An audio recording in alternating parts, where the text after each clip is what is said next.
so before we begin again, we do have some new members to our team this year, and so if we could go around the room and briefly, if you briefly just your name and your department to give our new folks the opportunity to meet you, I'd like that. So if we can start with the city manager. All right, Diana Langley, city manager.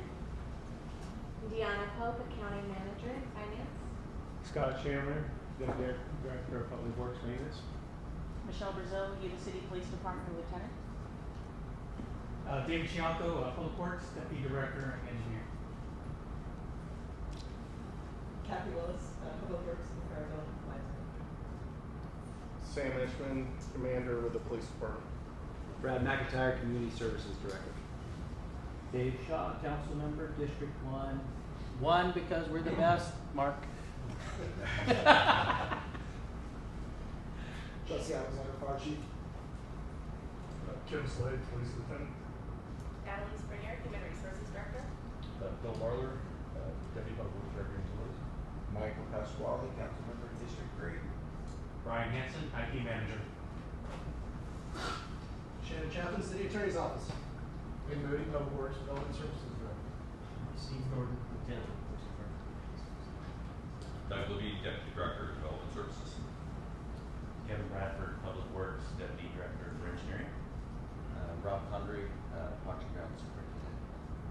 Mark Boongarden, City Councilperson, District 2, the economic hub of the city.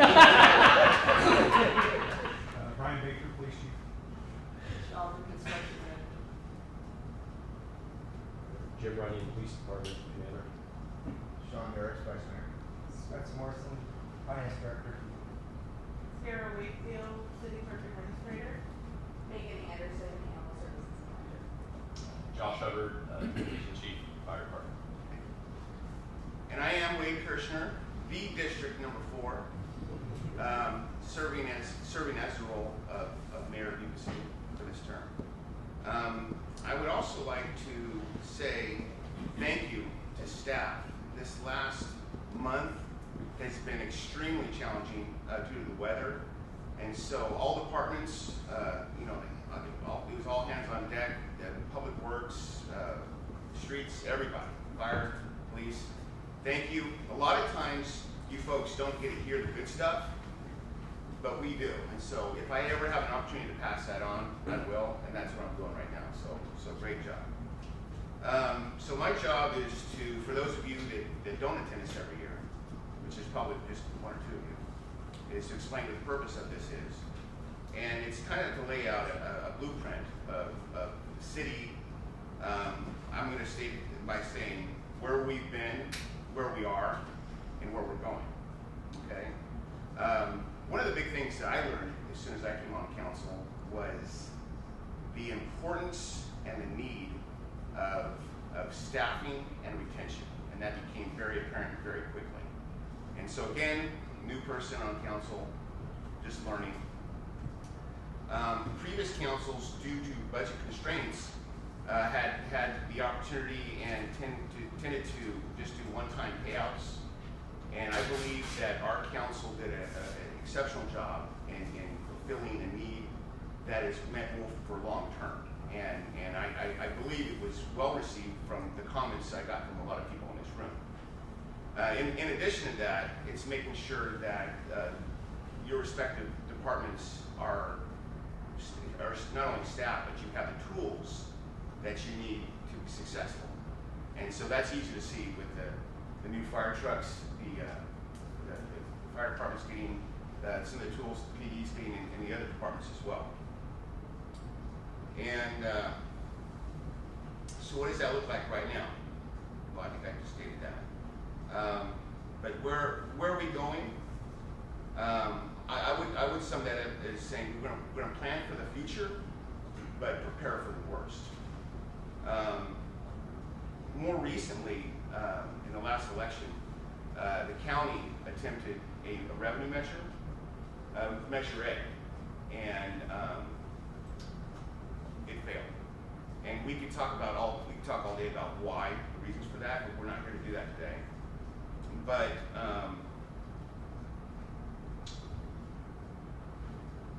things that I just talked about earlier, it takes money. And so the city has taken it upon itself more recently to create an ad hoc committee specifically designed to address a revenue measure for the city and possibly bring in the county as well. That committee is comprised of Councilman Harris and, excuse me, Vice Mayor Harris and Councilman Bloomberg. And so we are anxiously awaiting to hear what that committee recommends moving forward.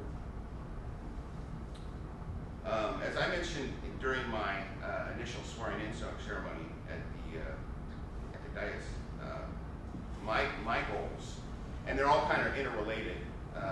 You can't run for public office without mentioning public safety. Everything revolves around public safety, and that goes from competitive salaries to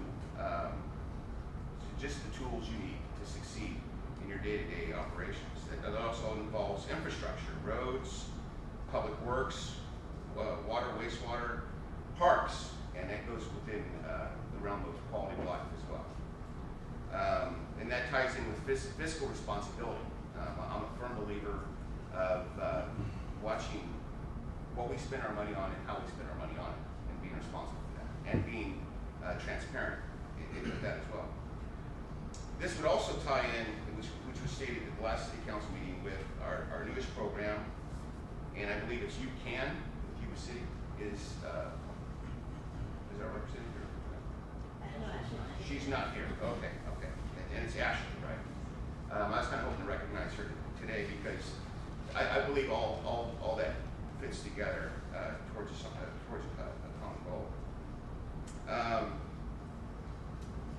Lastly, I mentioned the homelessness issue in my speech, and again, that's something that is a very complex and complicated issue, and we could talk about that all day as well, but we're not. But the people that we have are homelessness experts, our professionals, tell us the same thing over and over again, and it is the need for affordable housing. And what does that look like? And I believe it is taking advantage of the opportunities when they present themselves to the city. Currently, we have scheduled on February 2nd at 6 o'clock at the Moose Lodge, the second of a community meeting discussing the possibility of a project going into a surplus property that the city owns next to the Moose Lodge on Walton. The possibility of 20 units of affordable senior housing. And it's my belief that to address the issue of homelessness, you have to take a look at the people that are most vulnerable, and I believe that's our seniors. So if you can, please attend. And with that, I'm going to pass this off to Juan. And thank you very much. Thank you. All right, if I could have the E-team come up here, please.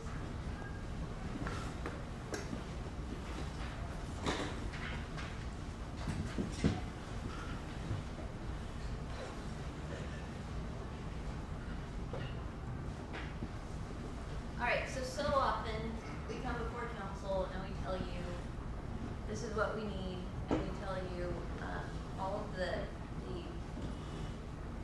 bad things that are happening within the city or what we need from you. And we just want to take this opportunity to say thank you to council. Thank you to all of you. And each director is going to talk about how what you did this last year impacted them and their departments.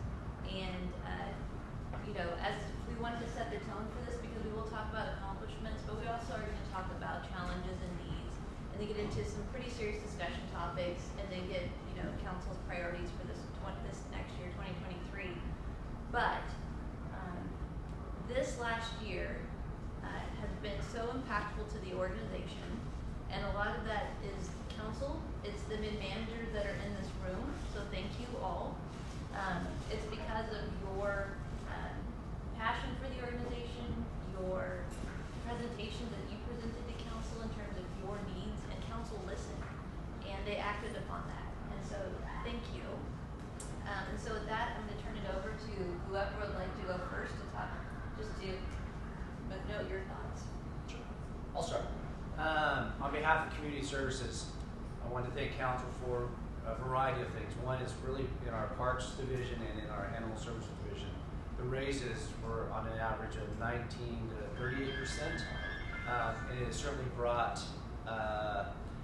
more retention to those two divisions specifically. Council also allocated funding. We talk about a balance of spending for our city. We want our citizens to be able to play, touch, feel something that we're spending money on. And certainly the bocce ball courts, Dedar Baines Park, those are two of the major ones. And the new water feature at Gaucher Aquatic. So on behalf of Community Services, council members, thank you very much. And bid managers, I would follow up with that as well. Thanks. On behalf of the fire department, actually have to keep notes because there was so much that we are appreciative of. So some of this goes back to 2021, approving those 6 additional safer positions so that we could have a stable staffing model for all of our stations to keep them open with 3 personnel. Council being receptive to a leasing model so that we could secure a ladder truck and a fire engine, which is going to really increase our capabilities for our organization. Allowing us to bring on a division chief for training and risk reduction that was able to help get an emergency operations plan put in place. Council being receptive to a new fee schedule so that we can bring on a new inspector to help our prevention bureau hit some of those life safety measures that has been really challenging for us for years. And going back to the wage increases. The impact that's had on the fire department organization is pretty easy to show. In the last calendar year, we have not had a single individual leave for a department. And that's a struggle looking back into the future to see when that has occurred. So 12 months of not losing a single individual has been huge for us. Thank you. On behalf of the finance department, thank you, council. The changes you allowed us to make, you approved for us, helped us with a succession plan where we didn't have a very strong succession plan. And we had one, fell apart.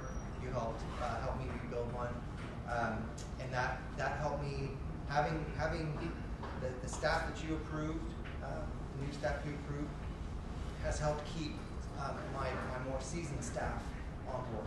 I feel like the pressure would have been too great. We'd continue to be understaffed and underserving our departments we support, and they only lost people. And so we've been able to keep my seasoned staff and bring on several new staff members as well. You've approved technology that will help us better support all the departments and the city and the citizens. We're implementing technology right now, and we're seeking out the biggest of all technology for us, the ERP. As far as finance goes, the biggest technology for us, which will help streamline payroll and make some efficiencies and bring us into a more modern decade.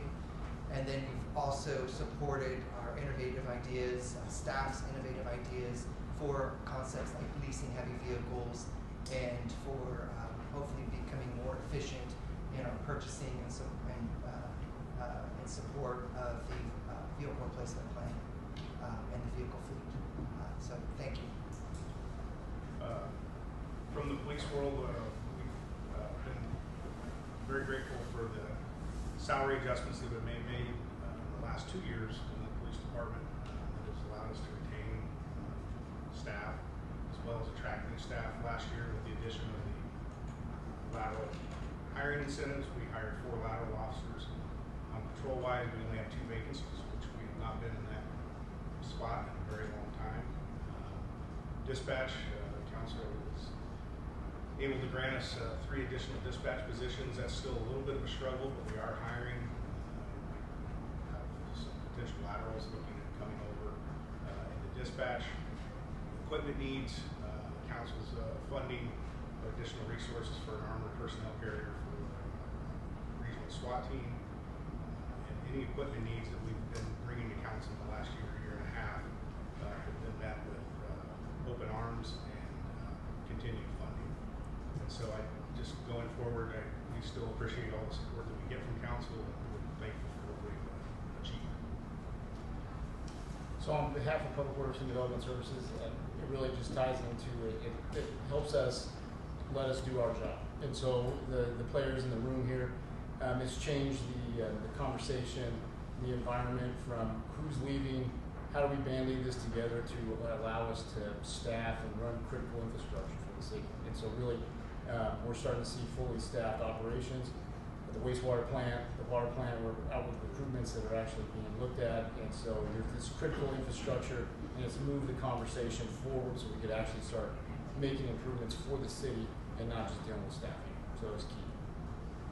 On behalf of Human Resources, thank you very much. We've seen the vacancy rate drop from double digits down to 5.5%, which is incredible, because a number of years it was double digits. The other thing it's done is increased our application rate by 25% when you look at the numbers from 2020 to 2022. If I can get that right, I want to say 2023.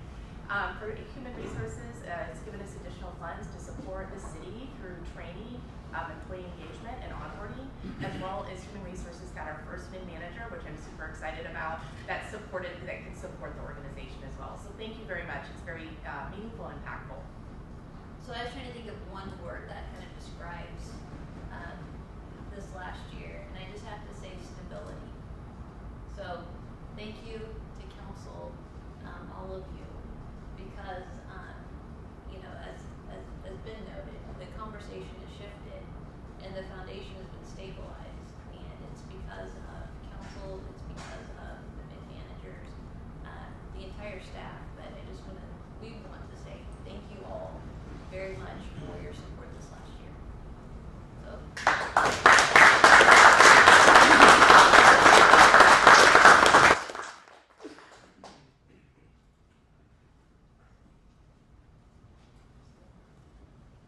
Mayor, any comments to that presentation, or other council members? Any questions or comments? I have one. Please. Thank you all. You know, a year or so ago, there was a presentation and really communicated from all levels of the organization some of the struggles and some of the issues that were down there, but you also brought solutions. And it's your solutions that we were able to act on. So thank you for providing us with an idea of what was going on, but also with some of the ideas about how to make it better. And I hope that we can continue momentum and continue to hold people and continue to see the reductions in vacancies, et cetera. So thank you very much. I want to say echo exactly what Mark just said, that also we had a meeting here, I never forget it, was a really good one. Steve, you were kind of pointing to that too, things that you were saying. And the fact, when we always tell you, hey, we're here for you, we want to help, and then we finally get an opportunity to prove it, right? And then, so that's what we wanted to do. And it's really nice, and I appreciate the gesture and the effort to come board and recognize that.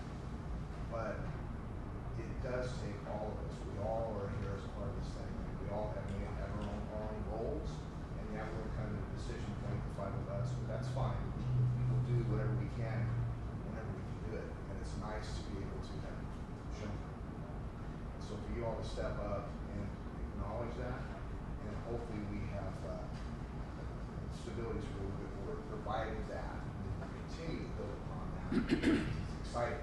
Already in the first half hour of this meeting, I'm ready to go. Let's get some more work done together. And do the best we can for what we have. So thank you very much. It's much appreciated, and let's keep doing it. These gentlemen have already hit the main thing, and that's thank you guys. And really, when you look at what we've been able to build over the last 3 years, is a collaborative environment. And when I remember when I first came on the council 4 years ago, it was kind of like, yeah, we don't really want to tell them what's really going on because they won't do it and they won't listen. to an atmosphere to where we can get together once a year or in meetings that we have throughout the year and really just have that transparent conversation, because as these guys said, we're all a team and we want to help. We can't help what we don't know is really going on. So thank you for your candidness and your honesty, and like I said, bringing the solutions as well, because that's what's making this work. And I'm looking forward to going forward because it has shifted. The stability is here, and now it's not just, you know, oh, we got to put the Band-Aid on it, but how do we grow? How do we propel for succession, as we said? Was it you that said succession? One of you guys said that. Yeah. Anyway, it was, we're looking forward. We're not just looking at the current. So thank you guys. And, you know, I'll just top that off by saying I was fortunate to walk into a pretty good group of people, very good group of people that were willing to take me under their wing and kind of show me the ropes. And I for the most part, I think we work well together. We're all respectful of each other's opinions. We don't always agree on everything, but I'm very fortunate. And it's always rewarding when after meetings someone walks up and he goes, "Wow, you guys got it right. You guys got it right." Or, "I really think you guys work well together." And so I'm very fortunate in that capacity. Being the newest kid on the block, I'm riding these gentlemen's coattails, but you can be assured that I will continue that same mindset, and I will work diligently for all of you, and I do appreciate you, and I know a lot of you in here in this, I've grown up here my whole life, so you're like family to me, a lot of you, and you can be assured that Councilman Pasquale will keep that momentum going. Thank you. All right.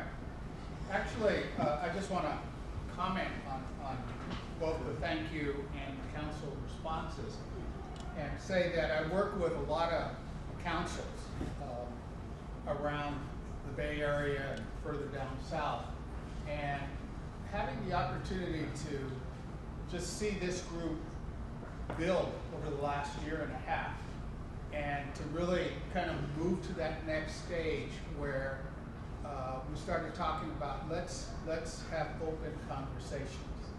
Let's not have titles. Let's really talk about how do we build a cohesive group where we're all partners, and to engage in some real honest conversation, to be able to talk about issues. More importantly, to move forward in terms of really focusing on problem solving and not the blame fixing, which happens a lot in a lot of different cities. And you really did move into that area. And I think what happens, what we always say, the proof in the pudding, is you lay it out there, and then staff is kind of waiting to see, all right, what are they going to do? And in fact, what happened is you propelled yourselves to move forward and really focus in on what you need to do to make the city a more effective place, a greater work environment, and to address bigger problems in the community. And so I just wanted to say that doesn't happen a lot. I mean, sadly it doesn't, but it doesn't happen a lot. And so the fact that you all pulled it off, I think, is a real testament to the commitment you have for the city and this community. So I applaud you in doing that. And I also think that the other part that works well is we set the tone last year for these kind of meetings to be productive, but also to be cordial, respectful, and productive. And so that's what I'm expecting will happen today. And I just think you need to recognize that what you're doing is not normal. It isn't. It really is. It takes work to get here. It takes work to stay here. But what you're doing is pretty phenomenal. So congratulations to you all. Okay, so we're going to look at the previous council priorities. I just want to highlight them and then share to the council and to the group as a whole that we'll come back to priorities this afternoon when we start talking about 2023. But in my conversations with council members prior to the session, I was seeking comment about how they were looking at these council priorities that you've been working on. So first and foremost, it's quality of life. And that was, again, a core value that the council wants to maintain, is how do we continue to improve on that? What do we need to do to make quality of life better? Which again is something that it's important to strive towards, however you define it for your community. And then public safety. So we could tell by the chief's response, both chiefs, that their comment about highly qualified teams was something that they just talked about. And to be able to have the tools and the equipment they need to serve, I think is something that they highlighted as well. So this continues to be a very important priority for the council, is this public safety. And as we go through the presentations, again, there'll be information that you'll be able to highlight, what's working well, and maybe some things you want to look at to enhance that. And then the other is, I was thinking about business friendly, because one of the first sessions we had in this room, maybe about 3 years ago, was a real emphasis on business friendly. And that was, I think, as I recall, the council was something that they were really working on in terms of the goals. What do we need to do to tear down those barriers that might have a negative impact on the business environment? And so there was a lot of effort put into building that. And so, again, this remains a priority and something that we want to continue to build on. And then the infrastructure, also hearing from Ben and others talk about the importance of what you have, and Brad as well, is the changes that you made will help to improve the infrastructure. And not only staffing, because they're the ones on the ground that are taking care of things, but you have what you need to keep that moving forward.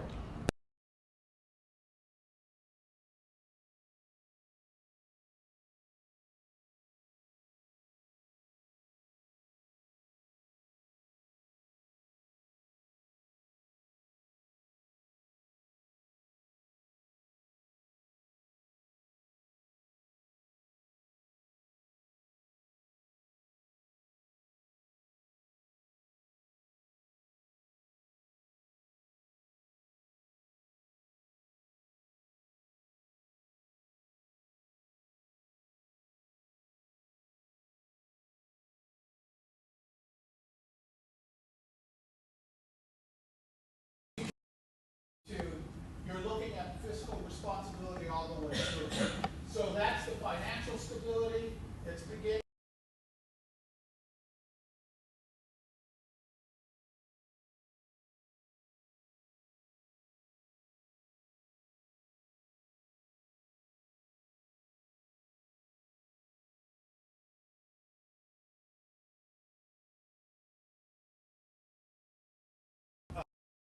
Members with more information in looking at that area. So these remain in place for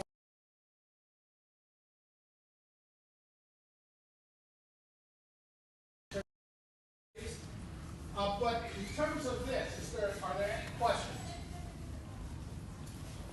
Any comments, Mayor, about this, or council members? Mike, since you adopted this as well. Yeah, our conversation more on the end of the day, yes, very much so. I'm probably, the infrastructure is probably one of the top priorities for this council member. Yeah. Okay. Team, any other thoughts on these priorities? Do they fit for you? I'm assuming your presentations are all wrapped around them? Yeah? It's gonna take a while for you to warm up. Okay, anything else on this? Just one final thought. Another change that I know the executive stuff's aware of that we finally got in. I know we tried it making these moves even when Mark and Sean were mayor, but everything that comes before council, we want to make sure we know how it ties back to our priorities. And we actually put that in the staff reports, which one it ties back to and how, because everything we should be doing be justified by a priority, which factors into our overall quality of life. So. Thank you for that reminder. I didn't realize that that was a check and balance that was going on, so that's a good point. So it sounds like going forward, the council will continue to use that as a practice. Is that correct? Yeah. Diana, any thoughts? No, the word that jumped out to me under fiscal responsibility was sustainability. And as we are facing in certain times in terms of economics and things that are happening, this discussion today is so important to help us form how we can move forward in the next year. Thank you. And I just wanted to remind the group, one of the ground rules that we established at our last session, again, there are no titles in the room. We should feel comfortable saying what's on our mind. And I think when that's happened and everybody's fully participating, we get some real rich dialogue. So I want to just encourage that to happen as well. Okay, then with that, before we adjust, the first hour of any session with coffee and food and iced tea and liquids leads to a little break time. So let's take about 10 minutes. You have your two facilities over there. Fill up on breakfast, and there's some more drink.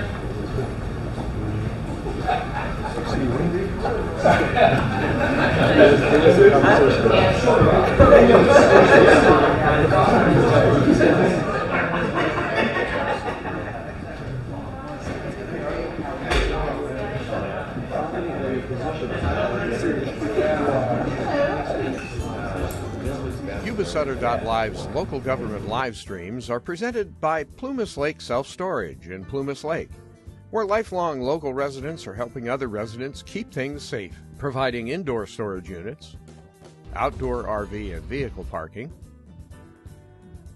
moving supplies, and Penske truck rentals. Details at plumaslakeselfstorage.com.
personnel side, we've established a recruitment team with a dedicated website.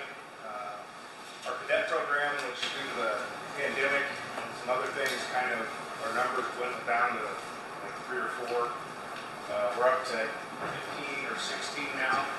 So that's a good pipeline for recruitment for us.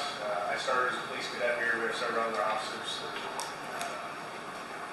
employed, and they also started in our cadet program. So it's a good way for people to figure out if this is the job they want to do.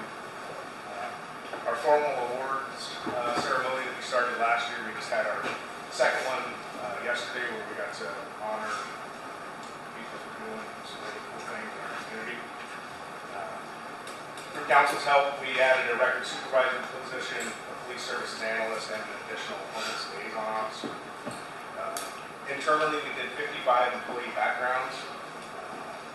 We had 15 new hires of those, so you can see that it's about a 35%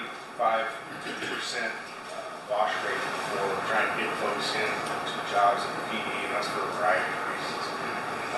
Our recruitment website and our video, the hiring incentive for lateral officers as well as dispatchers. Employee wellness, this is a topic that we've been having a strong focus on within the PD and across the profession. We've established a wellness committee, which is spearheaded by Lieutenant Gordon and Sergeant Williams.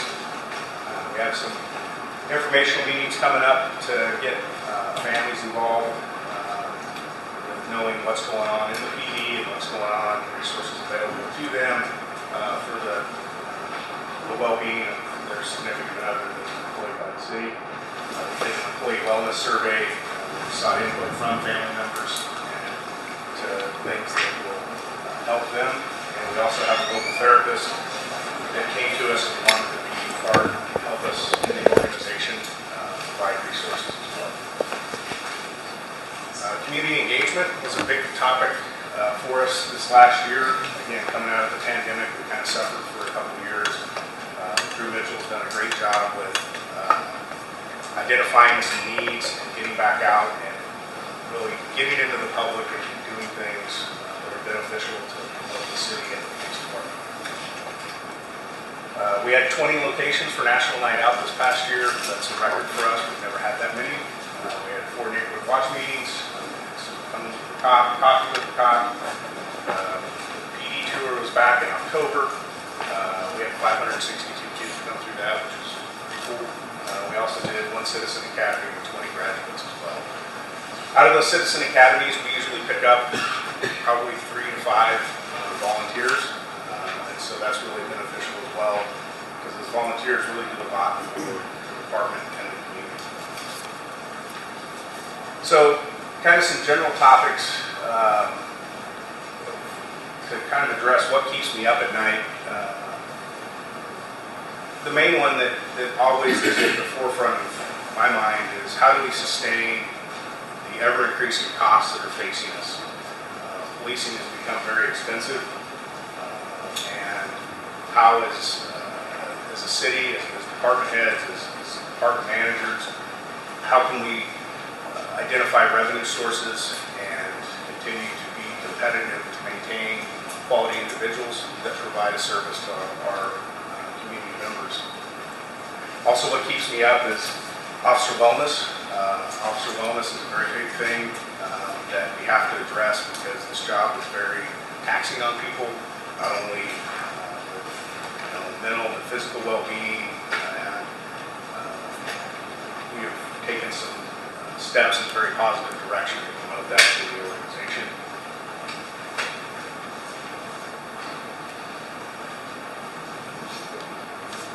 Needs from council. I think needs from council, we kind of addressed it earlier.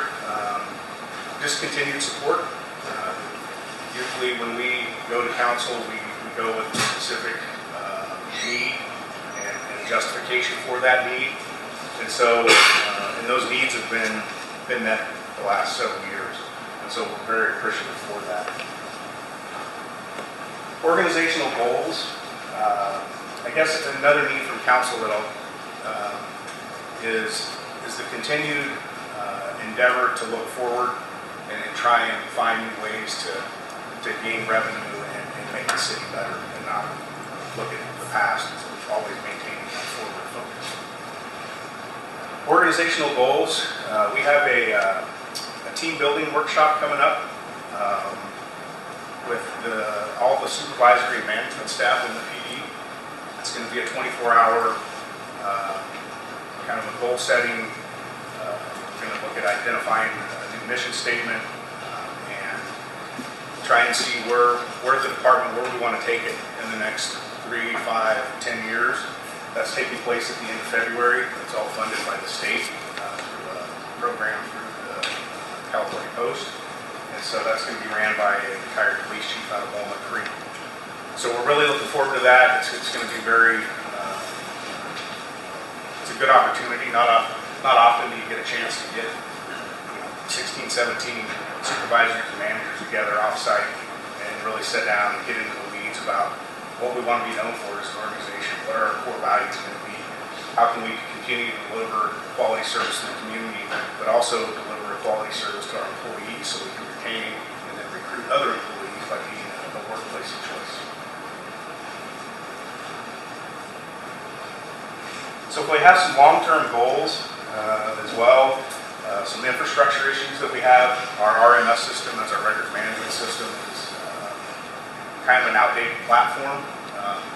Never really worked really good anyway, and as Brian Hansen can attest to, probably still doesn't work any better today. So we have some ideas in mind, but again, that's a funding issue, so we're going to have to get creative in how we can fund a project like that. And the infrastructure-wise at the PD, we're still have a need for a more secure, out-of-the-element evidence storage building. You know, the cost of everything, that building a few years ago declared was what, $275,000, and now we're in the mid-800,000s.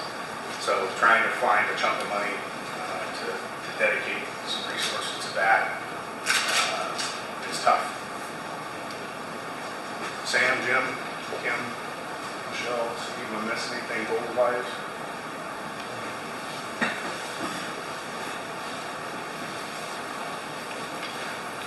So with that, I think, you know, as far as how are things going in the organization, we have a very cohesive sergeants group. So all the department heads in here and mid-managers know that if your first-level managers are getting along well, typically things can run a little bit smoother with that group. And we have that right now. We have a group of 9 individuals that are very dedicated to the organization, very dedicated to each other, we communicate well, and we have not had that in the past. And I think every department in here can attest to that, that when that happens, it's rough. We have a very consistent management team. A lot of us, we've all worked together for a long time, although we all have our own different styles. Everybody's respectful of each other. We value each other's ideas, solicit feedback, and as part of that, we deliver a consistent message to our staff.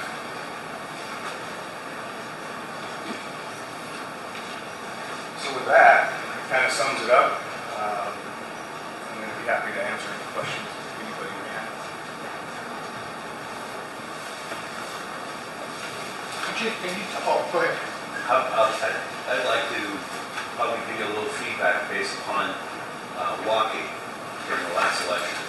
And again, a lot of this is going to be northwest through the city. Never really heard anything bad at all about the people, so I think that's always really a good thing. The things that I do hear about, and it's more citywide than it is specific to any district, are, you know, what's going on with Beat 6, okay? And I'm sure, you know, that's a topic later on today. What's going on with the district attorney, you know, and that's not necessarily in our control, but just the fact that things happen and the people are right back out on the street. So I know that that's on top of mind for you all. Homeless, obviously, because you have the homeless liaison officers, there's a lot of good things that come out of that, but there's still this whole notion of why aren't we taking care of this issue? And we all know that that's not just a Yuba City thing. That's a system-wide thing. Internally, these are just the two things I kind of think about. Number one is retention and recruitment. And it's always good to hear that whatever's been put in place seems to be working. Hopefully we can continue that. But also succession plan. I think you all made it very clear that some of you aren't going to be around forever and ever and ever and ever. And I hope you stay around as long as you can. But what's that next? What are we doing to grow the next generation of leaders in the police? And that's part of this team building workshop. We have a block built out for that. And so in the police world, we're very fortunate that we have a lot of post-funded training opportunities. Last year, we sent folks to 129 different trainings, almost 6,000 hours, and the majority of that was reimbursed by the state. So with those trainings are programs that are designed to build future police sergeants, future police lieutenants, and command staff. And so we have a good core group of sergeants that are fairly young, which is a good thing, that we can invest in them and send them to the right training and give them the right experience to fill the role of Sam, Jim, myself, Steve, Michelle, Kim. And so I'm very confident with the group of people that we have in our first level management group right now that we will move forward and that things will keep going forward without having big experience gaps. Other questions from council members? This really isn't a question, it's kind of a kudos. I'd like to say I appreciate, as a council, one of 5, the responsiveness from both chiefs. As soon as an incident happens, we're notified, and sometimes it's as it's happening. So thank you for that. If we're informed, it's really appreciated, so thank you. Going back to you real quick, Mark, the DA's office, we have a very good relationship with the new DA. She's very responsive. So I see things moving in a very positive direction. I think the expectations for her to make immediate changes are very high, and the ability to actually do that is probably not that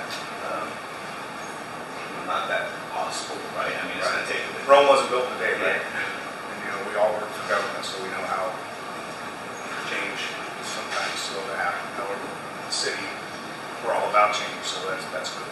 And she is too. I mean, I called her on an issue this week, and she kind of gave me some guidance on how to handle an issue, and I never thought about doing it that way. So she's full of good ideas and good energy, and so that'll be a positive asset to us as the PD, but the community as a whole.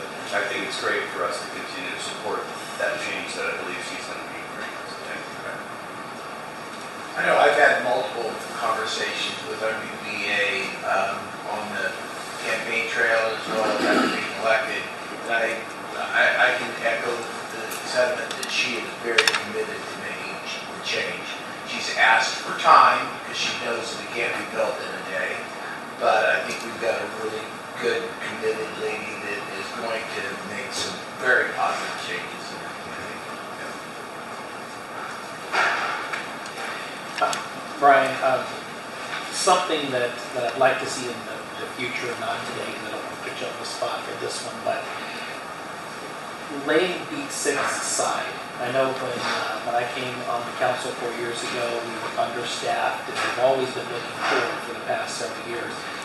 Really, what's the size of the department, and how does that break down with patrol officers, detectives, everything to adequately take care of our city like we would want to?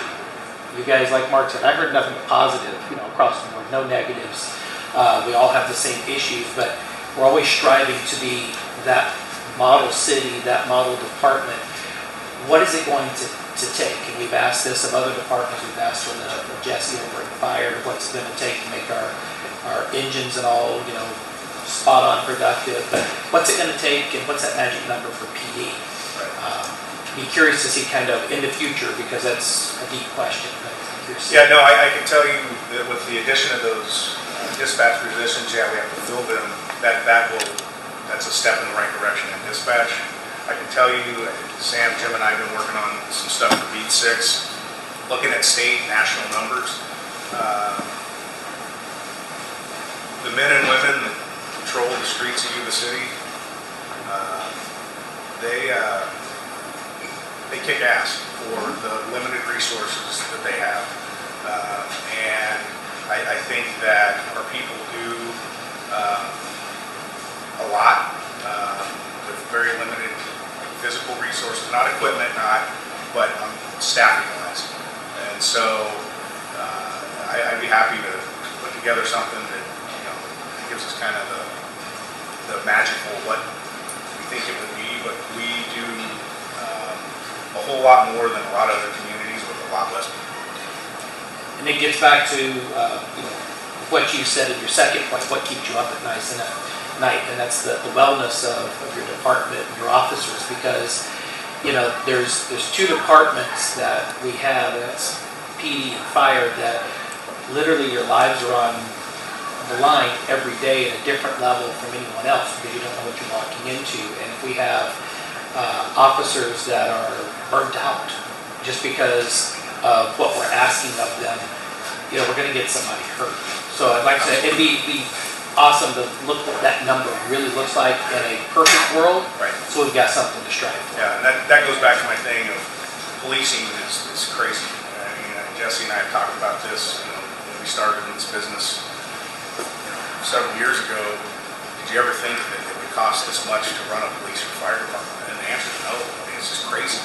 We're pushed in between a lot of bigger organizations, and there's a ton of things that go into it. But it's a very, very expensive business. What else? The wellness program that you talked about, is that unique to Yuba City, or is that something more in your industry moving towards? It's becoming the industry standard. I mean, Steve can attest to it. He's only been in this job for 32 or 33 years, and so that topic would have never been discussed then. They look at you like, go do this. Now, it's if you don't have something for your folks for wellness, you're behind the 8 ball. You're going to get your people injured. Officer suicide is something that people don't like to talk about it, but it's a real thing.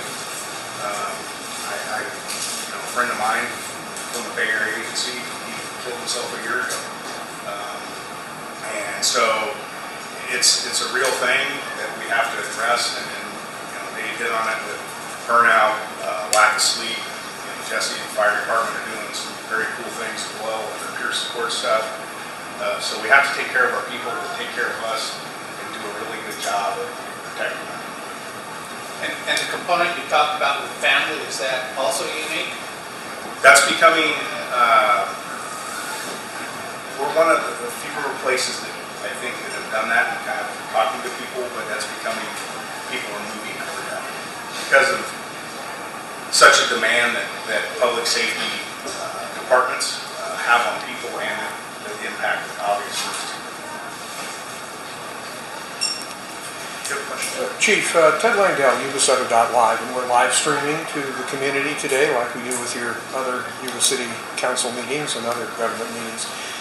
Question, with the changes in what happens in the community in terms of officers running into people who have mental health problems, are on drugs, are likely in some cases to be armed, could be potential mass shooters. What's the department able to do to address how to handle those kinds of things more effectively or effectively? What are you doing now? And how does that impact your budget, and what more do you need in order to deal with those kinds of things? So, if I understand your question correctly, is that from a training point, or how are we training our folks to deal with that? Or? Training, resources, what do you have, what can you do, what do you need? Well, we definitely train our officers in a variety of things. We talked about armed people. We have a lot of de-escalation training that we're doing. We have another 12-hour block of de-escalation that we're rolling out actually next week to our entire patrol staff.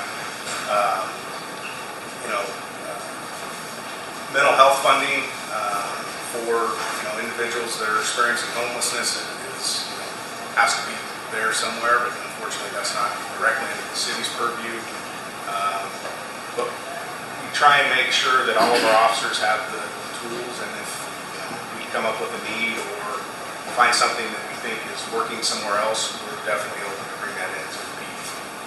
Chief, if I could just jump in really quickly. I appreciate you answering the question, but I just wanted to remind the public, so this is not a public workshop, and to the extent that we're asking the question and answer, this is an opportunity to do public presentations and to get communications directly back to the council members and city staff. So to the extent that anybody has public comments, that opportunity was provided at the beginning of the meeting. So I just don't want you to get sidetracked, and I appreciate the willingness to do that, but I wanted to remind the public of that as well. Thank you. I wanted to comment, we recently, I attended an active shooter training that the police department provided, and I found it very beneficial, and the experience that I had was so powerful that I asked the police department to actually offer a training to my staff, which was just held earlier this week, and just the knowledge that we received was very powerful, and I believe that's detrimental to my staff's ability to feel safe and protect themselves. So I really appreciate that. Thank you. Other questions? All right, thank you.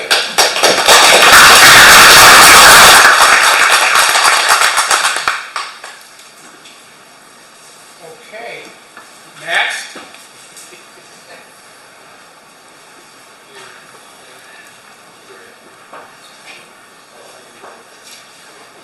All right, good morning.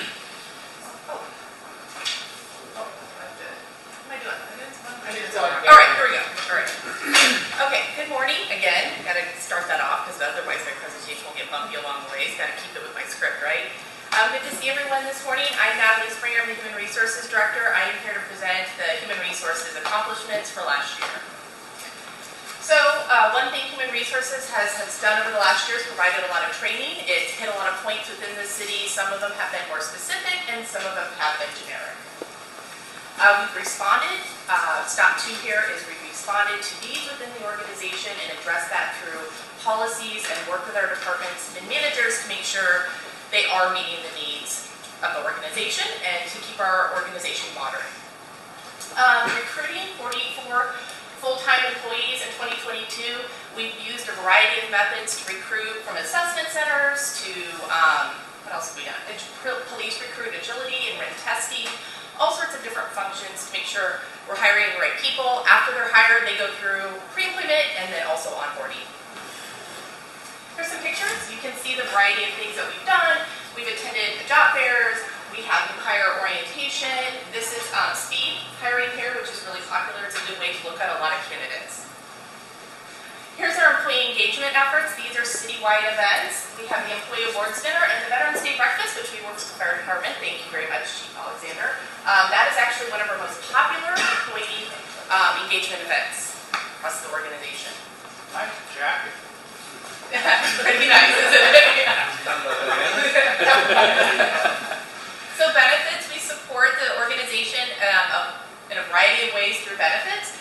One thing that I think has been really fun this year is the kicked off some RFPs, the citywide classification and comp study that has a huge impact, and we are in the middle of that right now. We're doing interviews after the employees have completed their PDQs, which is their position questionnaires. So that has been something that council has made possible through their efforts over the last year, and have given money for that. And as well as we're doing an RFP for deferred compensation and RHS. We haven't done those two things as long as I've been with the organization, and I've been with the organization 20 plus years. So that's a big deal in my world. Here's some benefits fair pictures. You know, this is a great event, well received. Good times, you know, it looks sunny, it looks happy, we're at City Hall. So concerns. So thank you, Sierra, for letting me put this picture up of her and I, because this is, I like to keep things lighthearted, as many of you know, and keep things fun, right? So this is at the police recruit testing. I went this year, and sometimes, you know, the concerns can kind of feel like that wall. You know, I see the recruit scariest of all. It looks daunting, you know, or it's like this dummy that's sort of fallen over. But you know, when you have your friends at Sierra here, you can pick that dummy up and you just keep moving forward. And that's generally how I feel, even though I have concerns. This is sort of my approach to them. So my concerns are just legal and risk compliance and management long term. And I think we're doing a good job of that as human resources fully staffed right now, and we're able to address those things timely, but it is something that always is in the back of my mind, right? Are we reporting correctly? Are we complying with CalOSHA? Are we doing those things, right? So needs from City Council, you're doing it. I have a mid-manager now, not me, but the city has a mid-manager in human resources, which is great. Looking at the future, it's really building these programs for me. Here we are. The recruiting, onboarding, pre-employment, and then also employee engagement. So when I look out into the future, that's what I'm going to build, right? And also training. So also really building up the training program. So all these areas for the future, I want to make them better and more robust. And I believe I can do that. Got a plan. Diana's seen my plan. We'll keep on implementing on it. Things going within the department, I feel like we're doing a good job of building relationships with organization. That's HR's role. We are a support department. Our job is to serve all of you. And so I hope that we can continue to have that great communication and respond to your needs and keep on building a wonderful future. That's all I got. Questions? Sam? I just want to put my HR hat on. That's Yes. not, we're not allowed to call that a dummy anymore. It's a simulated person. I stand corrected. My apologies to all. What's sad here? What's sad? See, Sierra helped me. Dummies in the room are very offended.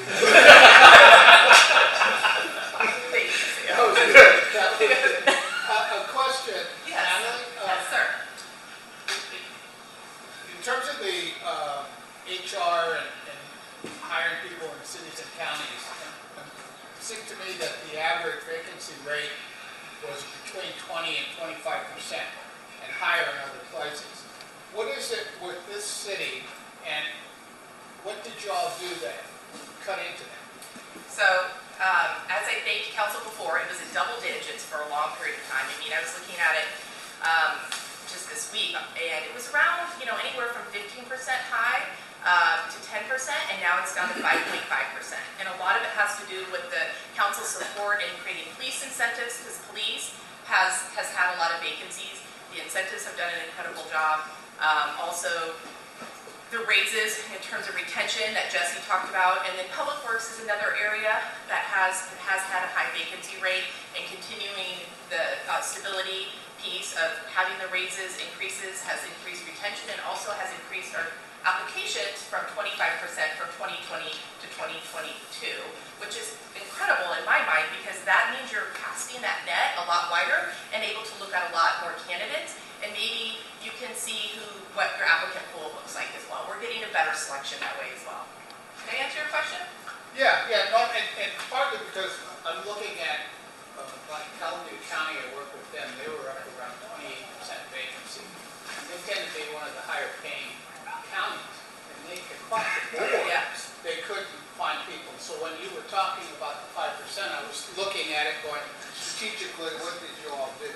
Well, the increases, the incentives aside, what I also heard this week, we had a new hire orientation, that Diana heard this too, is the new hires are sitting in there and they're talking about the family atmosphere they experience here. And Deanna's nodding her head because she's also a newer employee, and that we create a family atmosphere here and that people don't feel like numbers. And I didn't program any of those people before that new hire orientation. They came in and said, that's why I like being here. And they feel like there's growth here. So there's those things as well, money, and then those things as well, all partner together to keep our vacancy rate right now lower. Not really a question. I'm looking forward to the compensation and classification study. I know it's a rather financially challenging thing to get done, but I think that will help. But I wanted to go back. I think one thing that we should strive to be, and it sounds like you are, but you just haven't put a name as an employer of choice. I think you're already there in the region, but talk about, okay, what can we do? It's the whole picture. Yes. Pay's a big piece, but your family benefits, you know, the opportunities to grow, the opportunities to learn, all those things I think have a lot to do with employer retention as well. So I applaud the things that are going on there, but I always think to myself, okay, Yuba City is a good place to come work, and if we can just continue that momentum towards, hey, look, if I'm going to go to work someplace, I'm going to give Yuba City a look. Yes, but thank you for saying that, putting a title on it. Sometimes I get in the weeds and I'm just thinking, I want to build this program, and you're right, it's under the umbrella of being that employer of choice. So thank you. Other comments, questions? Oh, the last one, are you doing a hybrid or is it all? Oh, in terms of remote work? Yeah. There are a few people, yes, we are doing hybrid. We do have people who work remote, but primarily people are in the office or in the office majority of the time. I asked the question because in other places that's considered an incentive for retention. We do do a policy and it is implemented and employees have that choice. But I think people here choose to want to be present in the workplace. It's that family atmosphere, right? Yeah. Okay, good. Thank you.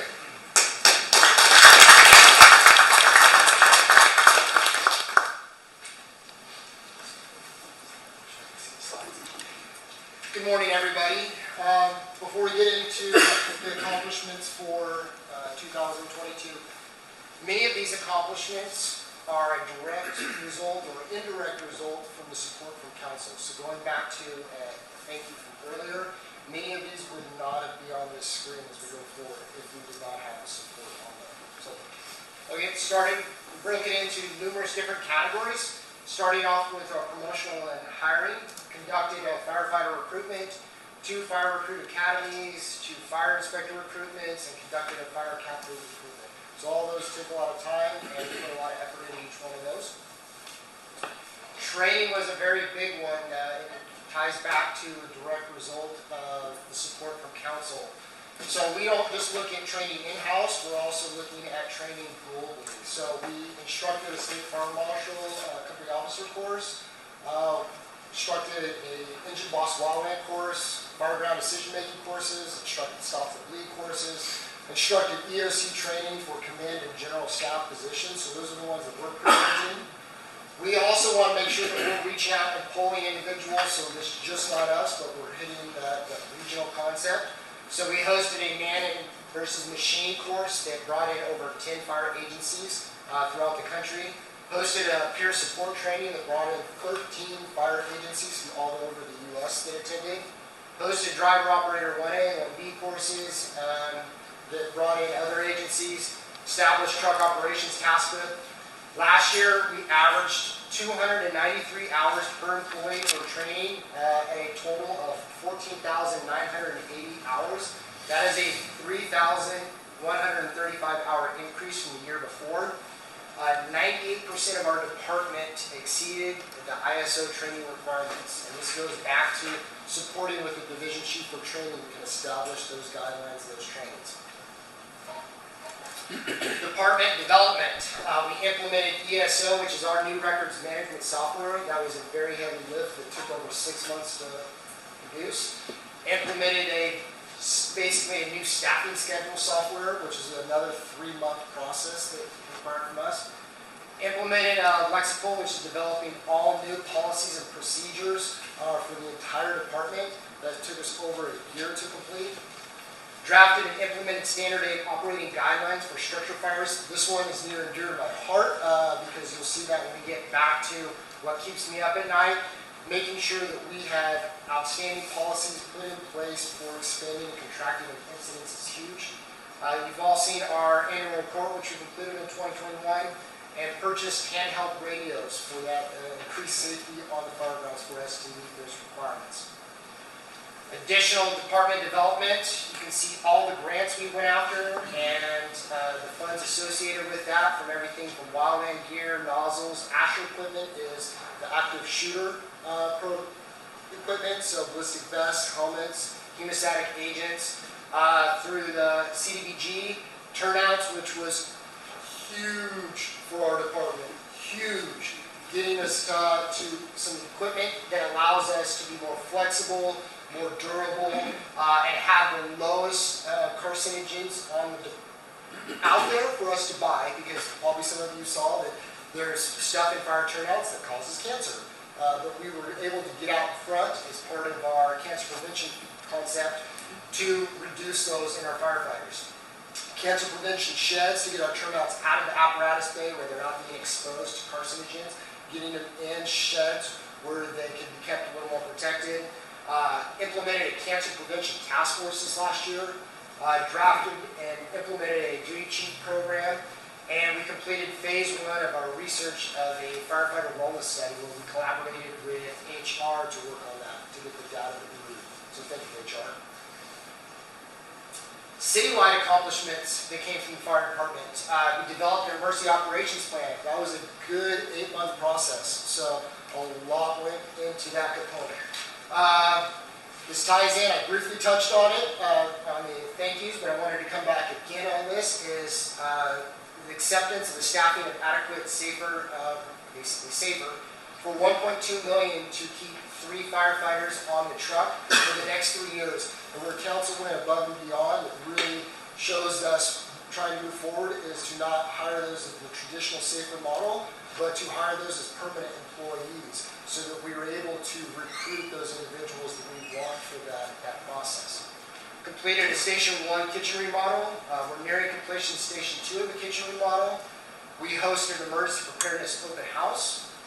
Implemented and assisted with marketing of Zone Haven, which is the evacuation zones for the entire county. We had a successful code red test for the Yuba City community that we held every year in September. We also conducted a successful code red test for the EOC activation, so that we're working on those internal components. Additional implemented funding account for long-term equipment needs. Developed and implemented an incident action plan, operational briefing, and tabletop exercise for the Sikh parade. Updated our new fee schedule for our fire, life, and safety inspections. Developed and worked with law enforcement to develop a unified response to violent incident policies for active shooters. I think that would be a very big one going for us into the year. We conducted an EOC facility guided drill. And I was hesitant to put this in, but I was instructed to put this in, the holiday truck parade, because I do not feel that this is necessarily a fire department. This is a team effort, and want to make sure that everybody understands that it was a team effort along with that. So, fantastic team that we have. Going into council's some of the high questions. What keeps me up at night? So, this is kind of a weird comment, but it's probably a very dark place in my brain about what stresses me out and makes me worried and keeps me up at night.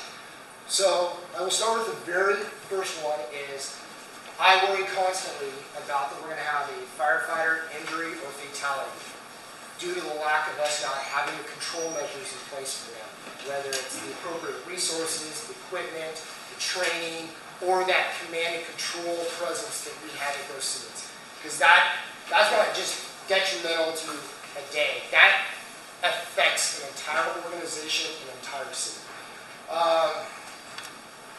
The second that goes along with that is, unfortunately, it sounds like a State Farm commercial, basically. Know a thing or two because I've seen a thing or two. My big worry is those special large events that we have. Being able to handle a crisis that can come from that. Not handle it, but knowing that there's a lot of things that go along with those large special events, and there's a lot of potential that can go wrong, and so that is something that keeps me very, very nervous. What are our critical needs? Well, thanks to council, we've been able to get up and have a stable staffing model, but not to sound negative, the process is we're not sustaining with our call response clients that are coming through. So our call volume is continuing to exceed, and we're going to outpace it relatively quickly. Our overlapping calls for 2021 were 47%, and this last year was 43%, which means every time somebody's on a call, 40% of the time, almost half, we have another incident going on. So that capacity that you have becomes depleted really quickly. So Engine 1 or Station 1 is on pace to outpace what can be handled by one engine, looking at 3 to 5 years down the road. So we need to start either thinking about increasing those potential in those categories, or unfortunately looking at ways we might need to decrease some of those level of services. So looking out into the future, that 3 to 5 years, there's some concerns that we're going to have. How is morale?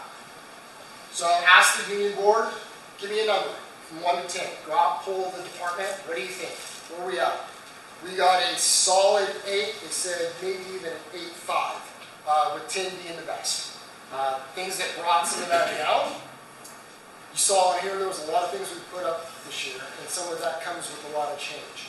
And so, yeah, that kind of distracts from your mission when you're trying to implement that, so that brings it down. And then we have some outside influences that we have no control over outside the city that have been impacting that. If not, it would have been a nice 9.5 morale, and that's pretty darn good. In any fire agency in the United States that have morale about high. Council needs. Just continue the support. That would be a big one. It's weird for me to say this because as fire departments, we're problem solvers. I want to go out and fix every problem that's thrown our way. I have learned that you can't fix every problem. So some things are outside of our control, outside of our jurisdictions. So council, please just know when you're talking to me that we want to solve certain problems. Sometimes they're just not within our capacity or capabilities to change. And questions? Questions? Someone else to go first.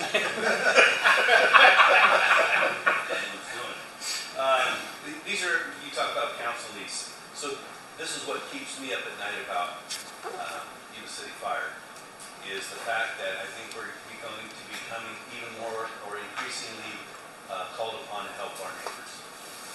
And you just talked about call stacking or multiple calls at the same time.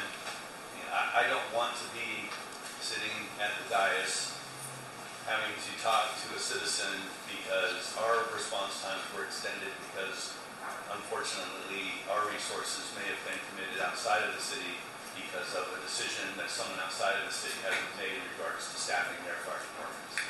That bothers me. And I know that's outside of your control, but you asked, so there's my question, or my answer. The second is, and it's not addressed up there, but this room, if they don't already know, needs to know that we are in a spot with pre-hospital emergency medical care right now. And this is not something that hasn't received attention at the highest levels. It's just that this is one of those challenges out there that the private sector ambulance company and the rest of the providing community for pre-hospital emergency medical care are trying to tackle. I think we'll probably talk about it later because there could be some implications to fire and how that's delivered. But right now, you're used to seeing a paramedic show up on an ambulance. That's the standard of care, right? It goes back to the early 70s when you're watching the show Emergency for some of the older folks. And for you younger folks, you just become accustomed to that. Ambulance company cannot get enough paramedics, which are the advanced life support people, that they can put on an ambulance. So basically what you're getting is a couple of EMTs, which is great, but it isn't the same level of care that you've enjoyed if you've lived here for a period of time. And so those are the two things that, you know, as a council person, I'm trusting you and your staff and all the members there. You know, these are things that I think are going to impact us as a city because we want to take care of citizens. And if we don't have enough resources to take care of the 911 call, or when the 911 call comes in, we don't have the right trained, not fired, the right trained folks on scene, our citizens will suffer. There you go. Absolutely, and that is when I talked about that outside influence, that why we're not having a 9.5 morale. It's those components directly right there, and we're already being affected by it, whether it's the outside influence or the internal of those cooperating agencies to assist with those needs. It's already affecting us, and when trying to solve some of those problems, those are sometimes outside of the We're always problem solvers. We're always trying to provide as many options as we possibly can. Lots of options were discussed most recently to try to mitigate some of those issues. It's just only what we can do what we can do sometimes, which is causes that level of frustration. Other questions? Dave? Mark, you said it very well. I mean, these are concerns that's been on our minds. I even told the county this past year, there's going to come a point in time, not that we don't want to help, but it's going to be, we can't, because we have to take care of the city first. And we don't want those calls coming in and going, you know, somebody passed away or whatever because they were out in the county somewhere or on deployment somewhere. Going back to your call volume and the crossover there, just from what I've seen from hanging around the stations and stuff and the guys, most of the calls coming in are in that medical emergency services that come in. And something that we need to look at long term, and because we're looking at the long term, is what do we need to do to control what we can control? And that's something that the council started doing a few years ago. And how do we mitigate that? We know that my county is not able to staff up and be there, and we know that every time a medical call comes in, we're rolling an engine. So down the line, and this is just a question for another day to just kind of plan, but down the line, do we look at adding medical services to our fire department to protect our citizens, or what is the solution? You know, because we have to make sure we take care of our people. Lots of options that are on the table. Fortunately, most of those are not quick or easy fix. For a non-transporting ALS fire department, it takes a decent period of time to get that up to that level, but those are usually financial costs. And so when you see that from other fire departments that are non-transporting ALS, there's a reason why they went to non-transporting. That the ambulance companies are paying the fire department to make sure that they're meeting those response times so that the ambulance can be delayed. So you do have that immediate ALS treatment. So there's a lot that would have to go on behind the scenes to get some of that stuff going. Now going into a transporting ALS department, that is a whole nother component, especially when you start having to pull in, either collaborate with other ambulance agencies to staff and become permanent firefighters, or the equipment, the ambulances that go along with that. But there's a plethora of options to look at. But yes, it causes concerns and issues. But I go back to that, what I need from council is, trust me, we're trying, but some things are outside of the fire department's control. Like,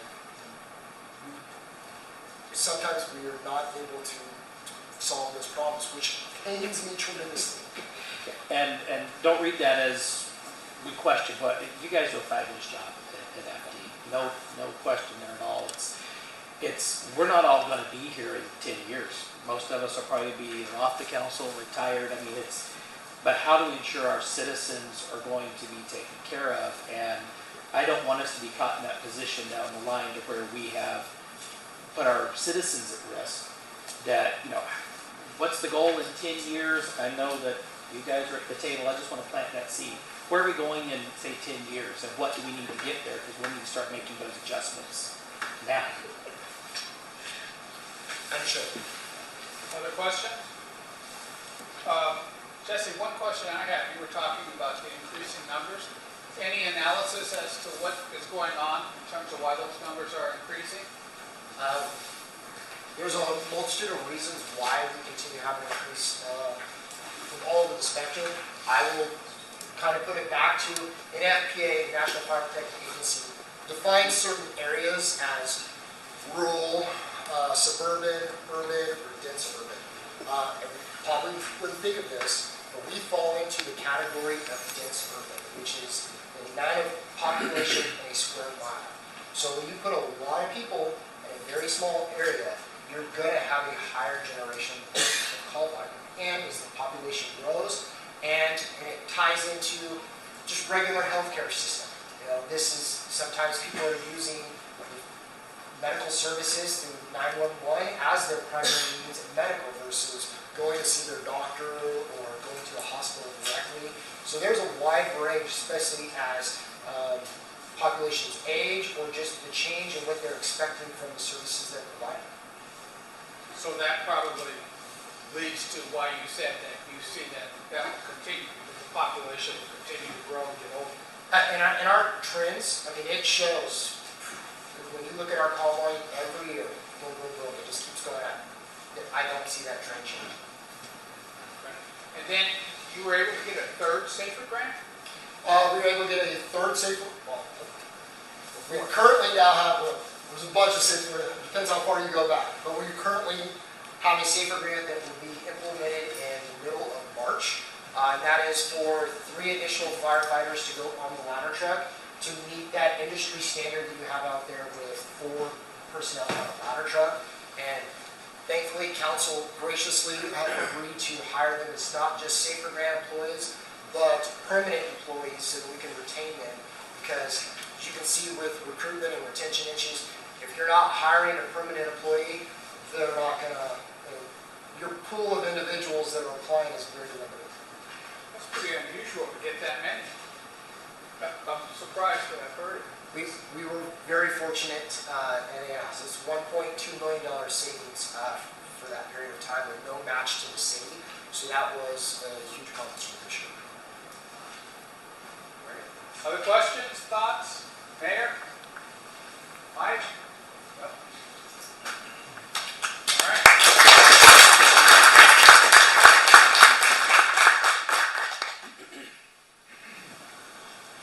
Well, I'd like to thank the previous department heads that given me about 45 minutes to speak, because looking at the schedule, it looks like I've got about 45 minutes. So, I got a lot of things to say. So what keeps me up at night? There are 2 things, to be quite honest. They don't really keep me up. I sleep well. But there are 2 things. One is external, one's internal. The external is that as we move forward as a city, we talked about growing, and we will continue to grow, of course, across the river. They are starting to grow as well.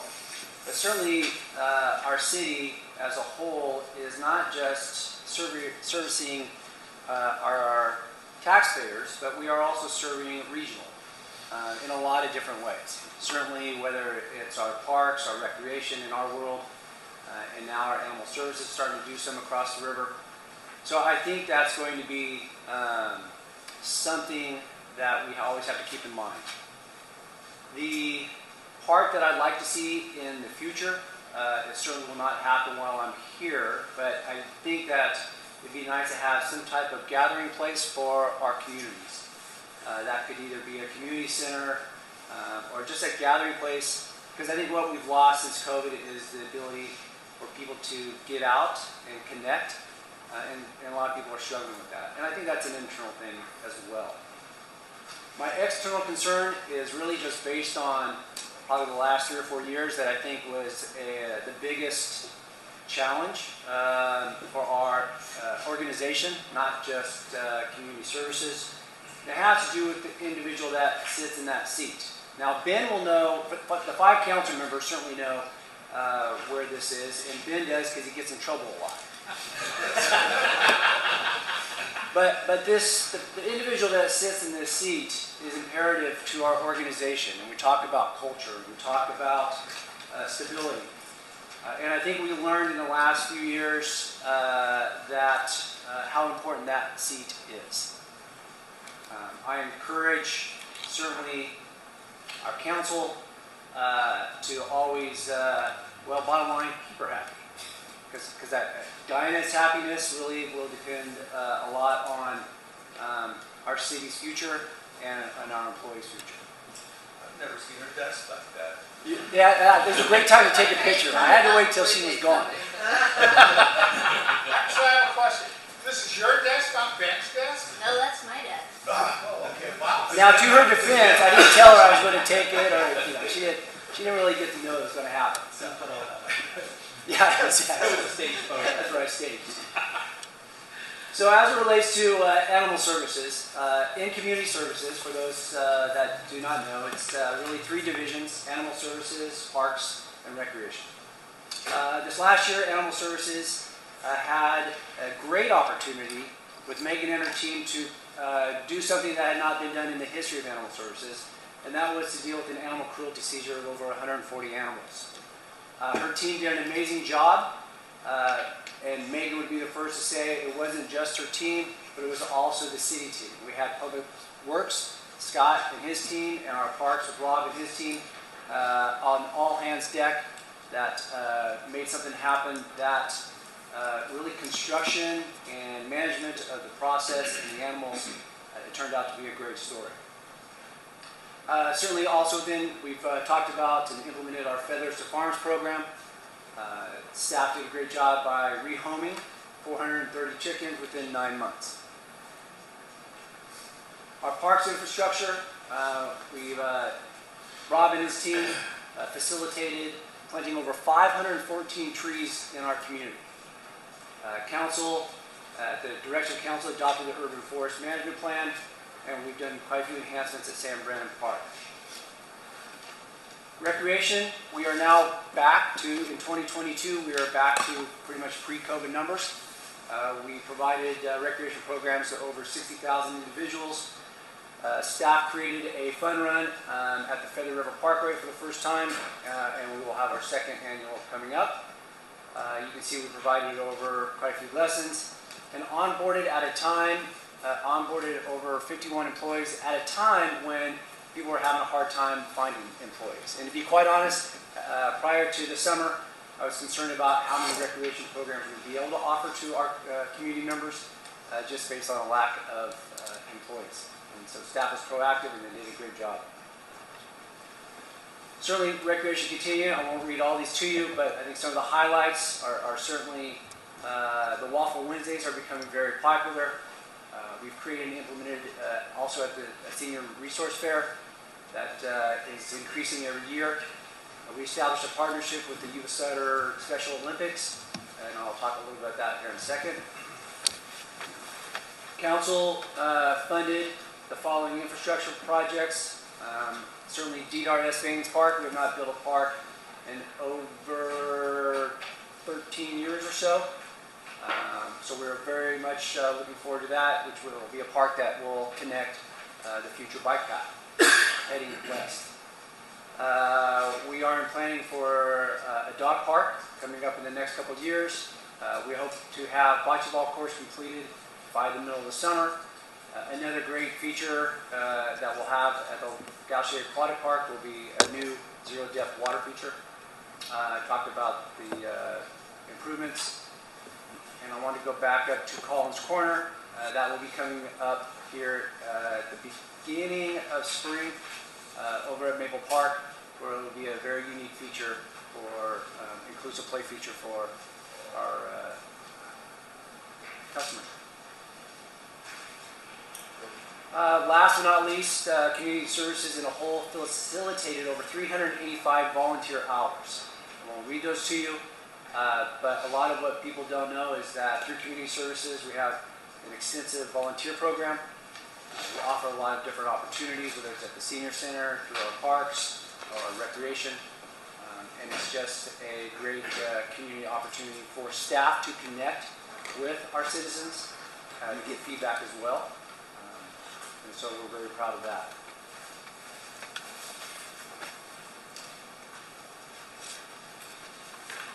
Question? Mark? He's still waiting for someone else to ask. Just the mayor or the vice mayor. Yeah, you know, Brad, I don't have a question, but I do have a comment. The vice mayor and myself last week were conducting interviews, and one of the interviewees was a citizen that came forward when they were having the challenges over at San Brandon Park with the pickleball. And she was very appreciative to how quickly your team moved on that and corrected that issue. So I'd just like to pass that on. Thank you. Okay, are you ready now, Mark? Sure. I think, you know, you talked about the regional provider, and I wanted to take a minute because there's a narrative out in our community, I'm going to choose my words carefully here, that, you know, the city is benefiting from all this stuff that, you know, that we don't have to pay for. And I think it's important to note that for us as a city, there's a lot of things that we're providing that others in our community aren't necessarily sponsoring. So to the extent of the senior center and the fact that it's attended by Butte County folks, Nevada County folks, Yuba County folks, I think even Colusa County folks. So, you know, we're providing that service. We're not charging anybody for that. Our rec programs, there isn't another recreation provider in the region. We're doing it. Maybe some others will stand something up, and there are private sector things that are happening, but we have the rec program, right? Gosh, I'm missing one. Anyway. Well, so certainly the parks. We get a lot of people coming over. That. And Gaucher Aquatic Park. The parks, you know, and there are other services, municipal services that this city provides that those that live around us benefit from. So I appreciate the fact, and as we start talking about fiscal responsibility, we have to make sure that we're you know, taking into account that in some instances, by gosh, we are providing things that folks don't necessarily know that they're getting subsidized by the city of Yuba City. And I think that's important. For the future, I wholeheartedly agree with the community center. I mean, this is something that when I was on the city back a while back now, was always talked about. But it's time. And it's going to take a bit to get there, but I think we need to start factoring that in. I think our community, our city, is owed the opportunity to have a centralized collection point. And I think that you know, we need to factor that in. Again, that's going to compete with everything else for financial stuff, but you know, a city that wants to be a city and the quality of life is one of those things that we really embrace. A community center where our community can come together. This is something I feel passionate about. And so, for the next 4 years, I'm going. You're going to hear me chirping about at least trying to get that process going. And I appreciate everything that especially the bounce back to you and your staff, Brad. And Megan, dealing with, and your staff with all the animal thing, phenomenal. You know, again, who took that on? Yeah, we're already part of it, but it was really led by the city. Thanks. Does the community know that? I mean, outside the city? All of the things you're talking about? They're about to. They're okay. That goes in to tell the story. I would say one of the things that for our divisions in community services that we don't do well, that we are going to focus on this year, is just promotions. We don't do that well, and so we have to get better at that. A question around, you said 51 people you were able to bring on? Yeah. What led to that success? How did that happen? So staff went to both high schools. They have both high schools, River Valley and Yuba City High, have a leadership program that they start at 7 in the morning and 7 to 8. And so what they did is they went to both high schools at that class, the leadership class, and just talked about what they did and how the benefits of working a part-time job and the type of job that they have and the different things that people are interested in. So that was a big one. And then they had a fair for anybody that was interested in working. And I think we had about 100 people attend that over at Gaucher Aquatic Park in the early spring. And then we kind of picked, and we were hiring people out of that as far as that day. It's like, it wasn't just an informational, it was like if they were interested, here's an application, and they kind of got the card to start the process. So.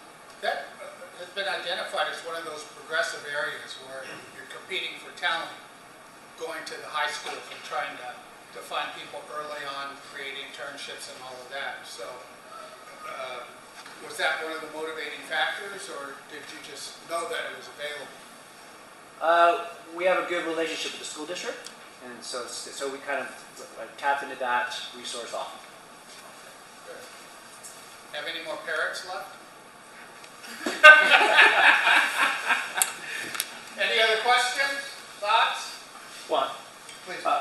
Brad, from a council's perspective, you just hit on something that we've seen as a city as a whole, and Mark kind of started it off, is we've got to make sure our story gets out there and our advertisements get out there. And I get specifically to what you guys do with our Parks and Recs program, because I heard when we went through youth commission interviews, someone was like, they thought our Parks and Rec was still shut down because of COVID, and it's like, we don't have this and whatnot.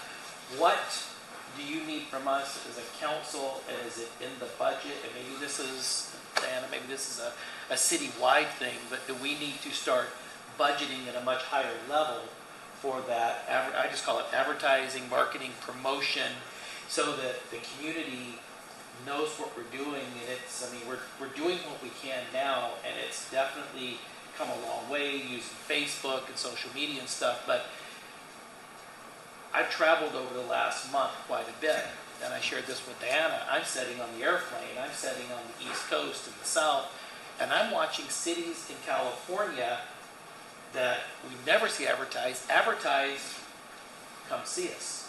And this is what we have, and this is thousands of miles away from here, and it's not San Francisco and Los Angeles. I mean, it's little communities that are kind of tucked away here in California.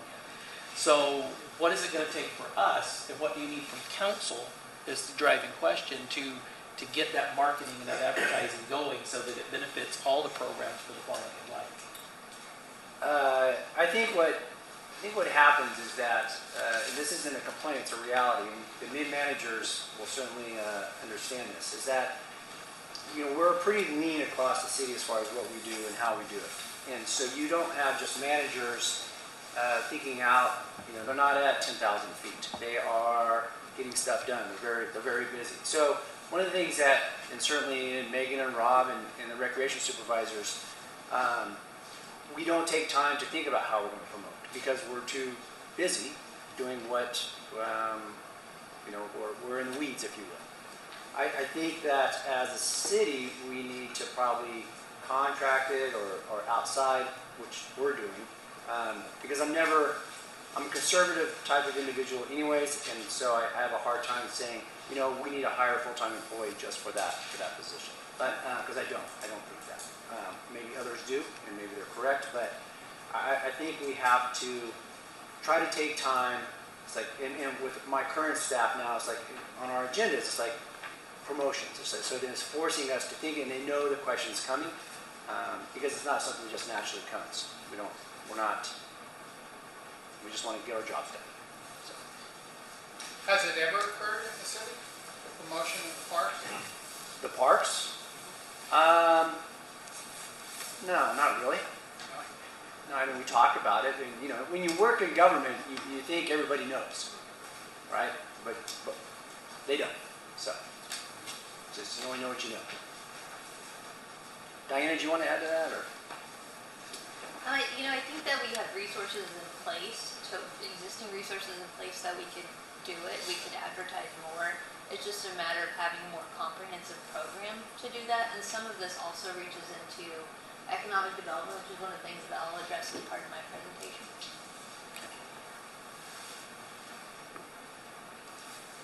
Okay, if there are no other questions, let's take, we're going to be generous, 15-minute break in case you want to go next door and grab yourself a coffee. I should say to the chief.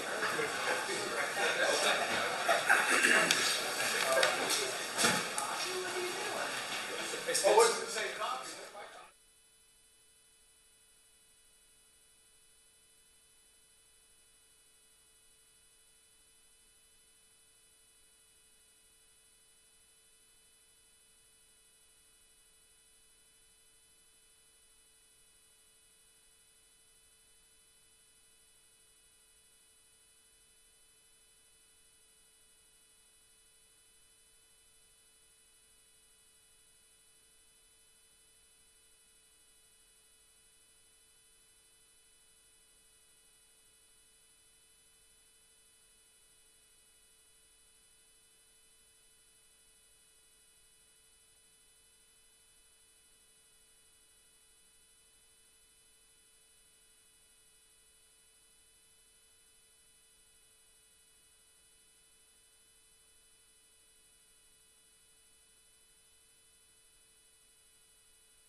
biggest thing, and I mentioned it, and I'll mention it probably a few times during this presentation, is just the staffing up.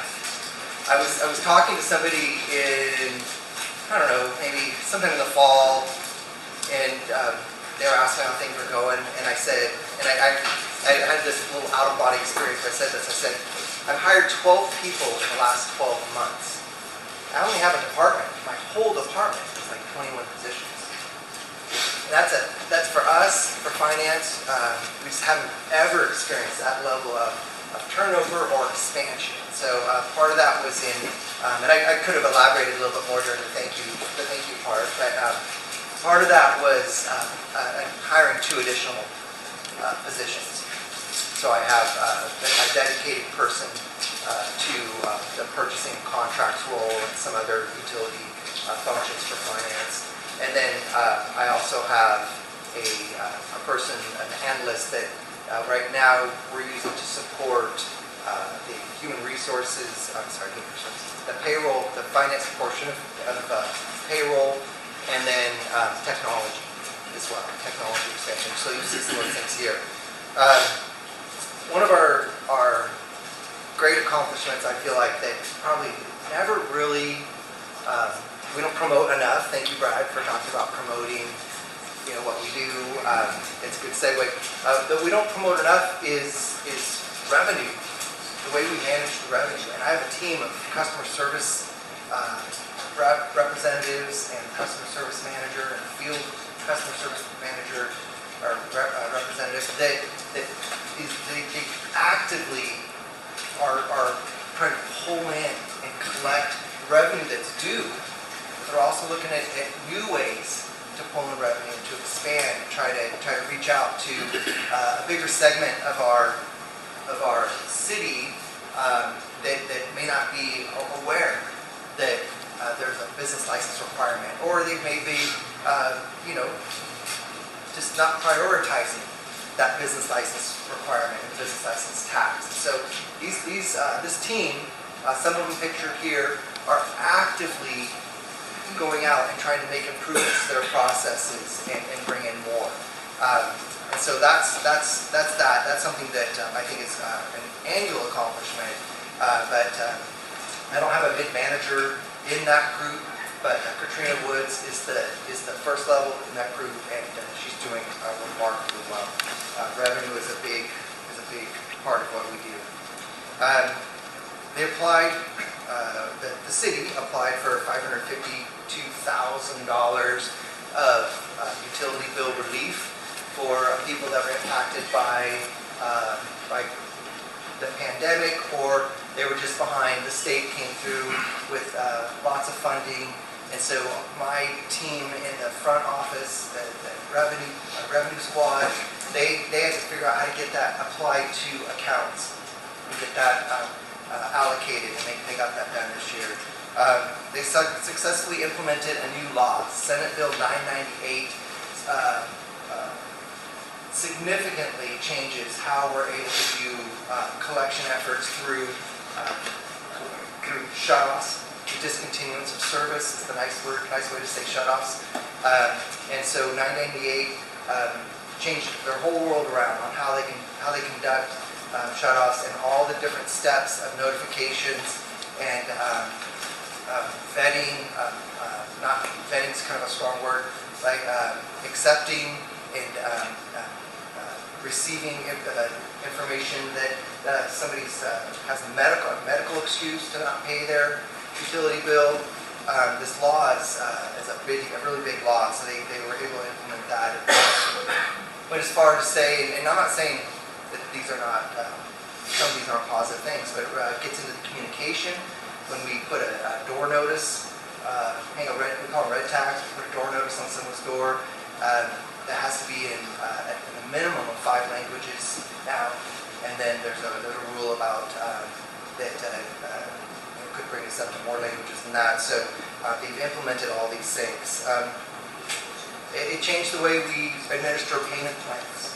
So they have now there's a lot more steps to payment plan administration, and they're also so they've done a great job of implementing those per the law.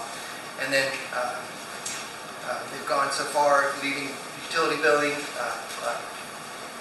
parking citations is something that they collect from multiple jurisdictions. They work with this team worked with police department, and police department now, or CSOs, whoever goes out to set parking citations, is now able to have a handheld device to manage their parking citations, and there's a third-party company that actually does the collecting and produces the burden on staff.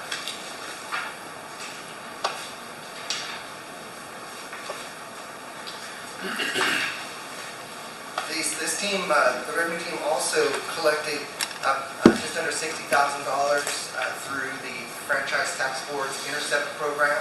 This is one of the collection tools that the team relies on to collect on utility debt or on other debt from that balances owed, and it's a withholding of a citizen's tax return if they owe funds, and so we've had a lot of success through that. Our IT department, or IT division, replaced security cameras at the courtyard and at Gap, the Goshen Water Park. Replaced mobile video in police cars to Axon Fleet video. We brought overall, I mentioned, brought the finance staff to fully staffed, and we actually have a really solid, which I know it's always just a point in time. Did I hit it? Okay.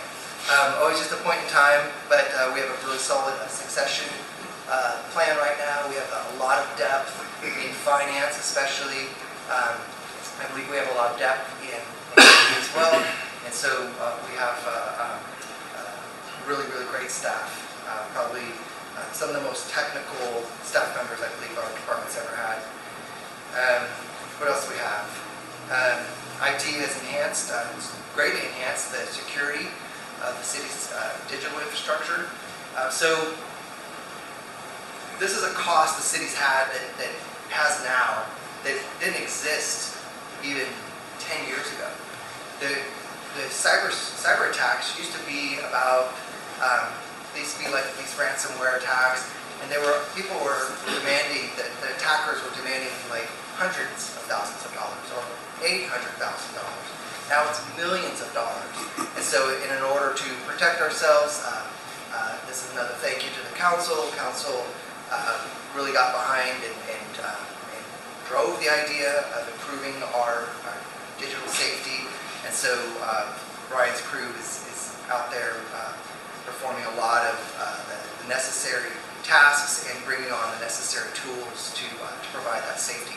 So here's another fun fact is cyber security, cyber attack insurance, like coverage, used to be really easy to get, really not very much money, and it had really high amounts of coverage. You used to be able to get several $1 million, $4, $5, $6 million for pennies, for almost nothing. Nowadays, it's going the other way. It's super expensive, hard to get coverage if you don't have a whole laundry list of protections in place. And the coverage is only about $1 million or $2 million. That can get eaten up really fast in a modern cyber attack. And so today we're better off on just having a taller wall, a taller, thicker wall. And then we have implemented some software to help in the finance department, kind of back house of things. So we have a software that will help us manage leases and debt, help us manage budgeting, which we're really excited to be rolling out here pretty soon to make it a little easier to communicate from the department level budget needs to finance and to the budget ad hoc committee and then to the council at large. And then we've also implemented a labor costing software that will help us answer your questions when we get frequent questions like, how much does a firefighter 2 cost, step 3? And so we try to provide these types of things for recruiting, and the software is going to help with that. Zoom. So our council chambers has not been a very great Zoom environment. And while that need has passed, it may come up again. And so we are working on improving the audio-visual in the council chambers to be more specific to the online viewer. And so sometimes it's hard to hear, sometimes it's hard to see. Lighting may not be very good, but we're actually, Brian's team is working on making that much, much better. ERP, we're replacing we're doing an RFP right now and through council, through ARPA funding, secure funding for a new ERP system, which is going to help your reporting capabilities, our reporting capabilities to you, your reporting capabilities for your own numbers, and payroll interface should be much, much, much better. And then, yes, we did do a little furniture remodel and evaluated IT positions and needs and added changed a tech to analyst. Right. So, what keeps me up? Revenue. Revenue is the number one thing. Revenue all day, all night is something that I think every finance director out there worries about. We've talked about a lot of improvements that we've made in the last year, and so that fiscal responsibility of sustainability part, that's the part. Very, very specifically, that's the part. And it comes down to revenue. So I'm encouraged to hear efforts and ideas when we meet like this on how we're going to bring in more revenue and make things better in the city for citizens, but also be able to fund them as well. Ongoing succession plan and retention is always on my mind. Something I used to take for granted when we had a whole department full of 15-year employees and 20-year employees that at about the same time as the pandemic became very fragile, and I don't take that for granted anymore. And then there's the big funding needs that we have. Also, the streets, the outfall, wastewater infrastructure, the streets infrastructure, water infrastructure. That's just really a concern about getting those things paid for. Greatest needs. So just from us, and this is something that we are able to do right now ourselves, but is training. You have a lot of new staff, just getting everybody trained up. We need that ERP, and you really need a phone system. That's something that Jesse's never mentioned it before, but I'm going to say that the fire department really needs a phone system too. What do we need from council? I mean, we're here to support you. I know you're here to support us. We're here to support you. We're one of the big support departments in City Hall, and we just have communication. Let us know what you need, when you need it, as soon as you need it, and that helps us. The more time we have to provide you with what you need, the better we're going to be. Same with just time to process requests. The more time we have to help with the request, the better info we can provide, and then continued engagement.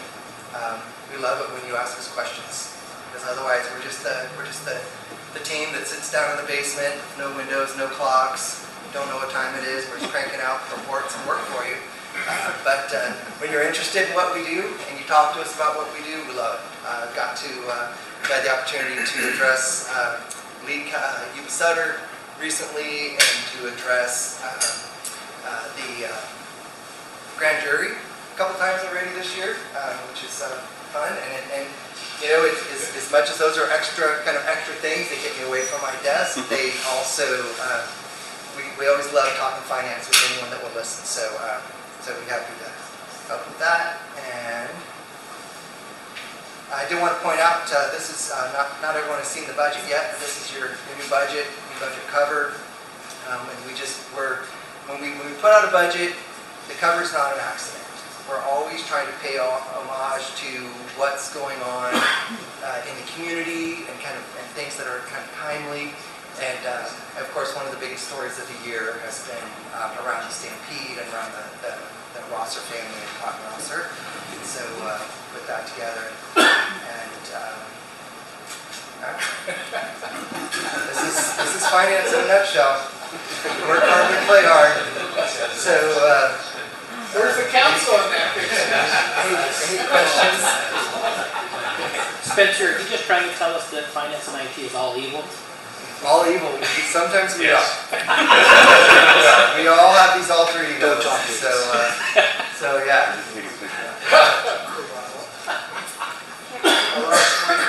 That's it. Are you up there? Yeah, I am. Which one? Oh, okay. That was when I used to go to the gym. Before I shaved. Yeah. Cool.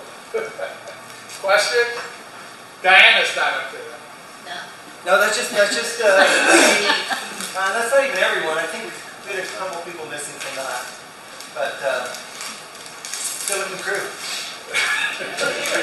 So yeah, just anyone want any questions? Nothing. Spencer, I got a question. Yeah. Why is my water bill going to West Sacramento?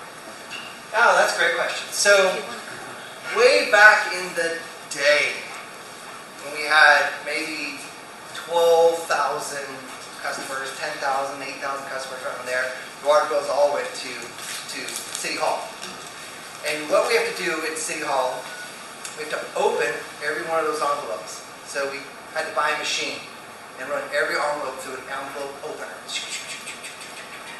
And then we had to pull them out, open them up, and apply every single bill to every account, and it was manual. So imagine with just half the bills that we process today, how much it takes to handle 10, 12,000 pieces of paper. So we employed way back, had a company, CPI, Check Processors Inc., is one of the many companies that provides this kind of service. So what they're able to do is they're able to receive those statements and your check and process them in a much more rapid and efficient way than we ever could, without losing two people from the front counter for a week trying to process payments or longer. And so they used to. There was a strong sensitivity. And this goes way back. Brian might remember these conversations, but there was a really strong sensitivity to them ever saying West Sacramento on the bills. And so what we used to do is hire a service to come pick up these huge bags of green envelopes from City Hall and take them to Sacramento every day. So we still have that service. It doesn't cost as much. Because now they're coming in, because we still have a drop box in the parking lot. You can drop your bill, you drive up, you see, when I'm coming to work every day, I see someone like speeding to get in front of me and roll and get into City Hall so they can drop that bill off and get back to work on time. And so we still have a courier service taking those to West Sacramento that comes once a day. But they're just picking up a small stack of bills, and I haven't been carrying a Santa sack full. So is that your decision? That was not. That predates me. But I was here during all that. That was in the kind of early 2000s and all that stuff. So that's a great question. Any other trivia? Oh, Mark. I think I'm glad that we're able to get you fully staffed, because finance is kind of behind the scenes key to a lot of what we do. 4 years ago, I think we put together a budget ad hoc committee, and I think it was Sean and Dave, and we got into business. And each year, I think it's probably been a little more intrusive. In fact, I got reintroduced to animation. Holy crap! I thought I left that in the dark. know, part of that, the methodology of that wasn't because we didn't trust what was going on in our finance department. It was to set the stage for potentially what we thought we might have to do at some point, which is go out to the public and say, our budget's solid.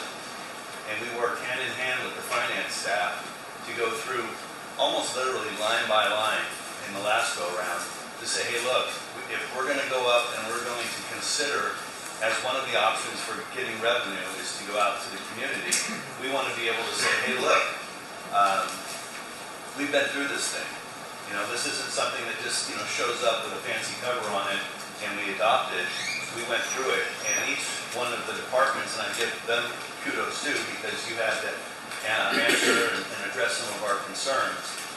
But the end product at this point anyway gives me great, as good as confidence as I could probably have, is that we've been through the budget.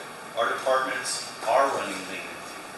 You know, if we're asking the public to help with the revenue, we can do so with a very confident ability to stand in front of them and say, hey, this is what it is.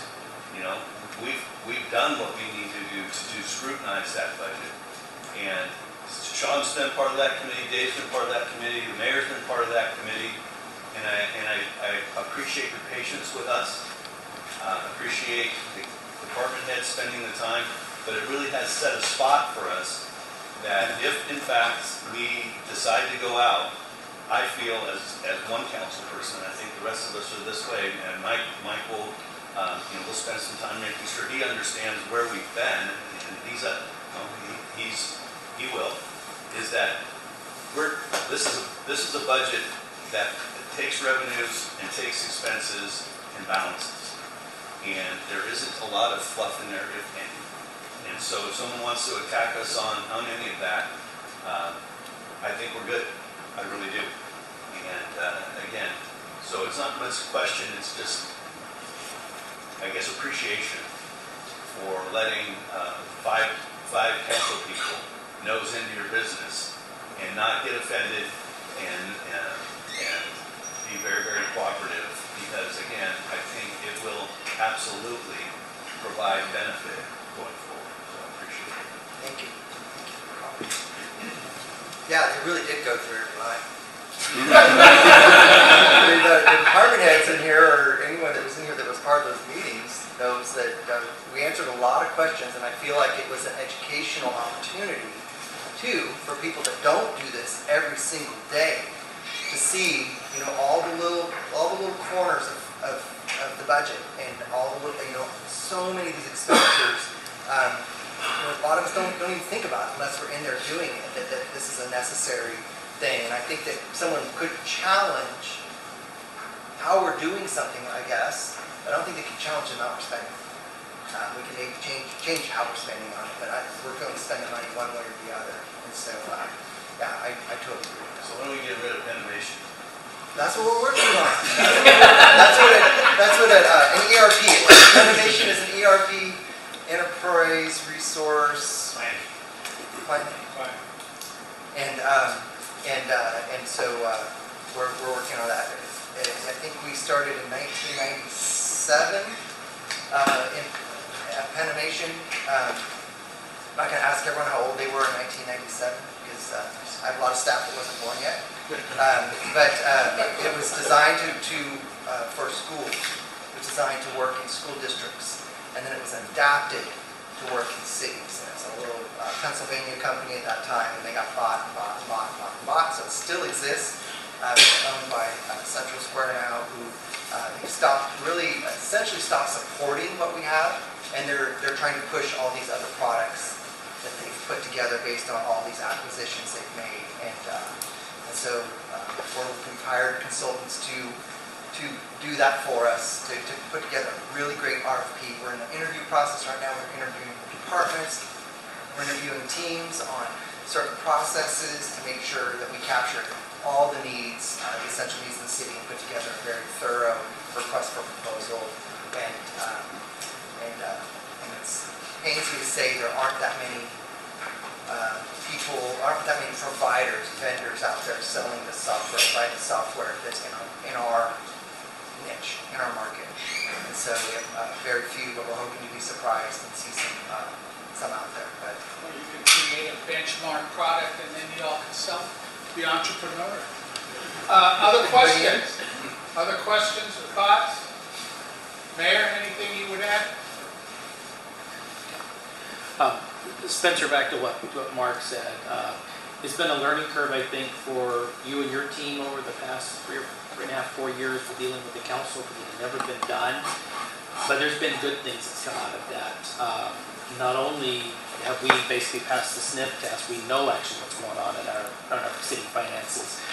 But I think we kind of unwound some things, as you remember, to make them even more transparent because the questions we came in with were the same questions that the public was coming in with, and it's stuff that had happened before any of us were ever in these seats. Move this to that, and it just convoluted everything. And one of the main things that I've already heard the theme from PD and Fire, but we moved it back out, was the training budgets. Because year one, I remember Sean and I think it was Sean and I, their first year we came in there, and we started asking questions with fly to mission and training and this and that because we saw that investment in our personnel, but we couldn't tell what went from where because it had all been rolled up into one thing, and we found out the department heads had to go to the city manager basically to ask for training money. We're like, no, who knows better how to train their departments but the E-team that's over that, so get those budgets out and let them do it. So hopefully that has helped you guys, and I think that's the goal of what we set out as a council, is just make it A, transparent, and B, more efficient, so you guys as department heads and mid-managers can really utilize what your budget is and not have to, as I call it, beg and plead from someone else to give you more money to do that. You know what your finances are. Be good stewards of what you have and do what's best for your department. So thanks, and we'll be back in budget ad hoc here in a few months, won't we? Sorry, yeah. Look for more of those relics from the recession. That was a relic of the recession. I'm getting a big magnifying. Look for more, yeah. I think what you said and Mark said about looking into the budget and being patient in terms of our examination, I think it may have been sort of awkward in the beginning to have so many C's dive into this thing line by line, and line by line. But again, I think the end product, the way you're talking about it, is it wasn't a blame fix. It was, again, a problem solved. So I think it's a good statement that you made, that it has created enough confidence for the council now to make some decisions about how to move forward, because you've gone through it line by line. So that's a good example, again, of a process that works well. So the other question I have is, based on inflationary costs, how did that impact the city because it was unexpected? Well, it's had a very big impact, and it's going to be one because most of that high inflation happened during the last fiscal year or the beginning of the current fiscal year. I think it's something that we're going to have to address in this budget. I think department heads are going to be looking at what their purchasing power is and might be making some requests. And I would expect that, and that's where it's going to get difficult to for the ad hoc committee, for the council, is weighing those requests, because I think we're going to have a lot of competing requests. Just look at the cost of a pickup, what that's done in the last year. Pickup used to be, especially a work truck, like we're not buying, King Ranches, we're buying work trucks. And just the cost of a work truck in the last year is unbelievably high. And so this is something that we're facing. Thankfully, this is from a finance director's perspective, not an operating perspective. Thankfully, we haven't been able to find these large purchases to go buy. Right? That's been pushed down the road. It's all that the can's been kicked down the road. You cannot buy. We bought the only.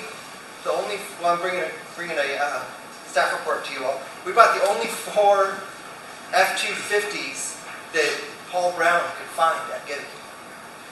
Hey, anyway, they're gone. We won't see it. Paul Brown probably won't see another F-250 for a year. I hope that's not the case. That's what he believes, and that's what we believe too. And so, you know, there's gonna be a lot of unmet capital needs, capital purchases that are coming in our future, and we're gonna have to deal with that as a team. Okay. All right, are we, thank you.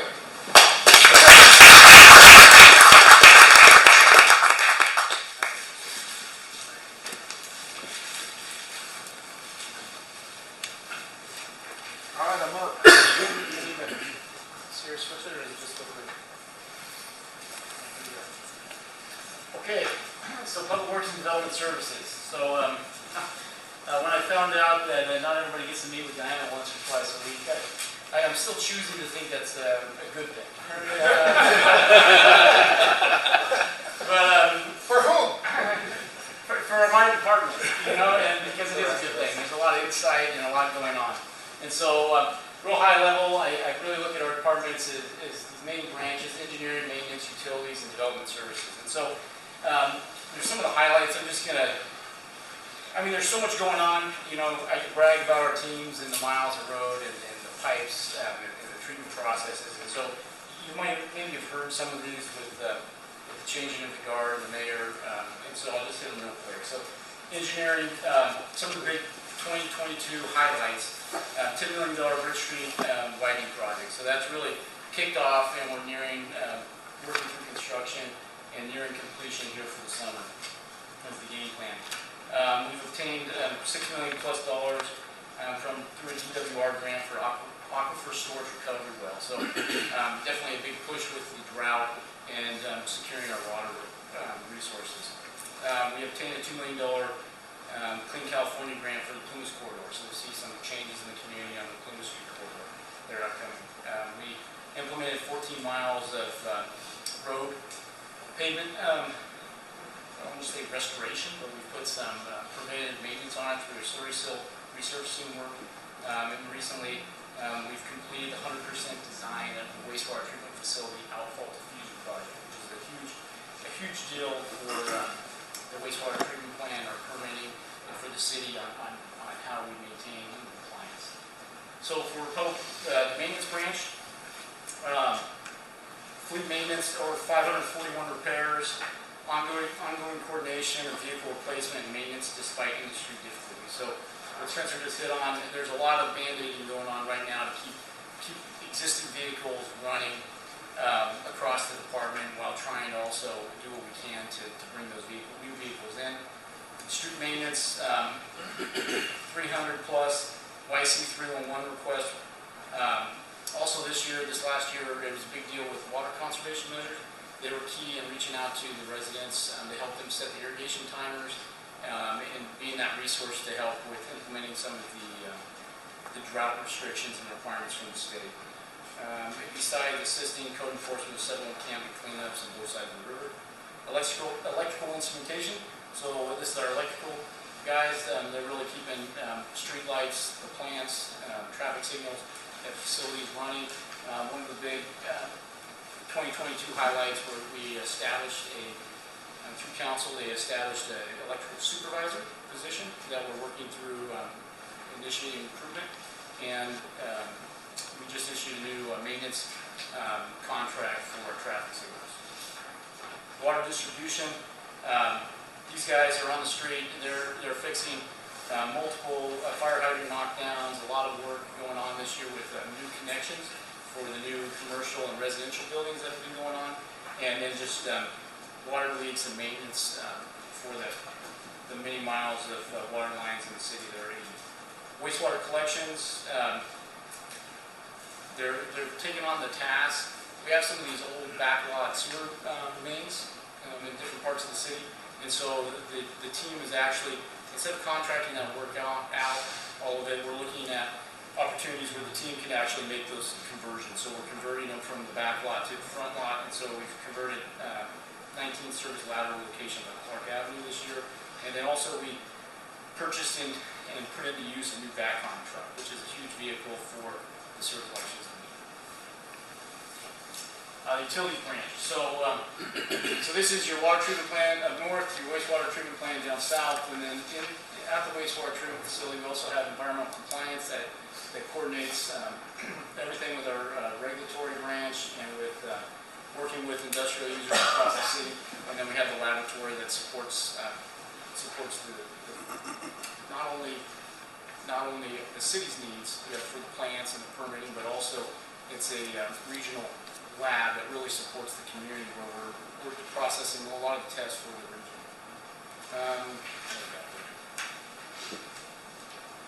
Utilities coordinated with DWR the outreach tour, which then turned into this successful grant for the aquifer storage recovery well.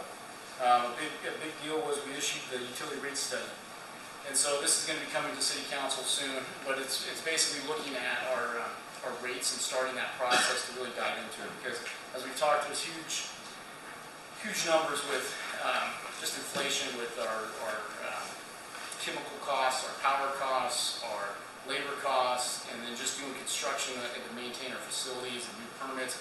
And so we're really diving into the weeds to move forward with that and analyze where our rates need to be for what we need to do to keep the system going. The water treatment plant, they started construction on the new second groundwater well, and so a previous grant was obtained, and they've started. So if you get up to the plant, the well's been drilled. It's producing better than hoped, and we're looking to start phase 2 to implement the top end of that well and get it plugged into our system. So that was a big deal for 2022 to help. Hopefully it keeps raining and our water's there, but this is an effort to secure our water. Wastewater treatment facility. So 0.3 discharge. I don't know if anybody's heard that term before, but we have two options for wastewater. We're discharging to the river with a diffuser that is outside. It's laying on the ground the majority of the time. It's not allowed under our permit to use.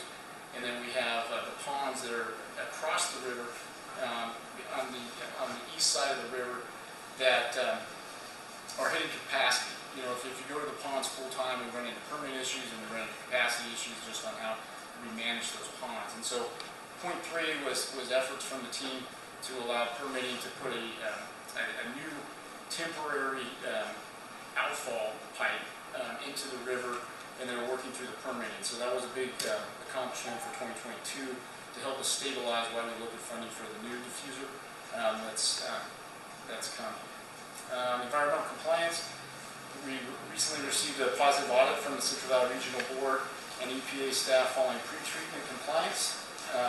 And then another huge effort with Kathy's help is we submitted a $35 million state revolving fund loan grant for the outfall diffuser project. So that's huge. And so part of our business model with the city is really we need to pull in as much funding and grants that we can to help with our costs. And so through those efforts, $35 million on our own for the community is super difficult. And so it's packaging it, hitting those timelines, getting it submitted, and then working as a team to find out what we can get, when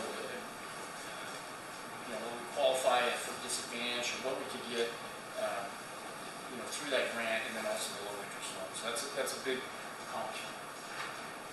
I don't want to forget the laboratory. The lab team successfully completed their ELAP audit and renewed certification, and they added a new metal analysis capability for this year. So development services. So building, code enforcement, planning, development, liaison, and housing.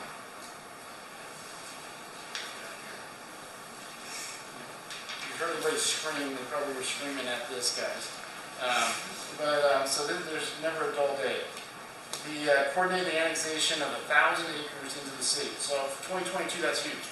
A lot of people don't appreciate that, but there hasn't been substantial annexations or the jurisdictional boundary changes since early 2000. And so with this was 10% of the city, 11% of the city we basically grew in the Bogue Stewart Master Plan area and then the Lincoln East Pacific Plan area. So that really sets us up long term for planned growth in certain areas. We partnered with the Housing Authority on a 176 unit Richland Village project that we helped coordinate for their grant to come and bring that forward.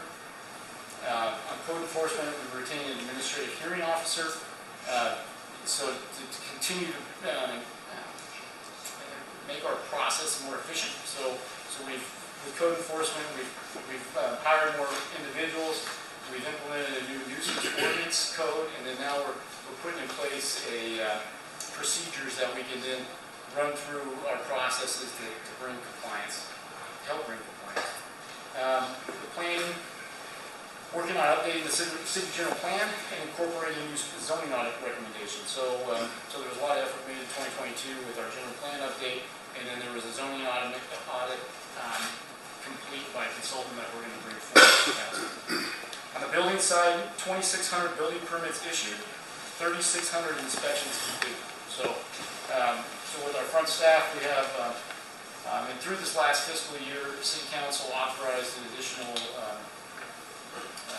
personnel for the front counter. So we have permit tech, so that will bring us to 2 permit techs, and then a planned examiner for the future that we're working on filling. And so right now, 2 building inspectors plus the chief building official, 3,600 inspections. And then 875 code enforcement complaints, and we've processed 57 land entitlement applications. Any questions? Any questions on that? 22 highlights? Mine's the best, right? You got a lot of time to work on it with Diana and all the meetings. I think keep a bear out of your cabin. A bigger wall. All right, so so the council questions that came through, what causes you great concern and what are your critical? Let's keep me up at night. Oh, I want these together. What keeps me up at night? Really everybody hit on it a little bit, but what keeps me up all night is just the deferred maintenance and the cost of infrastructure. And so driving to work, you look at the roads, it's like, Jesus, you know what I think about? I think about, man, I need $200 million that I don't have. I think about the wastewater treatment plant that I need a $35 million diffuser, I need a $20 million digester to keep in compliance with these laws that are coming into place. I think about our facilities. I go over to the fire department and I see, the fire chief's got a fan drying out the floor because the roof's leaking. And so that's what keeps me up at night, is just trying to figure out how the rising costs and inflation, the limited rates available for funding, and just project delivery and delays, how that all ties together with the demand. And then meeting those regulatory requirement changes, and then just understanding that this is our community, these are our family members and friends, and finding that balance between, I can tell you, well, we need this, but we only could afford a certain amount. And so trying to find that balance for the community. What do I need from the council? It's really just, as we bring things forward, is to continue to understand the scope of the need for the public infrastructure and the services. They're expensive. They're expensive toys. Everything we do now is just, it's out of sight. I paid for some PVC pipe the other day, and I couldn't believe how expensive it was just to buy the material. Continue to recognize the quality of their staff who are doing the best to manage with limited resources. And then provide ongoing communication, collaboration to develop priorities. So really I want to continue to hear from council members. If there's a priority out there that we need to focus on or work on, that's where year the years for the community and the mouthpiece, and then we can kind of put in the budget and try to prioritize and work towards. So with that, I got 20 years. Incrementally. Here's some, I think one of the comments came through is just, what do I see for the next 20 years? Is just, it's just moving forward incrementally but progressively. And so it's just continuing that we've got staff, we have people in place that we continue to whittle away at some of these issues and work towards making long-term improvements, supporting our community in a sustainable way, pursuing funding mechanisms to support those operations, maintaining progressive capital improvement program. So it's just really, that's what I see for these departments on how do we keep making improvements. How are things with morale? You know, I kind of joked, you know, I'm probably the last person to know. But I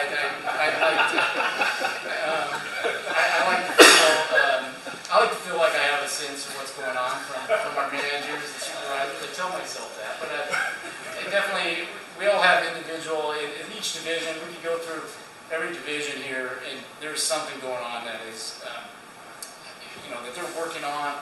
There's some sort of issue, but really, as I talked earlier, the conversation has changed. We're able to focus on work a little bit more than just staffing needs, which has been huge.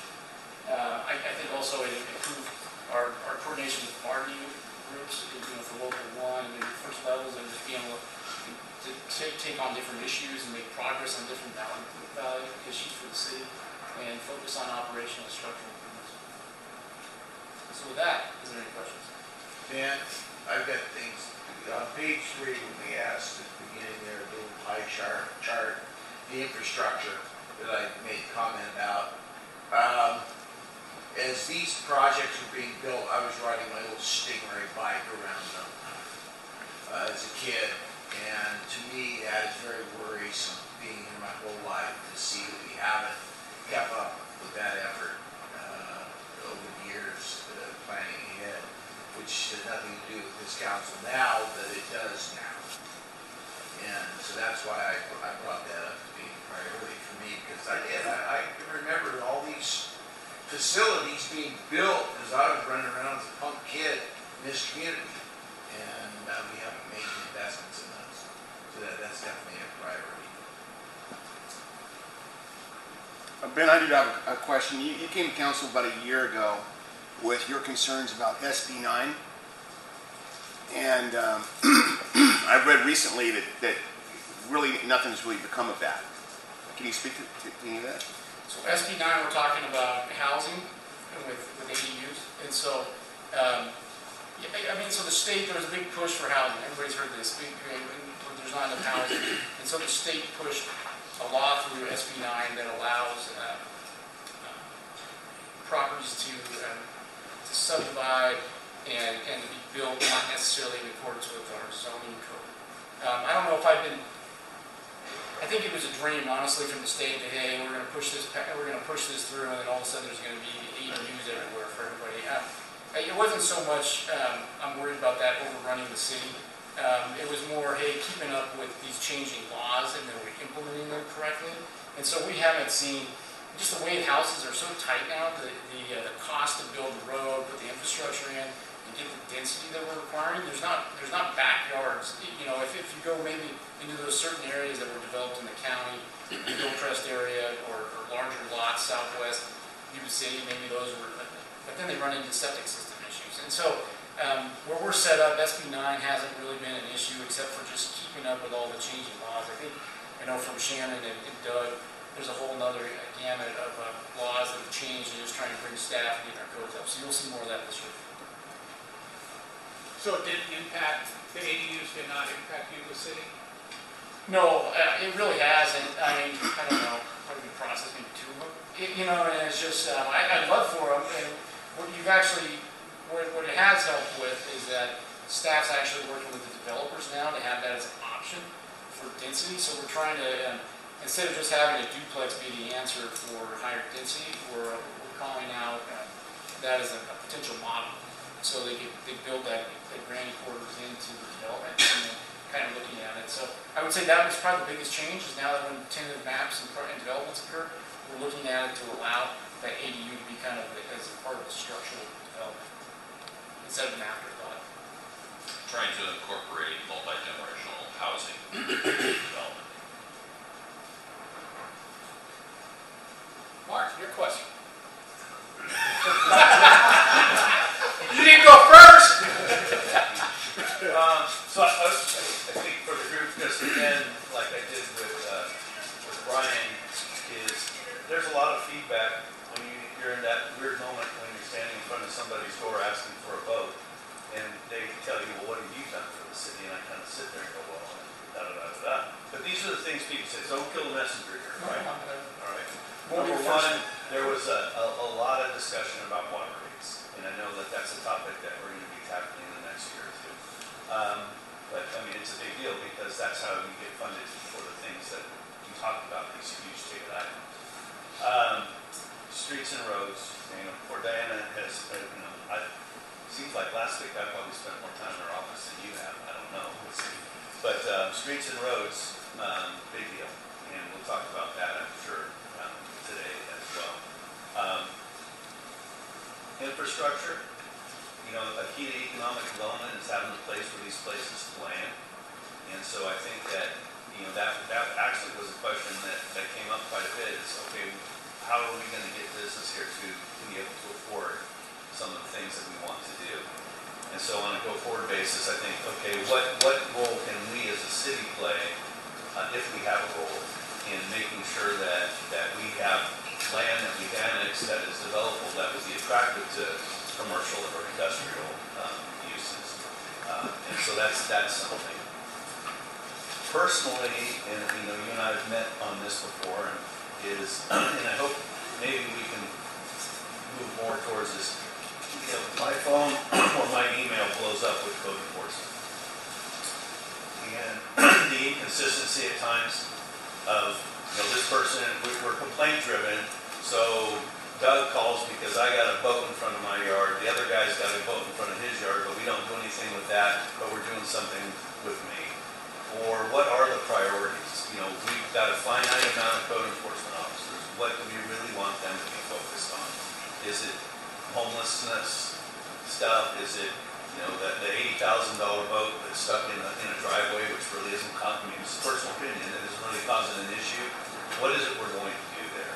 And I'm hopeful that, you know, as we move forward today, we can get a little bit more understanding of all that instead of necessarily being completely complaint driven. Is what do we want our code enforcement staff to be really tackling?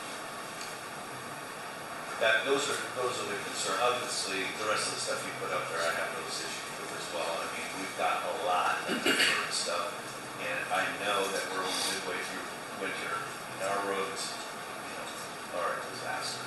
And maybe it's a good thing right now. Yeah, I did respond, Mark. Any of them were trying to make. It's as far as plan development for the future.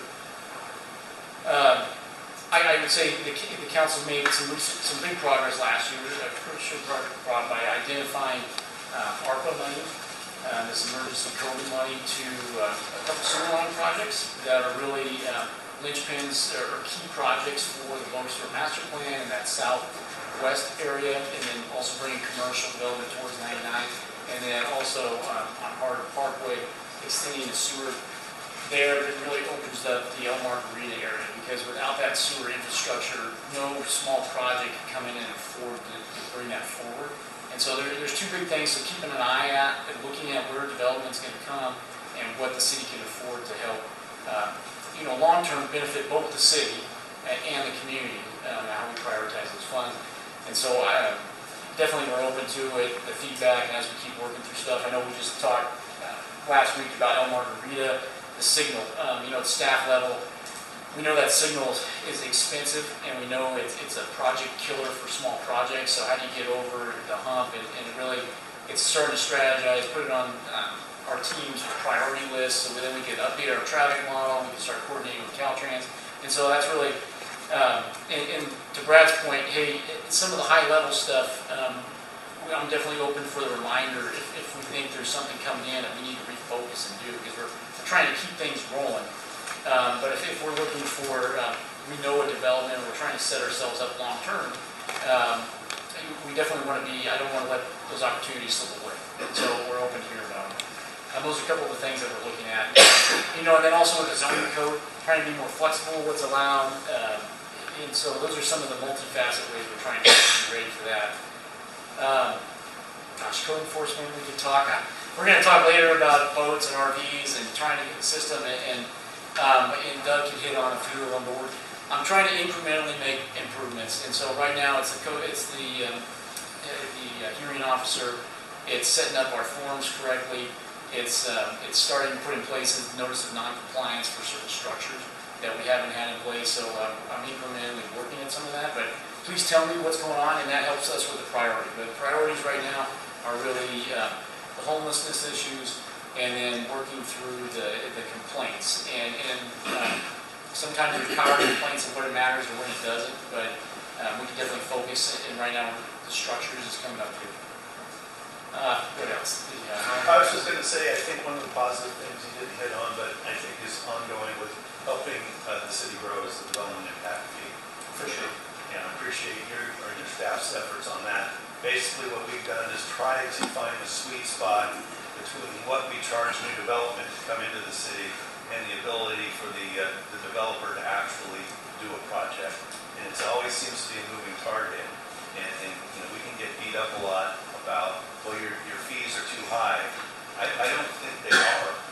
I think, and actually in many cases, we're probably not, but we're doing the fee study and we'll continue to work with that. But I think what we've done has encouraged growth previous to the interest rate escalation. But again, I would say here's some additional positive things that your group has helped with.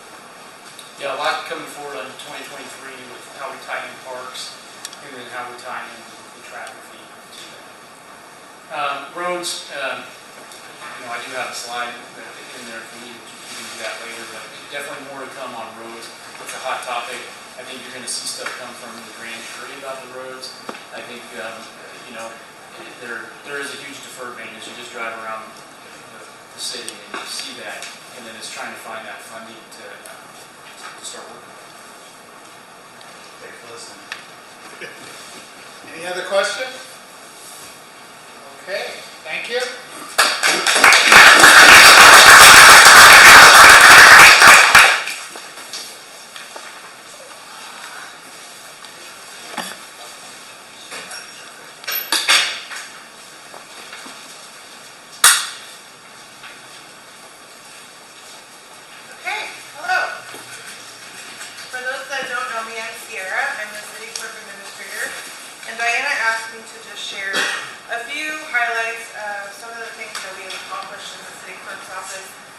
Last year. What you may or may not be aware of is that I wear a lot of different hats.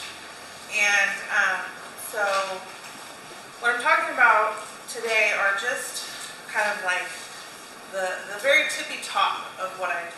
There's a lot of things that we've accomplished, that I've accomplished that aren't on the list because they're just kind of, the day-to-day business, but these are things that I think are noteworthy, and so I just wanted to share them with you. So one of the things that I do with the help of Danny, if you haven't met her, she's a part-time admin clerk that's working in admin right now. But one of the things that I'm responsible for are public records requests. So any member of the public can request copies of plans, copies of reports, of financial reports, and anything basically that we do is public record. And folks request that information quite often. Some of those requests are pretty basic, some of them are very complicated. But last year we processed 209 public records requests, which is a lot, especially with the amount of folks that we have working on them. But I think that we can only expect that that number is going to increase. And talking with city clerks and other jurisdictions, they're seeing their public records requests, skyrocket. There's a lot of folks that are out there looking for opportunities to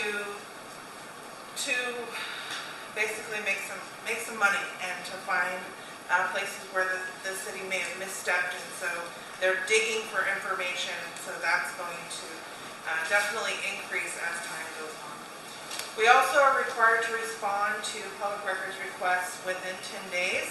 Our average time to close is 7.55, which is pretty solid, considering, like I said, the resources that we have and the number of requests that we received last year. So yay, public records requests. The second big thing that happened this year was the election, as you know, and I am the elections official for the city, and so as part of my role, I prepared materials for our candidates. I was responsible for all of the public notices that are required by law. Shannon was very helpful in that process, so thank you for that. But making sure those got where they needed to go in a timely manner. We also transitioned, as you are all aware, to district-based election, which requires a lot of things to happen behind the scenes. There's a lot of moving parts and coordination with the county to make sure that all that goes off without a hitch. And then, of course, we had 7 candidates and a measure on the ballot this last year. So there was a lot going on. In addition to kind of my standard day-to-day, we had election stuff happening as well. So I'm happy that it's over, and looking forward to a smoother 2024. The other big rock, as I like to say, was civic clerk implementation. So I think everybody in this room is familiar with civic clerk. We used to do our agendas and our staff reports in a very manual process. It took a lot of time, and I know there's still a learning curve happening, and some people are struggling a little bit with civic clerk, but we're in a much better place than we ever were before, and that whole kind of agenda process, I think, has improved. Our efficiency has improved, and I'm looking forward to continuing to implement additional modules in civic clerk that we haven't yet implemented. So that's a huge, huge leap forward as far as technology is concerned for city clerk's office. And then we have the records retention schedule. So one of the responsibilities of the city clerk's office is to maintain the historical record for the city, and to make sure that other departments are retaining the proper records that they're responsible for. And up until very recently, the record retention schedule that the city was using was from 2002, and it was the record retention schedule that was issued by the Secretary of State way back when. And even when it was new, it was half-baked, and there was a lot of holes in it. And so when I took on this position, I inherited lots of boxes of records.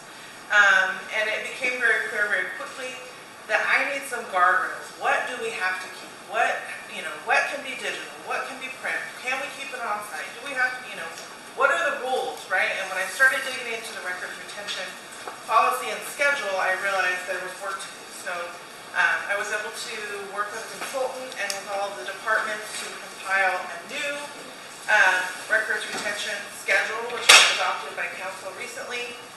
And that gives, my office, like I said, the guardrails that I need so that I can process this backlog of records that I have. But it also gives guidelines for departments on what they need to keep, how they need to store it, and hopefully that would make things easier going forward, so we don't just have closets and cabinets full of records that are not necessary. So those are some of the highlights. I did also want to share, since we're sharing, what keeps me up at night. First and foremost is records retention. So if you've been in my office recently, I have a whole wall of boxes, and that's really only about half of the boxes that I inherited when I took on this position. Because of resources, records retention has always kind of been on the back burner for the city clerk's office, and so there are decades of records that we're sifting through slowly, scanning, and trying to make sense of. And so I think a lot about records retention for obvious reasons. Someday, 20 years from now, 25 years from now, when I get to retire, I hope that whoever's in this room at that time will be able to feel confident that, well, when Sierra was in her position, she was really good at records retention, and I know exactly where to find that particular record. That hasn't always been the case, and so I feel like this is the time to build that solid foundation so that going forward for future, that historical record will be there. Part of that process is document storage, digital document storage. So I talked briefly with Brian about that yesterday, and there are some opportunities for improvement for our digital document storage solutions. So we're going to be working together on that to make sure that that it meets the needs for IT, but also for our historical records retention purposes. The other huge thing, and I think Shannon can attest to this, is that the laws are constantly changing. Like, I feel like every week I get an email about, oh, by the way, this is changing, that's changing. And so because part of my job is compliance and to make sure that everything is, you know, on point and my I's are dotted and T's are crossed, and make sure everything that's happening behind the scenes for the city is on the up and up. That's definitely a source of insomnia for me. But thankfully, again, I talk to Shannon a lot, and he helps me through a lot of that. Staffing going forward is definitely a concern. As you know, I am kind of a one-man band. I'm the city clerk administrator, and I'm responsible for a lot of really important things, and I'm happy to do it. And fortunately, I have Judy, who's amazing, and I don't know what I would do without her. And I have Danny, who's here part-time, and she's helping a lot with the record retention side of things. But the demands for the city clerk and the city clerk's office are only going to grow as time goes on. And already I feel like things are falling off the plate. And so I worry going forward about what the city clerk's office looks like from a staffing perspective, just to keep up with everything current and to, you know, take care of the backlogs and the new laws, all the things that are happening and changing.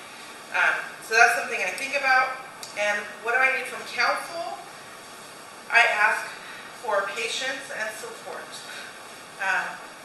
When it comes time for, you know, to allocate resources and budget, I just ask for your support and understanding, and that, you know, we are all doing the best that we can. But specifically in the city clerk's office, you know, it's a lot for one person, and so I potentially in the future will need some resources and additional budget, and so I hope that you take that into consideration. Any questions? Good. No? Now I feel snubbed. Let the mayor go first. I just, Sarah, I just want to thank you for that presentation. And going back to the districting, that must have been difficult, but you staff made it look seamless. And you know, I was introduced to the idea of districts happening sooner rather than later 2 years ago. And based on what council suggested and what the demographers demanded, is this is not a choice, you're doing it. And so thank you for putting all the work into that. And it was a little frustrating from a council's point of view when we constantly did public hearings on this, meetings on this, and we were talking to empty chairs. For some reason at the time, lines on a map would just kind of put people to sleep. Of course, that changed when the ballots came out and they realized, wait a minute, I can't vote for the person I want to vote for. So here we are. Thank you for that. And I would like to thank, there were several E-team members that approached me and expressed concern about what districts meant moving forward based on experiences their counterparts had in other areas that have districts, and what it looks like going from an at-large to a districted city and what might happen. And so I was thankful for that input from those members. So thank you. Sierra, first of all, it's really not a question, but it's more of a thank you, because you've done a hell of a job since you've taken it on in there, and I appreciate your honesty and the civic clerk, you know, bringing that forward.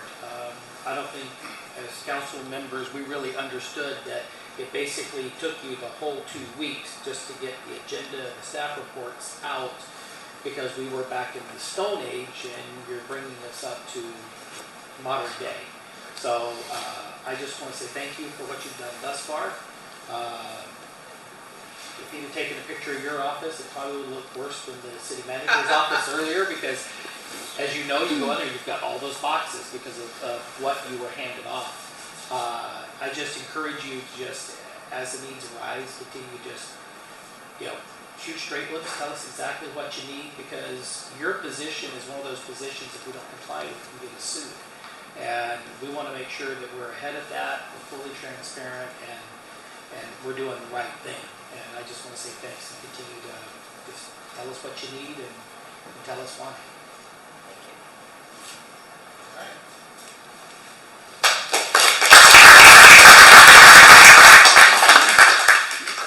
Last but not least, So this is for city administration. So for 2022 accomplishments, thank you to George for a successful mayor bus tour, coordinated that for Mayor Shaw at the time.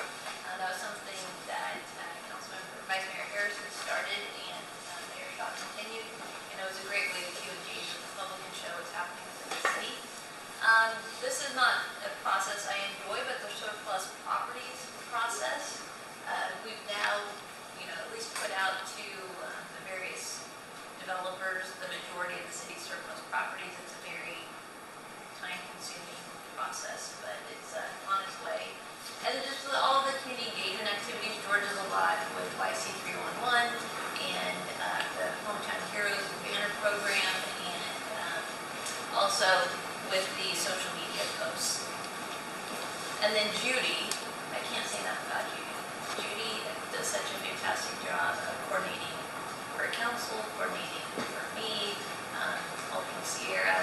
And Sierra already talked about her role in the division, and it's a really great team. So with that, council questions. I really hate the term "what keeps you up at night." I prefer "what are the concerns." Yes, there are moments that there are things that really weigh heavy on me that do impair my sleep. Unfortunately, that's kind of far between, but there are a lot of concerns, and so I'll focus more on that. When it comes to fiscal sustainability, we'll talk about it more, but as we see what's happening with the economy, we've had record high property taxes, record high sales taxes, and yes, those will continue, but are they sustainable? And so that's something that we as a city need to evaluate. And looking at our 5-year fiscal outlook, the quick answer is no. Infrastructure condition, Ben talked about it. You don't have to talk about it, we live it. As you drive around on the roads, as you see the facilities, you can't see the underground infrastructure, but you can see the crews out on the streets. We have water lines, we have sewer lines that are 100 years old, over 100 years old. They weren't meant to last that long. And it's difficult because they have not been maintained. The rates can't support the maintenance of those facilities, and so this is going to be a major issue. In regards to economic development, that is an area that we do not. It's a void for the city. And fortunately, we have Ashley and we have the UCAN with Yuba-Sutter, but that's really helping people through the development process. That's not a true economic development position where it's out there selling the city, getting people and businesses interested in the city. And there's a lot of things that we could do to either, evaluate, do we bring on somebody on a contract basis, do we bring in staff to do that? But aside from that, it's great that we're bringing on programs where people can go online and see what properties are available.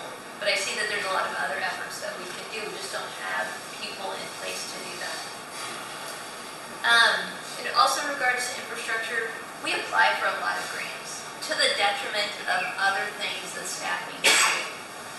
We're applying for grants that may not be the critical need, but it's the ability to get money. And so we will put the time to put the grant application together, recognizing it might fit a small part of what you need because you're trying to make the project fit the grant program, because we don't want to miss those opportunities. But that may not be the most critical project that we need to work on. But it's something that we need to continue, because from a financial perspective, we don't have the sustained revenues to do all the projects that we want to do.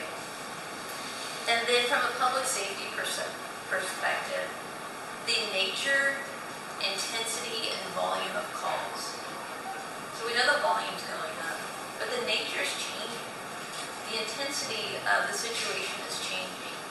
And so, you know, how as an organization are we setting ourselves up? It's great to hear about mental wellness programs to help after the fact and for the ongoing.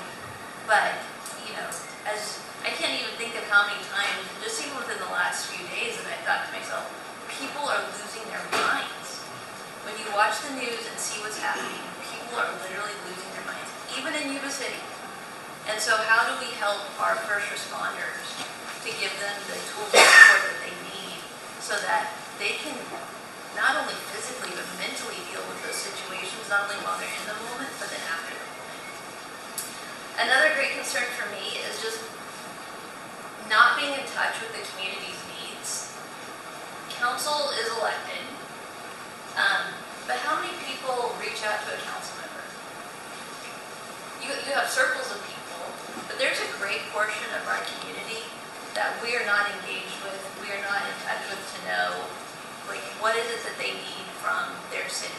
And so I'd like to see, and we're going to talk about it more later today about community workshops.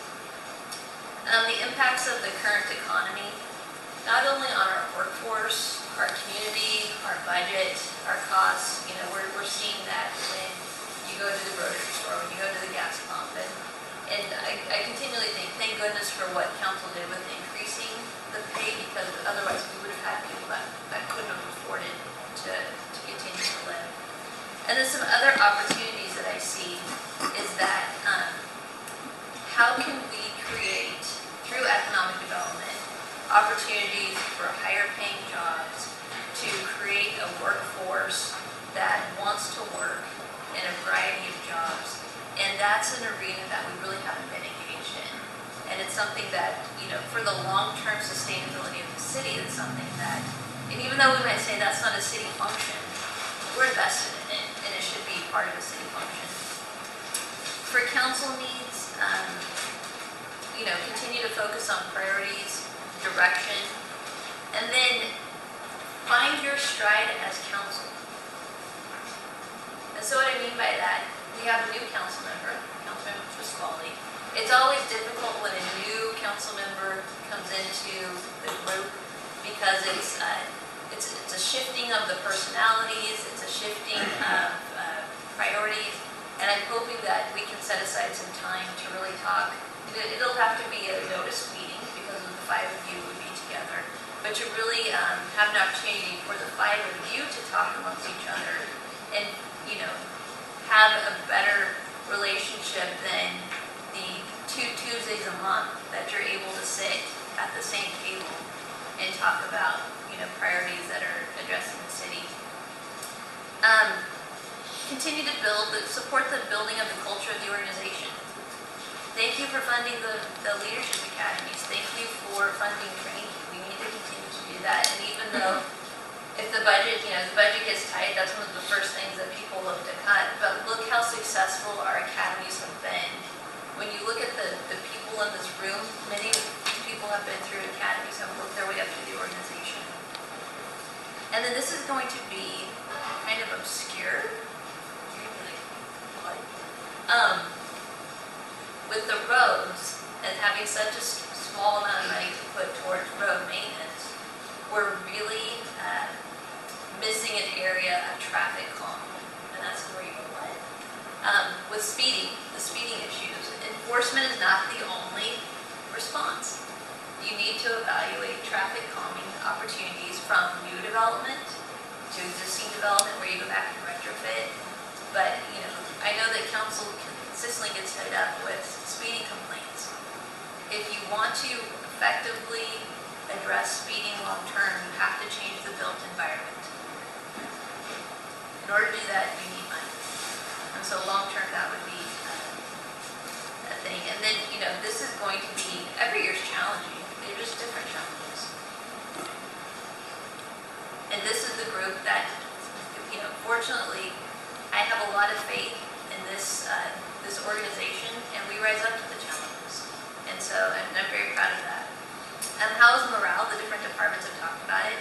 We are an employer, so it depends on day to day and what's happening within that group. We also have multi-generations working within the workforce. That's impacting the workforce as we try to figure out how to work with each other across multiple generations. And we're going to have some training on that soon. And but overall, I think morale is really good. As Ben said, the conversation shifted. It shifted away from who are we losing this week to more about the job and the things that we do for our community. And so with that, any questions? Mark Woodstaff. Mayor? No question. Mike, any questions? I did have one. You hit on the academies. I just had the opportunity going down to the state, going through the new council member academy, and I was reluctant. What am I going to learn? What am I going to learn? And it was so useful to me. Things that I had never opened my mind to think about, brought up, discussed, and talked. And I'm a big proponent of professional development, and to see that the city's taking it on is really, I see the value of it. Okay. If you talk about the academies, Diana, you talked about other things. We talked about the employee engagements and things like that to help nurture our employees and understand that, so they can understand that they're appreciated. And I just want to reaffirm my position on that, in that, we were all here in service of a brighter future for ourselves, for our city, for our children. And we provide services. And the employees are our engine.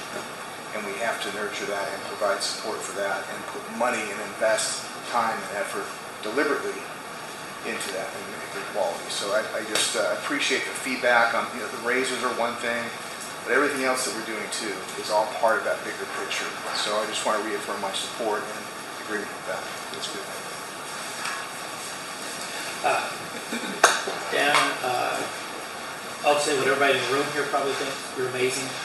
And I'm very thankful. I'm very thankful that you, after 3 attempts, you finally, came around to accepting our offer and living on the city manager, because the culture that you helped us create, and it's been collaborative, but you've been a very key part of that. I look at the respect that the E-team and all the team members of the city have for you, and then I look at just the vision that you've laid out here that brings it up to that high level as far as all the high arching things we need to deal with, because it all interweave. You're the right person at the right time in the city, and I just want to say on behalf of, I can say that on behalf of everybody in the room probably, thank you for your leadership, and thank you for your vision, and thank you for finally saying yes after us coming to you 3 times, because it's helping the city go forward. Tying back to the education and investment of our team members, we talked about what we did with the salaries across the city. I mean, we went through 3 years of, like every department was in here, trying to put a Band-Aid on something, fix something, do things. And we came to the table last year and said, now it's time to invest in our greatest asset, which is our team members. We've kind of put Band-Aids on things, but let's get everything else stabilized. And if you look at successful organizations and successful companies, okay, all of them have one trait in common, and that is they are always learning and investing in training to take the next step forward. So we have to keep that going. We have to develop the leadership. We have to develop the training, because that's how we're going to get better. Because an organization is never truly stagnant. You're either advancing or you're declining. And so we need to make sure that we're advancing.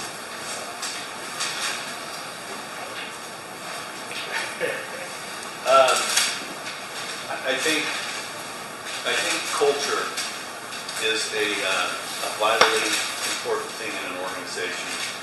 And I go back to sports teams or businesses I've been involved in, and when you have chemistry and you have culture, positive culture, great things can happen. And I've heard a lot about thanks about what we've done to try to help with the culture, but really the leaders in this room, and all of you are those, are the ones that help drive the culture. And this was something that a gentleman back in the early 90s imparted to me. His name's Juan Lopez, by the way, in regards to how important that is. So, for me, I just want to make sure that you understand how valuable I think you are to improving the culture of this organization, and how all of you are also valuable in continuing to try to improve the culture of the organization. I get fearful of folks like you, Diana, and all the department heads and the mid-managers. You get focused and drawn into working in the business instead of sometimes working on the business. And by that, it's like, hey, look, I've got to go do this thing, I've got to go do this thing. And just making sure that we take the time to step back at times and really get strategic. And that's at the council level too. We can get very consumed with the call or the email of the day. But in reality, what's the big picture? Where do we want to be and how do we want to get there? I know we're going to talk a bit about that coming up. But that to me is what's going to differentiate this organization from the others. I also want to thank you for your efforts in trying to keep us regionally together. Okay, this is a big issue going forward, right? Everyone's got competing interests. I don't think there's any misconception that together we can be better if we're working with Sutter County, Yuba County, Marysville. And I know at times that becomes very challenging, and you are the person that, as well as some others, that have to sort of mediate that behind the scenes. I think 2023 is going to be an extremely interesting year for that. I think that we've got, as everyone has relayed to us, we've got a fair amount of challenges. But you know what? As far as the morning goes, I feel encouraged by the ability for you all to share with us what those challenges are, and our ability, I hope, to be able to support, facilitate those things going forward. That's all. John? Yeah, just we're getting ready to break for lunch right now. Is that true? We've got. I'm going to do one more thing after you. All right. Ask Well, questions. since we're going, I think now would be a good time, to recognize the folks that, of course, awesome job. I'm not going to just speak out work on you. You already know I don't want to embarrass you anymore. But I got to tell you, one of the major things, and everything is important, but we would be, I think, remiss not to acknowledge our city attorney. Because that man keeps us afloat and keeps us within the guardrails. He works behind the scenes and never asks for anything in return.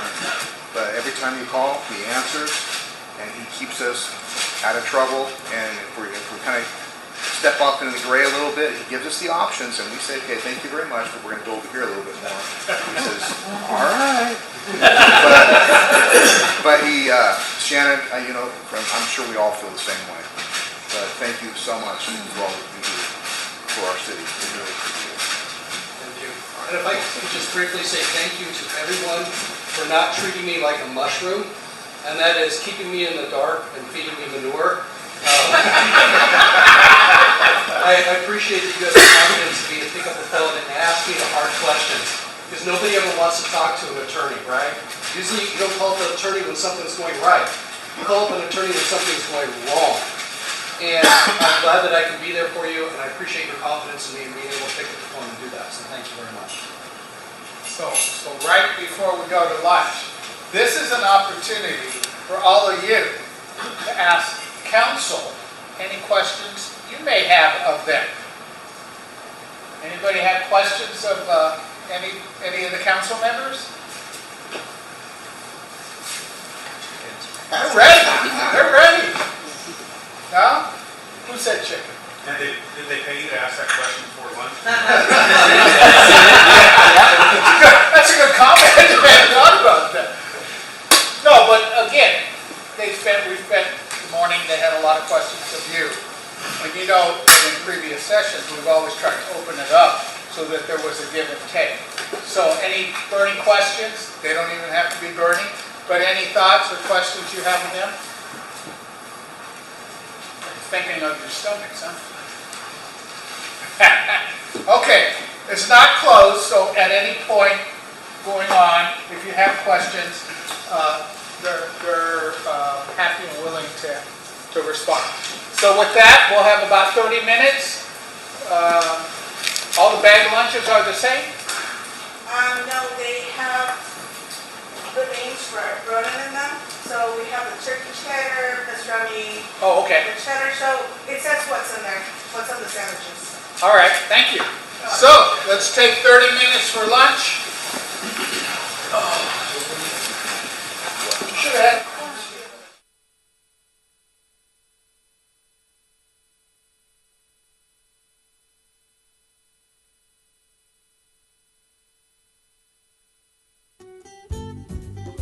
Yuba-Sutter.live's local government live streams are presented by Plumas Lake Self-Storage in Plumas Lake, where lifelong local residents are helping other residents keep things safe, providing indoor storage units, outdoor RV and vehicle parking, moving supplies, and Penske truck rentals. Details at plumaslakeselfstorage.com.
Yuba-Sutter.live's local government live streams are presented by Plumas Lake Self-Storage in Plumas Lake, where lifelong local residents are helping other residents keep things safe, providing indoor storage units, outdoor RV and vehicle parking, moving supplies, and Penske truck rentals. Details at plumaslakeselfstorage.com.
kind of came about, I think 2021-ish is when we started having these events here locally. As with a lot of crime trends, sometimes you don't see things locally in our jurisdiction, and all of a sudden they just show up, which is pretty much what happened with street racing. We've had some local people involved in these groups, and what was happening was it's a network of people that are driven through social media and things like that, and they meet up at places, pre-designated times. They basically take over an intersection, a parking lot, whatever it is, and cause lots of safety problems. I'm sure you've seen it on the news. So what has happened over time is these things, whether in jurisdictions like ours, they probably think that, hey, they don't have many people here, not many cops, we probably basically take over this area. So summer of 21 is really what got bad for us. We were constantly getting word of these events where our officers were being pretty proactive in being able to find out when they were. They're not just blatantly posted out there. You kind of have to dig for them and figure out where these things are going to happen and where. So throughout that summer, there were many times when we called in extra personnel, and we would show up basically like we're an attendee right when they're supposed to be there, and usually they get mad, so they try to find new locations and we chase them all through town. That summer was very taxing on us. We were constantly just trying to get them out of our jurisdiction, use whatever we could to cite them and move them along. So unfortunately, in talking to our traffic sergeant, one thing we don't have is any quantifiable data, how many events there were in 21 versus 2022. But there was a noticeable difference. There were less events this last summer. We did not have any problems with it. It's still there. But our efforts seemed to have paid off a little bit. We really did the effort on getting other agencies involved. And most of it was because it wasn't our jurisdiction. We were getting CHP, Yuba-Sutter County, anyone else we could to help out and get extra staffing on those events that we found out about. So it did seem to help moving into this last summer, but the problem's still there. We have a OTS grant that we receive every year. Most of it is what we call operations, and they focus on different traffic violations. So in the current grant we have 4 operations planned that specifically target these types of vehicles and offenders. And moving forward into the next grant, which operates in the federal year, so it's October, we're asking for 10 of those operations to be funded by OTS. In addition to that, we've also sent 4 officers to a dragnet course. That was in Folsom, I believe, and then we recently hosted one where we had 6 more officers attend as well. So we're trying to expand our knowledge at the officer level, finding new violations. There's a lot of different violations we can get these people for because they're modifying these vehicles so much that they're not street legal. And unless you know what you're looking for, you're not going to, the average cop isn't going to know what to do. So, at the bottom there, street type violations cited. So 544 in 2021 versus 802 in 2022. So we did seem to do better on our enforcement efforts of these vehicles. There's a lot of internal emails floating around about certain vehicles, certain people, and the problems that they're creating for us.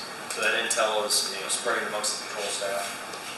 Our school resource officers, particularly Officer Southward, is really in tune with what's going on and knowing who some of these kids are. A lot more high school kids that are causing these problems. So one thing we looked into, and we are looking to bring, as certainly not a solution, but just another tool to help us, is a city ordinance to target street racing. What it would do is allow easier seizures of the vehicles, particularly when they're being driven by the registered owner. We don't need a court order to do this. What you can do with those vehicles in time, what we call a stipulated agreement on file. So if they get their towed one time for street racing, we may release it after a certain amount of time, but we basically tell them if you do this again, that vehicle's ours. So if we catch that offender a second time, the city can auction that vehicle off or sell it to an auction and take money. The other big thing on this is the citations for the spectators, because there's far more spectators than there are participants in these things, so this would allow us to cite them just for merely being there. So the city, this was taken from the city of Para, so they have been using it. Obviously, our goal is to, hopefully in the spring of 23, get this through, obviously through the city attorney, and make sure that it's okay there. And I just think of it as another tool that we can use, but the good news is I think our efforts in the first year of this, when it happened, we jumped on it. We let them know that we're not going to welcome that in our town, and it seemed to have helped a little bit. So we just got to keep our efforts going on this and get it out of our jurisdiction. So any questions I can answer on that? Is that numerical too? Mostly us, because they were taking the big parking lot. They were poles. They were using the Yuba College quite a bit. Can't think of any numerical that I know. They went over the old Mervyn lot, I think, once or twice. Habitat for Humanity. Most of the people we were identifying were from our area. I mean, people from out of town were coming, but the ones that were setting it up were from our city. She asked my question, but do they use F-250 work trucks?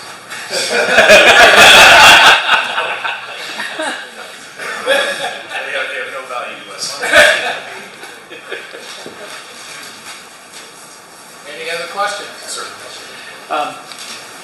With these racers and stuff coming in, how much is this tied to street games and stuff as well? Because I know that we've seen stuff over the past couple of years where they were tied to some of these, I think it was like Mafia 530 and stuff like that. Yeah, so there are little subsets within this. I mean, obviously when a street racing event happens, something you can anticipate 500 to a couple thousand people at times. So obviously they're not all one large gang. There's usually these little subsets within it. And we have identified people in our area that are involved in gangs. And we had a shooting last year at the Dungeon. Thank you. That we tied to some street racing groups. We ended up making an arrest on that. But these groups, some of those people are definitely involved in gangs, but as a whole, it's like if 2,000 people show up, no, that's not, you can consider that a gang, just little groups within it. The follow-up of that is, what can we do as a city, or you guys do as LE, if business owners are cultivating this and inviting them in, or, you know, it's not knowing the back of it, I'll just use that one as an incident, you said, the dungeon or whatever, not knowing, you know, but if the owner had been the one that facilitated, come here, blah, blah, blah, do we have any teeth to shut those types of things down from an LE perspective? I tell you, we've been fortunate that every lot they've tried to use, the owners have been cooperative with us. And we've been able to, I think the county, one was helping set up cones in the Kmart lot to try and get us out of there. Kohl's has always been cooperative. Within that ordinance, I believe there's some language that can help us there, but we haven't had that problem where the businesses are actually welcoming this stuff. It's not been the case in a lot of that. The dungeon thing was a one-off, it was just happened to be where that had happened, but that wasn't even a street racing event, it was just a street racer involved in that shooting.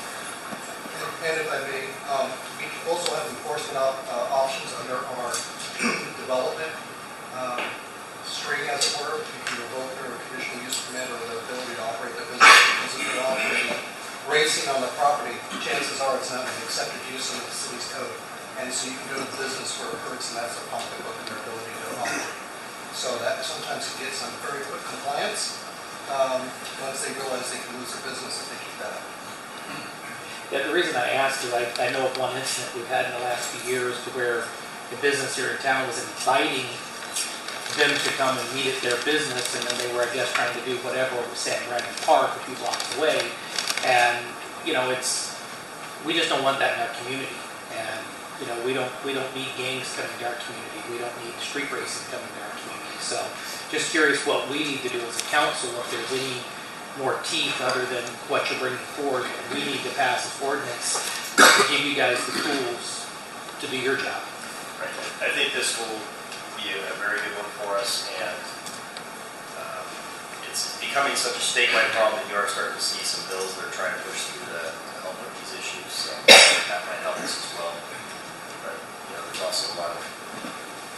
was not wanting as much enforcement for other violations that we could go after, so we got to balance that out. Yes. You said it was a drain on resources. You got a price tag on this?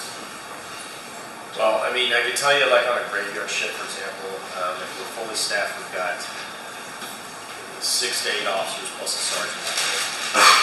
Even 500 people show up, or especially like on a Friday night when we're busy. I mean, that'll drain everything we have. And usually, if they've gotten there before we were able to get there, we really can't even stop it. That's what was happening in 2021, where we couldn't even stop these events. We just have this, it's just not safe to go in there, so we literally be on the outside and kind of pick them off as they went away, if we can get them for any violations, let them know we're watching. And so that was, where the early intervention came in, is we were there before they were there, and it wouldn't happen. But calling in additional resources, obviously, we're going to call someone in for at least 4 or 5 hours, and we'd be trying to get 5 or 6 people in, so add those dollars up, it adds up pretty quick.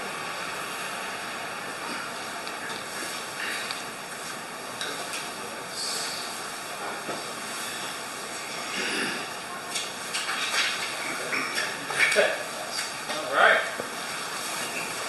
Fireworks.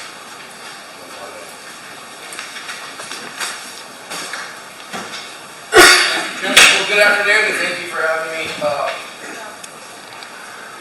So yeah, this is a big. What we tried to do is this is our attempt to modernize our current safe and sane language by 3 components. Modify the time frame in which the safe and sane fireworks are available for purchase and sell. Modify the fireworks that are allowed to be discharged in the fire protection district, and utilizing the existing municipal code fine structure. Our current language is basically pretty generic. It allows the state minimum to be sold from June 28th at noon to July 6th ending at noon. So basically what that means is that in Yuba City it could be 4th of July all year long and at any time. So what we're proposing is to define it. There's a little feedback. Let's see if that helps. If not, we'll call it the big things, right? Okay. So what we're recommending is to define it, to get a little more modern, refresh the language. And so we will begin with the state minimum, June 28th at noon, and end on that day at 11 p.m. and through July 4th of that same year. So the next day, June 28th, beginning at noon, ending at 11 p.m. June 9th through the 4th. And so those are specified times of sale, the 8 a.m. to 11 p.m. That would be the first step. So that allows a definition for when they can purchase and sell. The bottom bullet establishes the time frame in which they can discharge in the city. And it will fall on those days, June 28th through July 4th of that same year. That's some of the language that's not currently in our existing municipal code. So this kind of will put us more in the line of other cities that have more defined discharge and sell times. And again, the success is our continued regulations of the fire department responsible for regulations, and the police department to be responsible for enforcement. So another important fact with changing the dates and sell times was, are we going to affect the 501c3 groups that benefit from this in our community? And we reached out, and the answer is no, there's no fiscal impact. There's also no fiscal impact to the vendors, TNT and family. Down at the bottom, total number of booths at max capacity in the city limits is 35, and the county service area G gets 5. So we have a total of 40. I want to back up one slide. Right at the right-hand corner is the safe and sane seal that is required and shall be on every packaging and device in the state of California. That right there is an easy look for us. We see that, we know that that's identified as a safe and sane firework. If it does not bear that seal, it's assumed dangerous.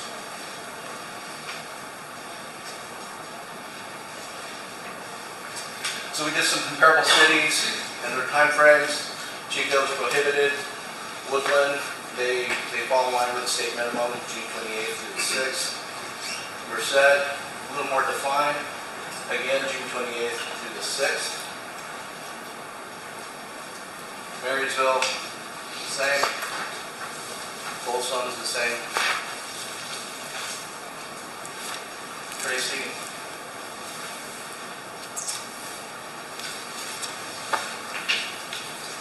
Rockland.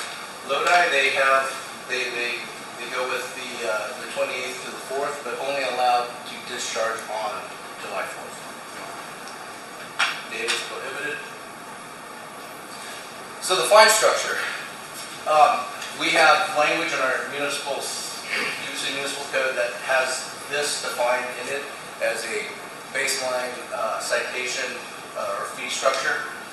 So instead of reinventing the wheel, we're asking that for the discharge of outside the window of safe and sane fireworks, we would use this fine structure. And this already exists in our municipal code under that section.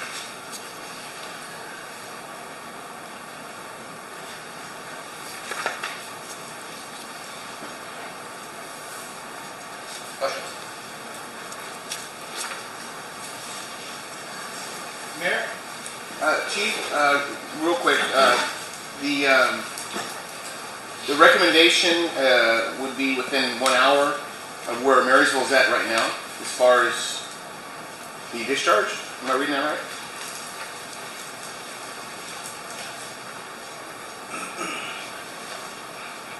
So they would begin June 28th. The state minimum is they start selling and purchase at noon on June 28th. And then each day beyond that is the fine. So the 29th through the July 4th. So what we're doing is we're shortening 2 days because the state minimum is through the 6th. So we're shortening 2 days on the back end. And we're defining the time frames in which they can purchase, sell, and discharge. And I had one more question for you. On the fiscal impact, and I'm glad you brought this up, because this is something that I've been concerned about. On the 501c3s, you said you reached out. How did you get that data? So each vendor has, they have basically a representative that hosts or is the organizer for the TNT group. And then they have one for the Phantom group. Okay. So when I say reached out, that's who I went to. Okay. Because they would know more than most people that work the booths what kind of impact. Right, and so based on what they said, they don't see any kind of fiscal impact on the adjusted hours or days. No, because typically, even cities that haven't defined it like what we're recommending, they typically end it the 4th. Okay. Product sold out, booths are taken down, and I asked the question. I believe they said they couldn't recall a purchase beyond the 4th. The system, or 5th, excuse me, is not. They've really not had that data to say that would be an impact. So they were high degree of certainty that it was 0. So if city adopts this, I'm assuming there's going to be a media campaign on the new regulation. All right, thank you. I couldn't hear the question. What's the question?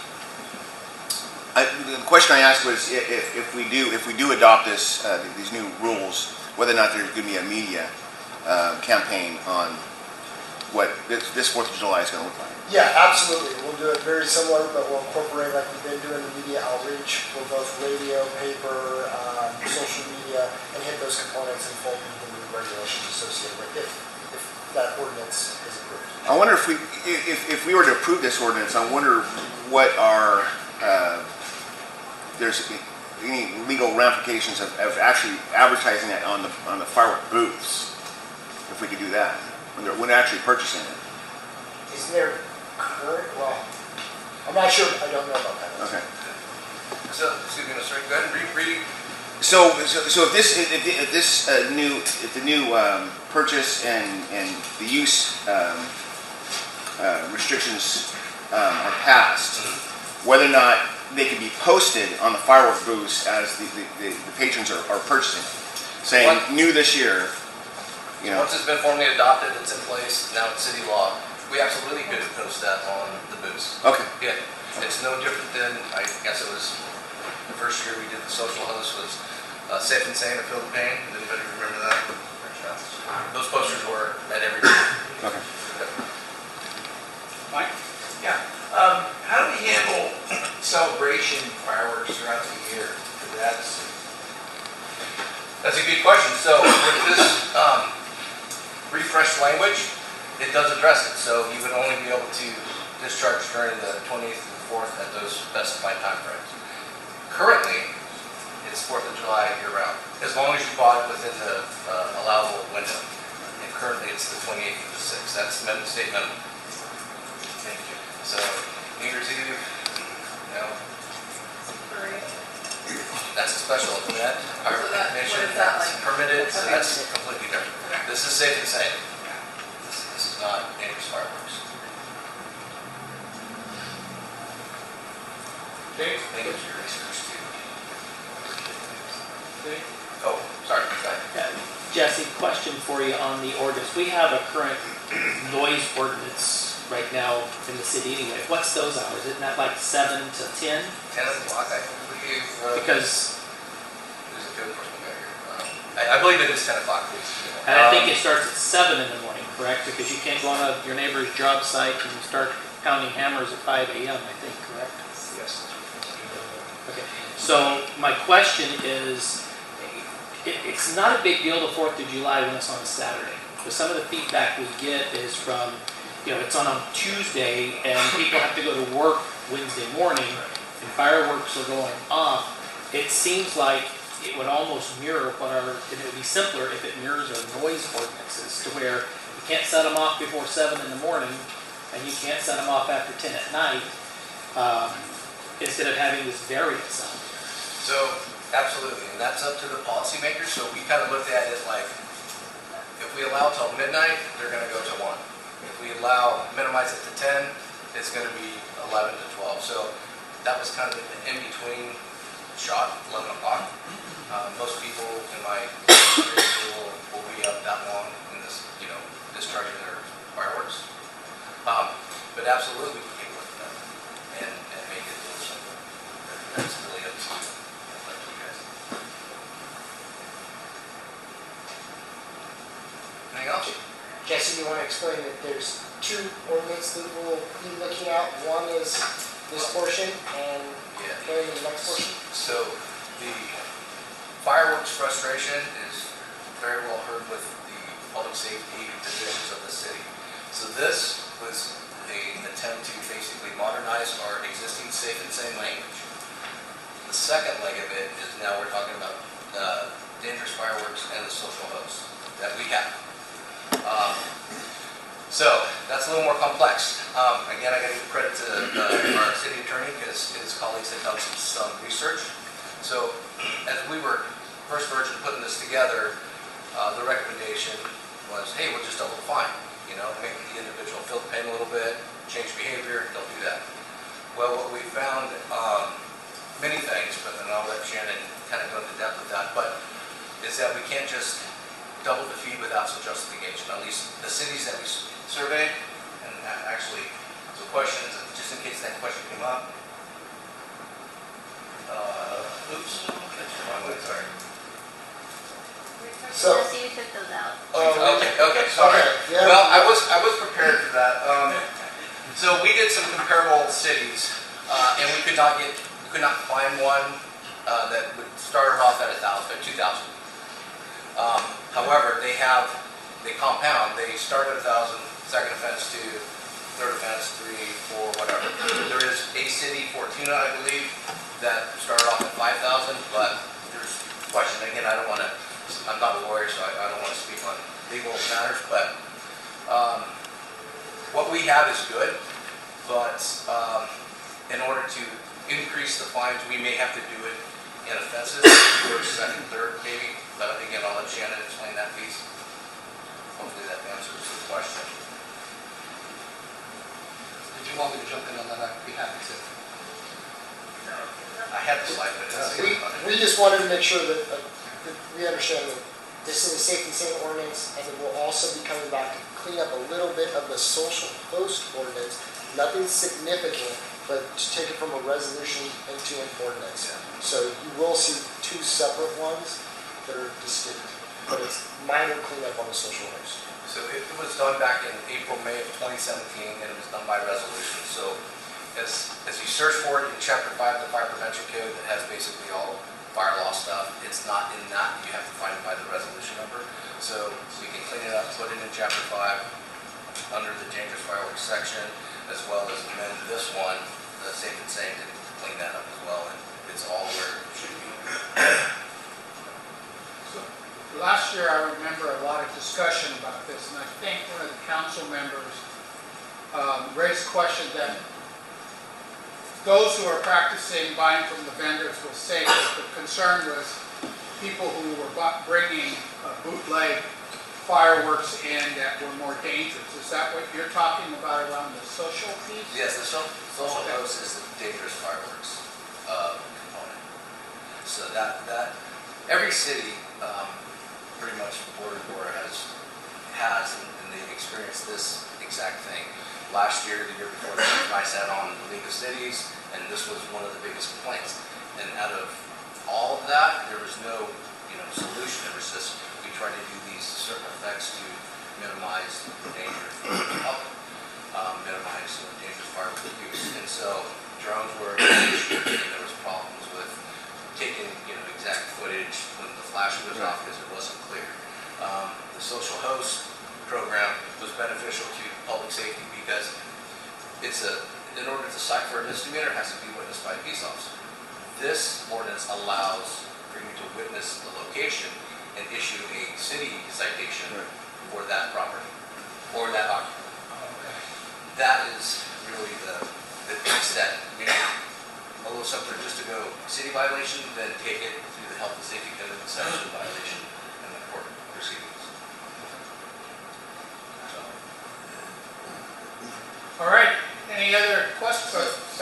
So we did talk about this previously. It's been a few months ago. The direction from council was to bring something back that limited the, put a limit as to the time that they can discharge the fireworks in the evening. And so staff went back, took council's comments into consideration, and this is why this is before you with this proposal that no fireworks can be discharged after 11 p.m. during that window. And so we need direction from council. Is this the direction you want to go? Because staff will then take that, formalize the proposed ordinance, and bring it back to council for adoption so that we have it in place prior to June. So we're looking for direction today. You're looking for direction today. Preliminary guidance. As proposed. Could we confirm to make sure that this ordinance for the fireworks is congruent with our general noise ordinance? We had conflicting Indianapolis on a million noises. I will say that one of the reasons that 11 p.m. was selected is because if there's a community fireworks show and that starts at 9 o'clock, a lot of people that go to that community fireworks show then come home and discharge fireworks. And so we didn't want to make it so tight that they come home and they can't do that because we know they will anyway. And so that's one of the reasons why 11 p.m. was selected, was to give them the opportunity. If they want to come home and discharge fireworks, they can. But then it's shut off at 11, because this last 4th of July, I think we all commented, was the worst in terms of people discharging at midnight, 1 o'clock in the morning, 2 o'clock in the morning. So if the citywide noise ordinance is always in effect, that ends at 10, and this ends at 11, we might just have to hardwire an exception for this. Could I jump in just a little bit on our noise ordinance? Noise ordinances are notoriously difficult to enforce because you have to have certain sound measurements and everything else, whereas fireworks exploding are generally a little bit easier to see than actually measuring noise and articulating exactly what number they fall or they don't fall under. So, as a practical matter, it's easier to enforce fireworks by visual rather than by noise, though it may make sense to sync up, and we can certainly put an exception in saying, hey, the noise ordinance shall not apply to fireworks, they can sing fireworks during this period of time, this part of the year. That's exactly what I was suggesting. So with that exception, you're supportive of the proposal? Sure. Yep. Thumbs up. Okay, thank you. Okay. That was fast and easy. All right, Mr. Doug, this was also a hot topic last year. Saving all the hot topics. No, that makes sense. Keeping them away. So good afternoon, everyone. Doug Lee with Development Services. Carol?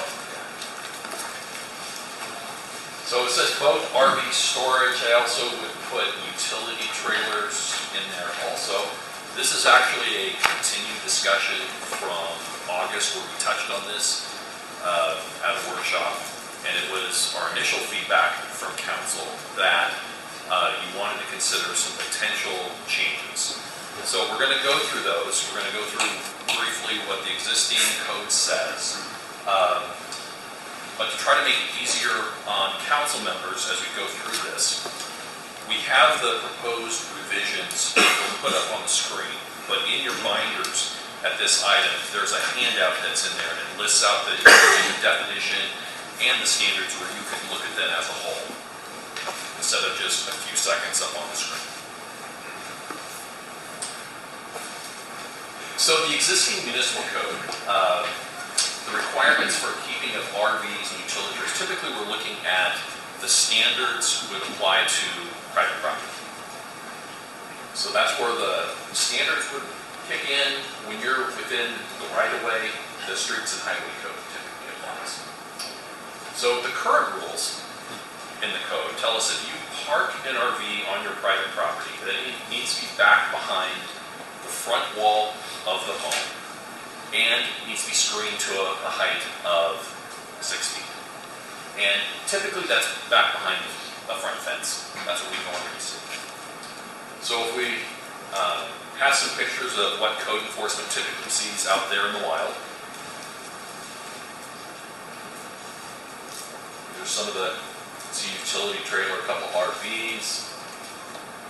Again, utility trailers parked in the front yard.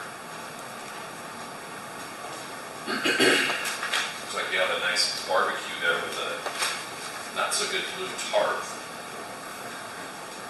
Is that Baker's house? And typically what you would see is compliance back behind the front fence. And so as I think individual council members know, you hear a lot of feedback from citizens who have encountered code enforcement. And they may question, well, why are they picking on me? And typically, you've heard this before, we are complaint driven. We do follow the nuisance ordinance. We try to work with residents to get the time as needed. Enforcement typically does not involve enforcement of an entire neighborhood. I think code enforcement has, if they go to a site and they see something directly across the street, or next door, they would take that on at the same time, but doing a whole block or a neighborhood, that's not something they typically do.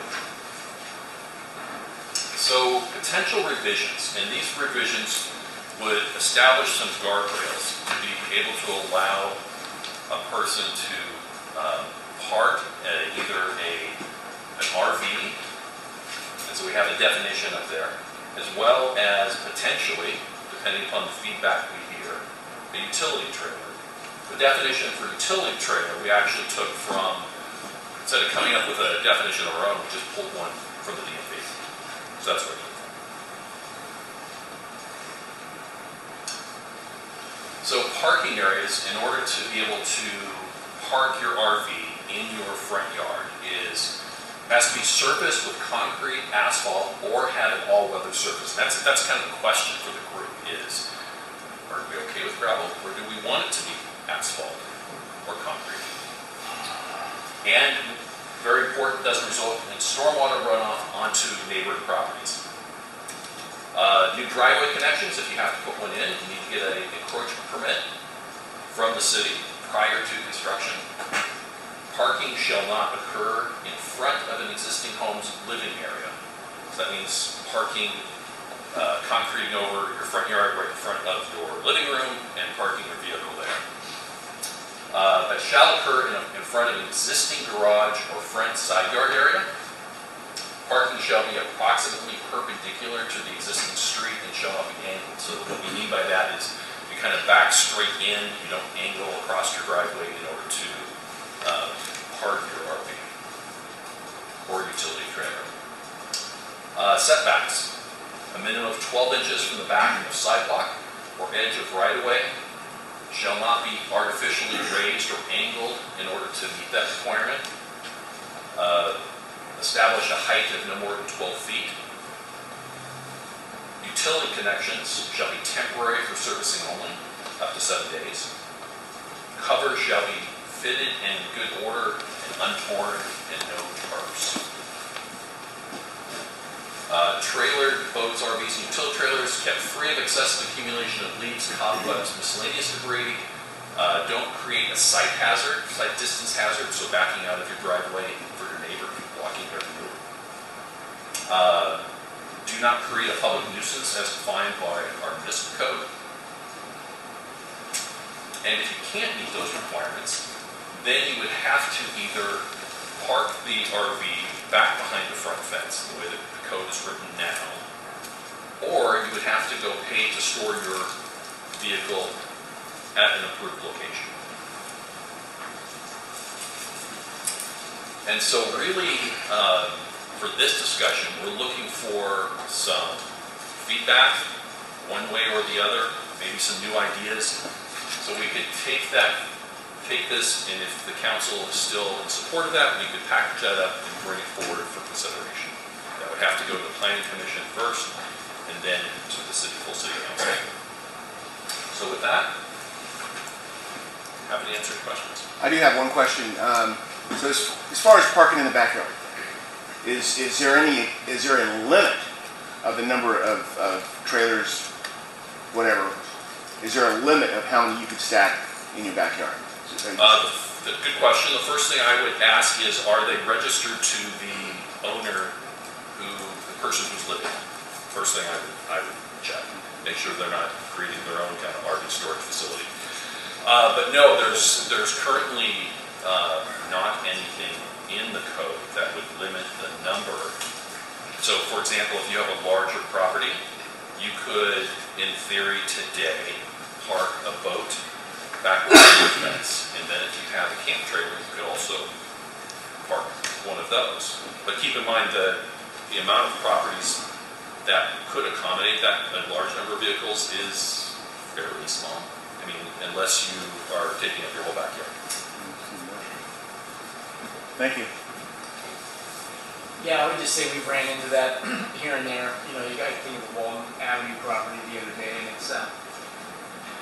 it's multi-pronged. Right now, it doesn't have a hard set in the code about the number of vehicles, but there's some, there's usually some nuances about it. It's supposed to be on a certain type of surface.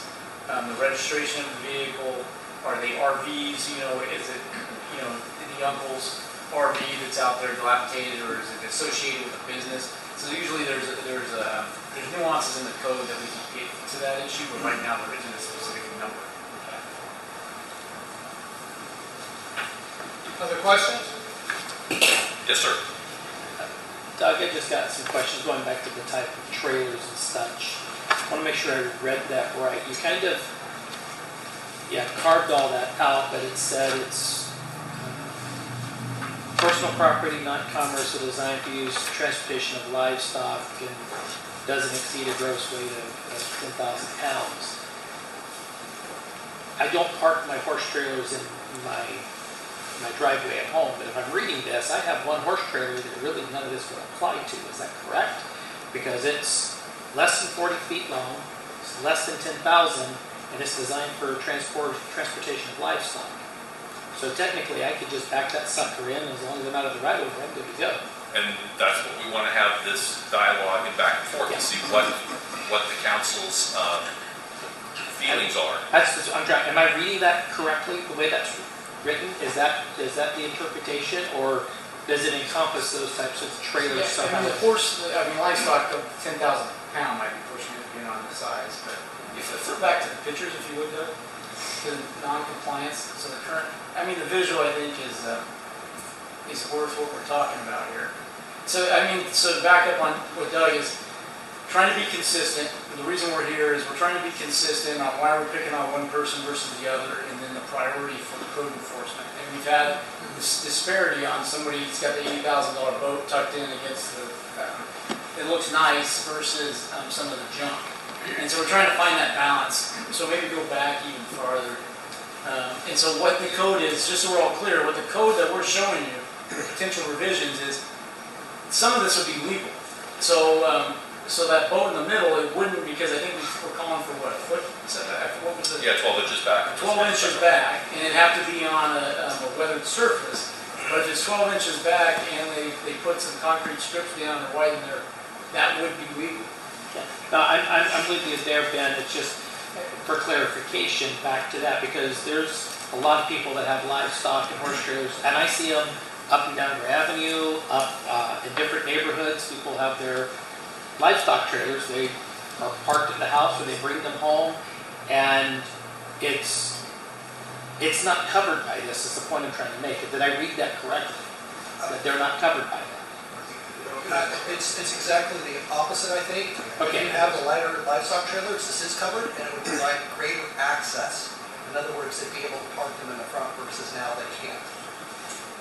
So.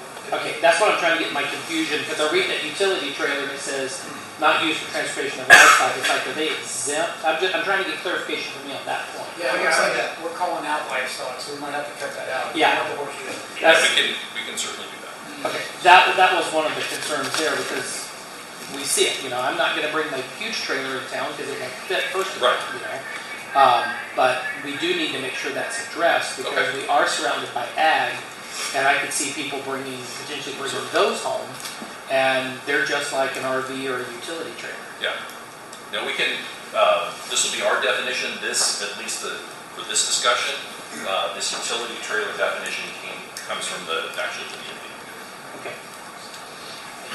And there's a lot of talk internally on the utility trailer, right? Because there's different levels and how to define that. You know, is it the cheap one from, they bought a Tractor Supply with a blue tarp on it, or is it the guy that's got a nice side-by-side that's got lights and trailer, it's clean.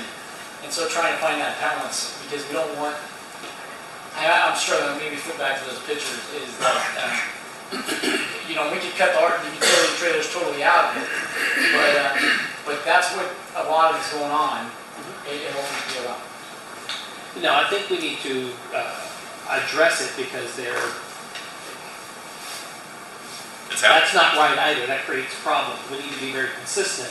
But that just stuck out as a potential loophole. I'm going, we're in an ag-based community. We need to think basically all trailers, Okay.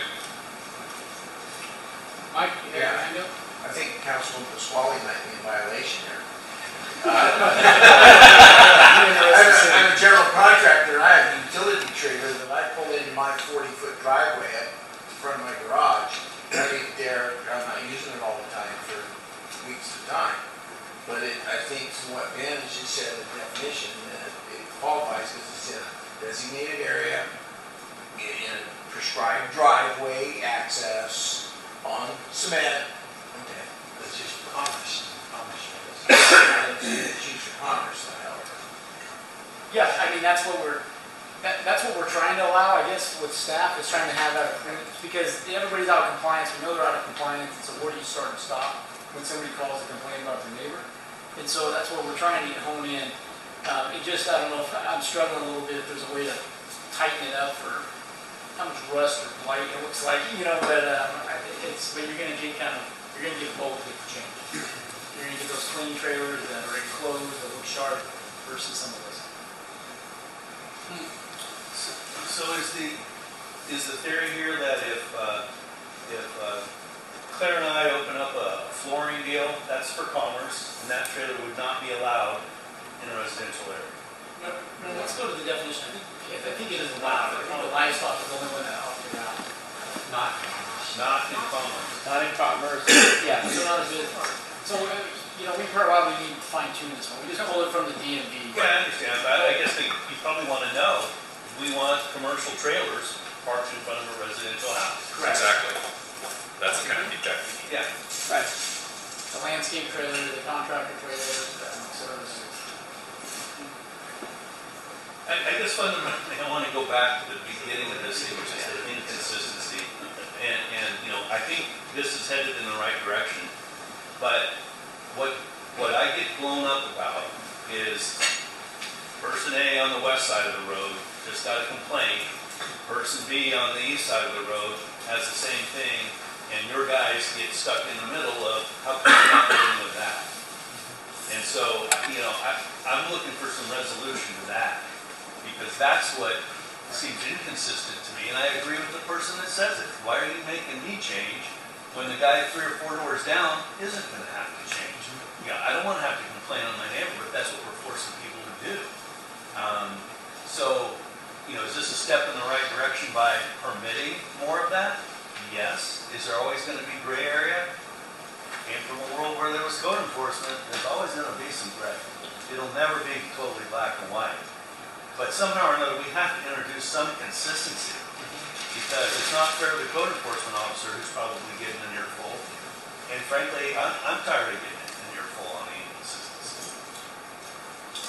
Do you feel that this is? I think it's a start. I do believe that, and I appreciate the effort that's put into that. And I think that utility trailer does need to have some tinkering with it, but it does not answer the fundamental issue, which is consistency and enforcement. And I know that guy over there that's wearing fire stuff, and this guy and the others that are wearing law enforcement stuff understand the importance, at least, of the appearance of consistency, which we do not have in code enforcement. Any response to that? Ben, what are you thinking about? It's definitely a challenge. I hear you loud and clear, and I don't have a clear-cut answer for you, because every neighborhood is a little different. As we talked, the code enforcement, there's so much gray between the ownership, the responsiveness, the enforcement mechanisms, and so I don't have a great answer. And we've talked about it, staff, like, hey, if I get a call, do I have the guys run the whole block? But then where do I stop? With 2 houses over at the intersection, or do I go the whole perceived neighborhood? And then it just gets to be so big where, heck, if the one person complained about his neighbor's trailer, if we went just that couple blocks, I'd have 30 of them. And then nobody's fixing any of them, and then we don't respond to any of them. And so that's what, not to say that that's right or wrong. And then they're really blowing up your phone. But I go back to what is what is it that your guys and gals in code enforcement, what do we really want them to be doing? Yeah. Agreed. And so so are we chasing RV complaints, or are we chasing the homeless stuff? And it's way beyond, it's probably a morning workshop just on that, is what do we want Lincoln and Eric and those guys to really be spending their time on? This, to me, with few exceptions, and I understand it's a citizen's desire to have a nice neighborhood that isn't looking like a junkyard. I fully understand that. But you only have a couple of these folks, I guess, right? Yeah. What do we want them to be doing as a city? Blight and homelessness is top order, right? The neighbor calls, they're mad about the trailers. The trailer's been there for 10 years. We'll go deal with it, but and the neighbor across the street's got the trailer. I think we need to do the multi-prong where it's, let's clean up some of these ordinance sections that are acceptable to the city for you. So it's like, let's get this off the books so it's not weighing us down for the code enforcement officers complaining about the trailers, so then we actually bring people into compliance and be consistent on how we update some of these nuisances. And then at the same time, we prioritize what the resources we have with light and some of the building issues that we need to deal for safety. And you and I have had this discussion, and I think we're both on the same page. It's just that there are, I think, valid concerns from folks who say, why are you spending valuable city resource time on this, but you allow this to happen over here? And to me, we need to provide you, the five of us need to provide you with that policy direction. So that you can sit back and we can sit back and say, hey, look, I don't really care that much. I mean, I care. Yeah, the basketball hoops out, right? Yeah, that's like, you're not going to chase that. I think it's more important to go clean up a homeless encampment and work through that mess than I do to worry about a basketball hoop that's parked on the street. Yeah. And people voice that as well. Why are you beating me up on this? There's certainly many more things you guys should be spending time and money on. And I agree with them. But I think, and we try to have that, we try to be responsible for that, and then at the same time, if the case comes in, we have to figure out how to close it. You know, hey, you pissed off all your neighbors, that's why we're here. I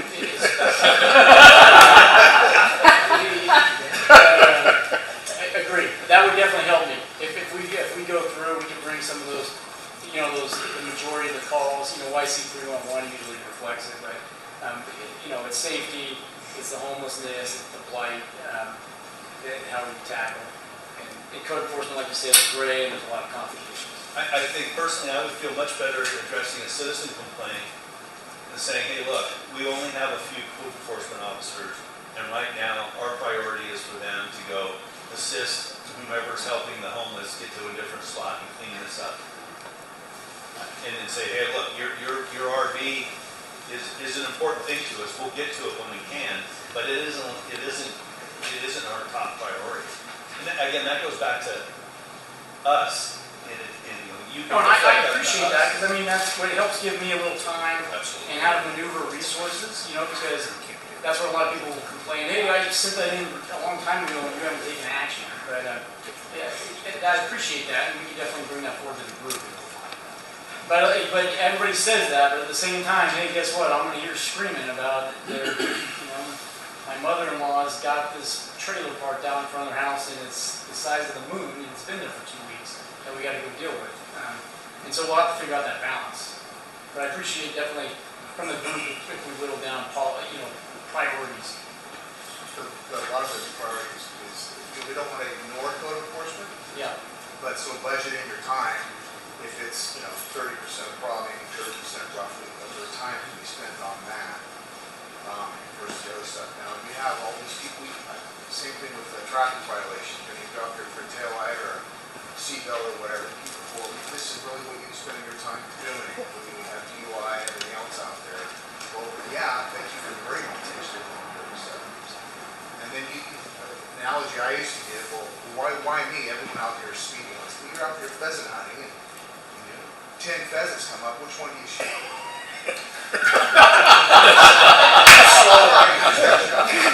All of them. Was it Plumas Sam, you were going to say something? I wasn't trying to be funny. I wasn't even going to address that.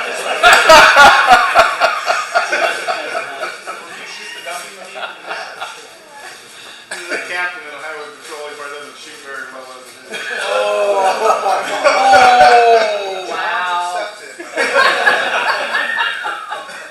I was just, and I don't want to overstep, because code enforcement doesn't fall under the police department, but I'm not suggesting it should. I mean, kind of in defense of code enforcement, that's a band-aided department or unit we have in this city. You have a bunch of part-time people in there. And if code enforcement needs to become a priority, then I think you have to start looking at filling it with full-time. And how many that is, I mean, I don't know this. But, I mean, that's a unit. I think you're down to one full-time now? Or is One full-time, we have one full-time limited term, so in the next couple of years we need to make a decision because that's funding will be gone. It was only a 3-year limited term. And then we have a couple part-time retired police officers that fill in for us a little bit. So right now, technically on staff, I have 2.5, 3 people, but it's really budgeted for 1 with part-time. Sam, your point's well taken, and I think we dealt with that in the budget last year. Yeah. You know, and we'll And we're probably making progress, for sure. we'll probably talk about it again this year in regards to the staffing. You're spot on, but in reality, what I'm trying to do is make it as easy as I can on them. I don't disrespect the darn thing they do. I think they're working their tails off. Maybe it would be better for them to understand what the priorities are, so they don't get pulled in 10 different directions because of, you know, somebody calls or what have you. So I agree with you, and I don't mean to. I mean, if it was taken as me not throwing a little bit or me throwing shade on those two guys, I don't. I'm not. I just think that we as a city need to do a better job with code enforcement, and one step in that is this. Thank you. Another step is giving them, you know, giving you all the priorities, what we want to see done. And then, you know, as budget allows, if we need to staff that up, I'm not afraid to take a phone call from a disgruntled citizen at all. It happens. What I'm afraid of is when they come with something that appears to be pretty valid to me and I don't have an answer back. That becomes problematic. Diane? Yeah, so, you know, right now, I think the majority of people that have trailers or boat parked in front of their house don't realize that they're out of compliance with municipal code. They just don't know. So part of this is, rather than just going out and saying you're all wrong, this looks terrible, because a lot of the locations, it's okay. It's to move forward with these revisions so that it becomes okay, and then do a campaign to let people know what is allowed in your front yard. So that for those that don't have things the way they should, it reduces the number of cases that code enforcement would have to go after, because for a lot of situations it would be okay. And then the consistency applies across to multiple things, not just this specific issue. And I appreciate council providing a priority or direction, and then also giving staff some cover in terms of it's, you know, here are the priorities. It doesn't mean we're not going to address your complaint, but it may not be within the time frame that you would like us to. But we need to move forward with this, just to be able to educate the public in terms of what is allowed in your front yard and what's not. And for those that want to comply, they'll figure it out. For those that don't, then those become the cases that we need to deal with. Granted, it may not be a priority, but at least we then have clear direction. You did have a question earlier. Gravel, concrete, asphalt. Did you get that answered? No, we didn't. So it's more feedback from individual council members. Whether or not, yeah. As far as do we want to see just parking on concrete or asphalt, or is the city okay with gravel in the front? Do these only apply to lots that are a certain size? No. If you can meet the criteria and park and meet those guardrail standards, then you would be allowed to park that vehicle there. So the question is, do you want where that's parked, if it's on the side, do you want that to be asphalt or concrete or gravel? I'm just trying to figure out for language, because if someone's on a 2-acre lot, they want to park an utility trailer, and they set back 200 feet off the road, and want to put a utility trailer in the dirt next to their house, I don't care. Right. But how do we capture that in universal language? It's rough. Now, if you're in a neighborhood, I would prefer concrete. My personal preference. If you're in a residential area, right away. So how do you allow one without kind of maybe potentially someone finding a loophole on the other side? Well, I think we could build in an extra provision for that, but on a typical city lot, what do we want to see? Do we want to see keep it concrete? In a classic residential... Yes, typical residential subdivision that you might see in our city. I would be in favor of concrete. Okay. There are existing homes in this community with gravel driveways that have been in existence for years. There's another example. Yeah. It's a surface that's used extensively in Europe. You can even go to a paver. You haven't even addressed pavers. That's another direction it's going to go. If it's a surface other than dirt, I say you're in compliance. Grass. Okay. Greg, you have your hand up? Yeah, I agree with, the direction Sean is heading. That's establish subdivisions that would be considered subdivisions. New subdivisions, things that's been built since the 80s around here. It needs to be concrete, so it keeps that conformity and consistency with the neighborhood. But you're going to have to figure out these carve-outs, because I think, Wade, your house was built, 1852? At least. I mean, obviously it's probably grandfathered in somehow because of its age. So somehow we've got to incorporate those that would be the exception and maybe give them a process to walk through an exception. But the vast majority, I think concrete. Okay. So if that's a consensus of the group, then we can take that back and look at tweaking the definition, maybe adjusting some of these parameters to take what you just said into account. And then, am I hearing that we're okay moving forward? I have a question. Yes. For council. I've seen those. It's interesting because we had two council members in here that found issue with the definition for utility trailer, just because of what happened in their personal life, what they do in their personal life.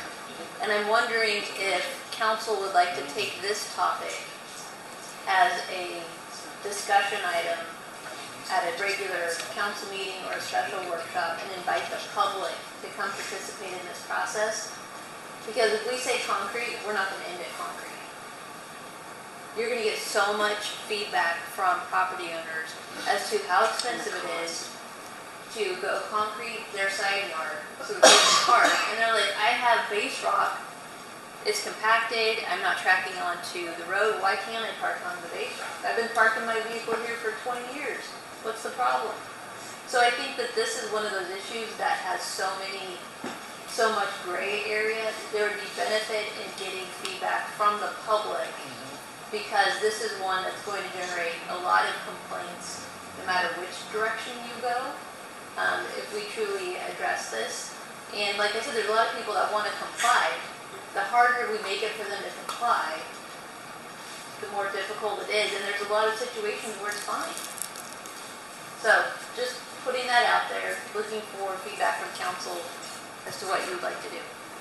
I'd like to have some more discussion on it.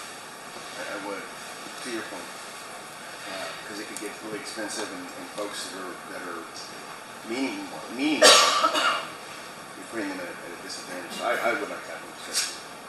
Thank you for putting it out there. It's important to talk about it because you're right, there are places where we look just fine. How compact does it have to be working with them? It can bring out what if it's a death. And so it would be worth some conversation. And we could do some targeted audiences. We could pull some business license information in terms of the types of businesses that typically would have utility trailers, and get some feedback from those utility trailer owners versus recreation vehicles. The recreation vehicle seems to be more finite versus the utility trailer issue seems to be a little bit grayer. So Mike said something other than dirt, which we haven't talked about pavers. I would definitely, my personal preference would be concrete. If I were to get on to put concrete. Well, absolutely. But I'm just trying to figure out the language. You can't do so many exceptions to park in a trailer. I think there's a lot of time and effort on that. It would be relevant to discuss it, I think. Well, maybe the staff also gets the opportunity to listen to the community, prioritize kind of back to what Mark was just talking about. What's important to them just in general as code enforcement. And then that can help staff prioritize as well. You just don't want yard cars. That's what we're trying to do. So does the council want the updates to the policies in advance of that community meeting? It sounds to me like, retool the utility trailer thing, and then options for the service upon which the trailers would be parked. Just the one thing that I want to make sure, and we're heading down the right avenue, we need to be careful because our national politicians and the state political realm makes this mistake all the time. And they throw a big net out there and they don't realize what all they just caught with that big net.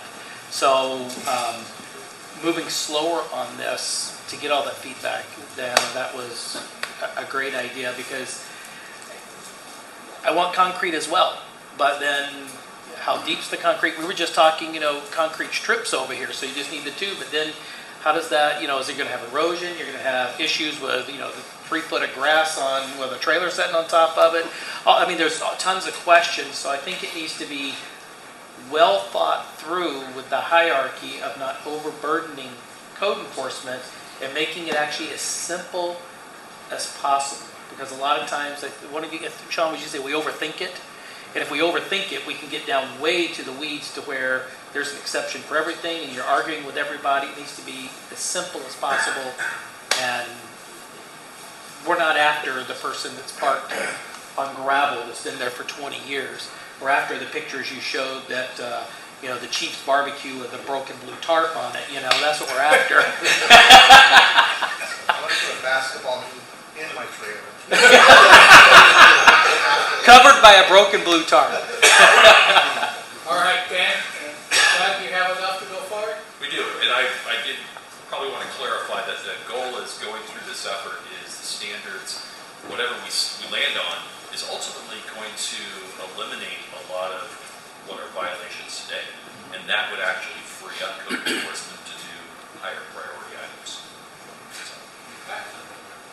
So with that, let's take a 10-minute break, and then we'll come back and pick up on some more topics.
Okay,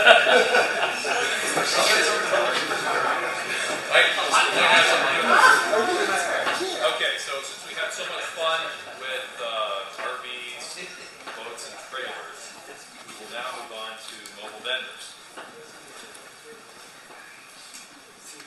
So the current mobile vendor ordinance, here's the definition. But basically what we're talking about is food trucks and push cart vendors. Some of the key requirements under the current ordinance is they have to be 100 feet from a street intersection. Operators must be 200 feet apart. They must move 600 feet every 30 minutes and not return to the previous location. They're prohibited from operating from 8 p.m. to 8 a.m. And then there's other permitting and licensing requirements. Well, to make a long story short, these rules aren't working. They're difficult to adhere, and after-hour enforcement is difficult.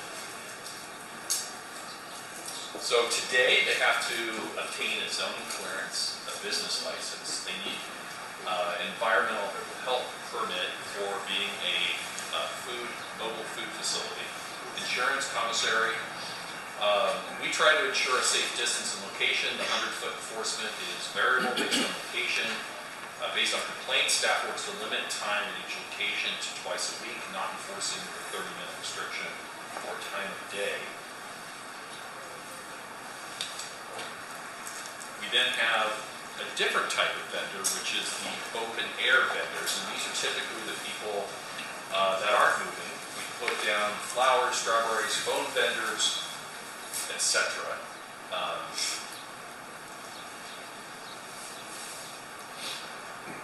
Some of the key requirements for an open air vending ordinance is they have to be on private property only. Generally limited to industrial building or complex more than 65,000 square feet, office complex greater than 50,000, retail complex greater than 100,000. I can promise you none of these vendors are reading this.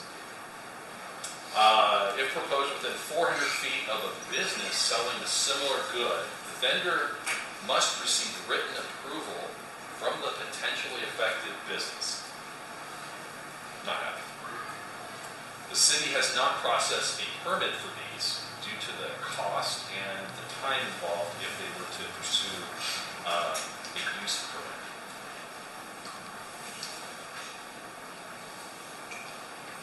So for the current policy, we have limited compliance. Typically vendors operating illegally, they're told to move on. However, certain vendors are coordinated.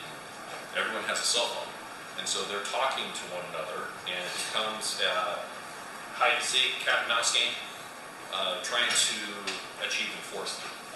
Oftentimes with some of the open air vendors, there's a language barrier, lack of identification.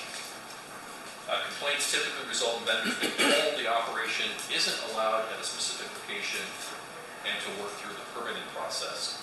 And they typically, what we see is they just move on. And we may encounter them again in the future.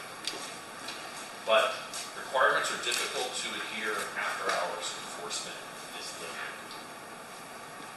So, as they say, to keep your friends close and your city attorney closer. And so, Shannon and I are going to do a little tag team here, and he's going to talk about some of the laws that govern mobile vending. You brought in reinforcement. Do what you got to do. So as Doug outlined, the problem is, as a practical matter, our current ordinance just isn't working. And so how do we make that work? And so one of the suggestions that we have, if the council so inclined, is we update the code to separate out the various type of vendors. Mobile vendors in vehicles are not the same thing as a person who's walking on the street or pushing a car, unmotorized. And the other reason why we suggest doing that is because they operate under two different statutory schemes. And I'm sure it doesn't surprise anybody here, but Sacramento is always tweaking stuff. So as a matter of a few weeks ago, for example, mobile food vendors They put out limitations with regards to criminal citations. You can only do stuff now through your municipal code ordinance if you're going to enforce certain things, as long as they're not related to, health, food safety, blah, blah, blah. There's all these different restrictions that always come on. So in order to streamline that process, we would suggest breaking it into the two major categories. So we can adopt an ordinance, which would be my suggestion, and divide it up as to what we want to do or what the council wants to do for each particular one. So for example, on street trucks, food trucks, these sorts of things that are going around, you can not regulate them for public health, safety, and welfare, which is generally a very broad power. You can only regulate for public safety. And what does that look like? That means you can regulate distances from intersections, because you want to keep that sight triangle open, right? You don't want them blocking sight triangles and having accidents. You can make sure they don't block your view of traffic. You can only allow vending on the side of trucks on the side of a sidewalk, for example, versus out in the street, which could be pretty dangerous if people are running around trying to get to that side. You can require trash receptacles and a few other things. As it stands with regards to our 600-foot separation requirement, that would not be something I would want to try to enforce in court if somebody challenged that. But mobile food vendors, there's this whole category of what we can do there. The other aspect of that, flip to the next slide, is what you can do with regards to the sort of stationary vendors or the people that are pushing their carts. So we can't prohibit them from selling in the public right-of-way or limit them to vending. In certain areas, you can't say just this part, or this part. You have to allow them. And I don't know if you've seen jurisdictions where you see T-Mobile or Verizon or whatever, they have stands there right next to the sidewalk and they're selling phone plans. But basically, the only thing that you can do is say, hey, you can't block the traffic. We have to have ADA accessibility issues and a few other things here because of the way it's set up. So you must also allow, and I know this Brad is going to just kind of cringe at this, must also allow vending in public parks, but you can put up some limitations there. So my suggestion is if the council's concerned about vending in public parks, that we give us that feedback so we know, and then we can put in the limitations in order to help address public safety issues where that is concerned. We can prohibit residential neighborhoods from what they call stationary vendors. Those are the ones where they put up the poles and they just kind of sit there and they do that sort of thing. However, if somebody's pushing the fruit stand through the residential neighborhood, you can't prohibit that. We can do time, place, manner restrictions, such as hours of operation. In non-residential areas, this can be more restrictive. But if you're allowing a business to stay open to 10 o'clock at night, you can't stop your mobile street vendors at 7 o'clock at night. You have to sync everything up.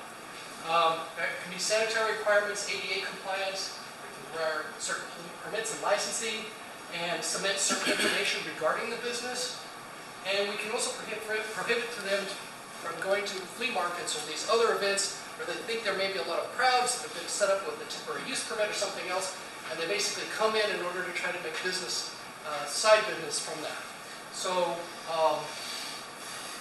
what we cannot do is, and this is hard for councils because you have a lot of people who sometimes come in and say, hey, we really hate these vendors, you need to get them off. Or I'm tired of these guys in my neighborhood. Or why are they near the school at such and such a time of day? Just because the public doesn't like it, given the restrictions in Sacramento, we can't regulate those aspects. So we have to really look at public safety and divide them out, because street vendors, you can also do a little bit of public health, safety, and welfare as well. So you have a little bit more than your typical food trucks and everything else. So there's a lot of moving parts on this, which is the reason why Doug probably was looking at me and smiling maniacally as he asked me to go through these slides. But what we'll be looking for, I can't remember if the next slide is yours or mine. Yes.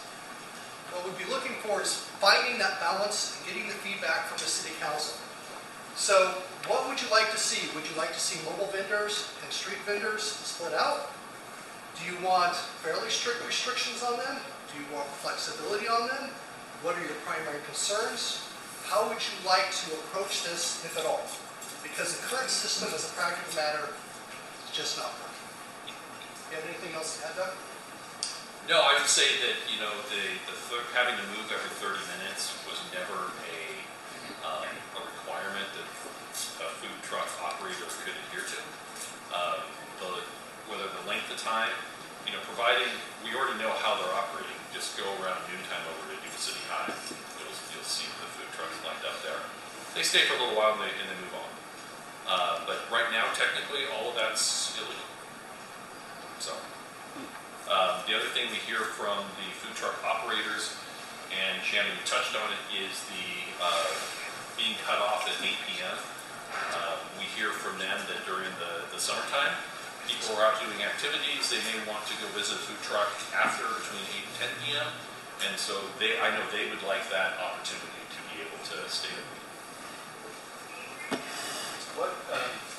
What category are the little ice cream wagons running for a little? They are not what I call the motorized vehicles, they're the non-motorized push ones. Those would be these typical sidewalk vendors. The fruit carts, ice cream So the guy that's driving around town in the old post office thing. No. Oh, human powered or motorized, that's the distinction. Okay. If it's entirely human powered, it's the typical sidewalk vendor, mobile vendor sort of thing. If it's the motorized one, it's think food trucks or, you know, I start my little 5 horsepower motor and go down. They have to have a food permit from county environmental health, just like a food truck. But no city regulations on that? Ice cream truck. Well, the web gets complicated because they're supposed to have a business license in the city, and in order to have a business license, they also have to have environmental health clearance from the county. And that's where, but then the state says, hey, you can't do anything about these guys selling on the sidewalk except for some of the environmental health. And so that's usually where we run them off, based off of. But because they can be there selling, technically, if they're not blocking the sidewalk and they're permitted, but none of them are permitted. So back to enforcement, because there was a couple sentences on enforcement. Is it basically after hours enforcement is tough? And isn't that when most of those types of things are going on is after 5?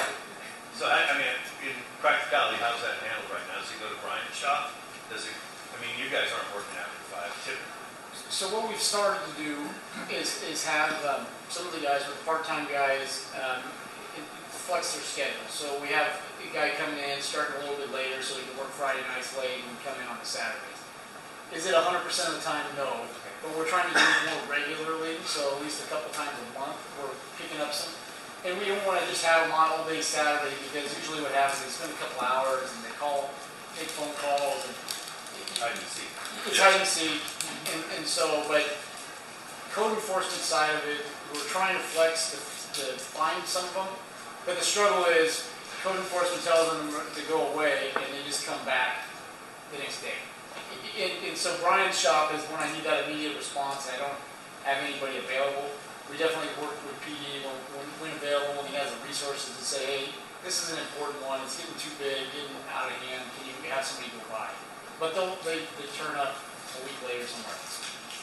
So final question, at least for now, is it always seems that the thing that comes to me is the brick and mortar restaurants in town upset about the food trucks coming around.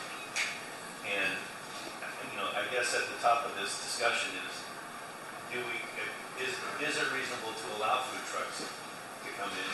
And are we getting a commensurate amount of, are they hurting our brick and mortar that are paying their business licenses and their taxes and all that other stuff?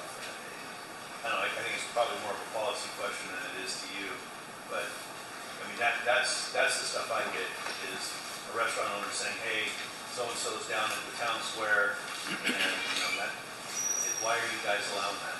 Yeah. I mean, my thoughts on it are food trucks have blown up over the last decade and a half. When this ordinance was first written, it was talking about the hot dog guy on Plumas Street. And now we're talking about, you know, over in Yuba County now they have a hangar, like a designated area for the food trucks to show up, and it's a place to hang out and draw for the community to come try out. Well, we saw that at Bridge Street too, right? When the lady came and talked about, you know, how one of the options at Bridge Street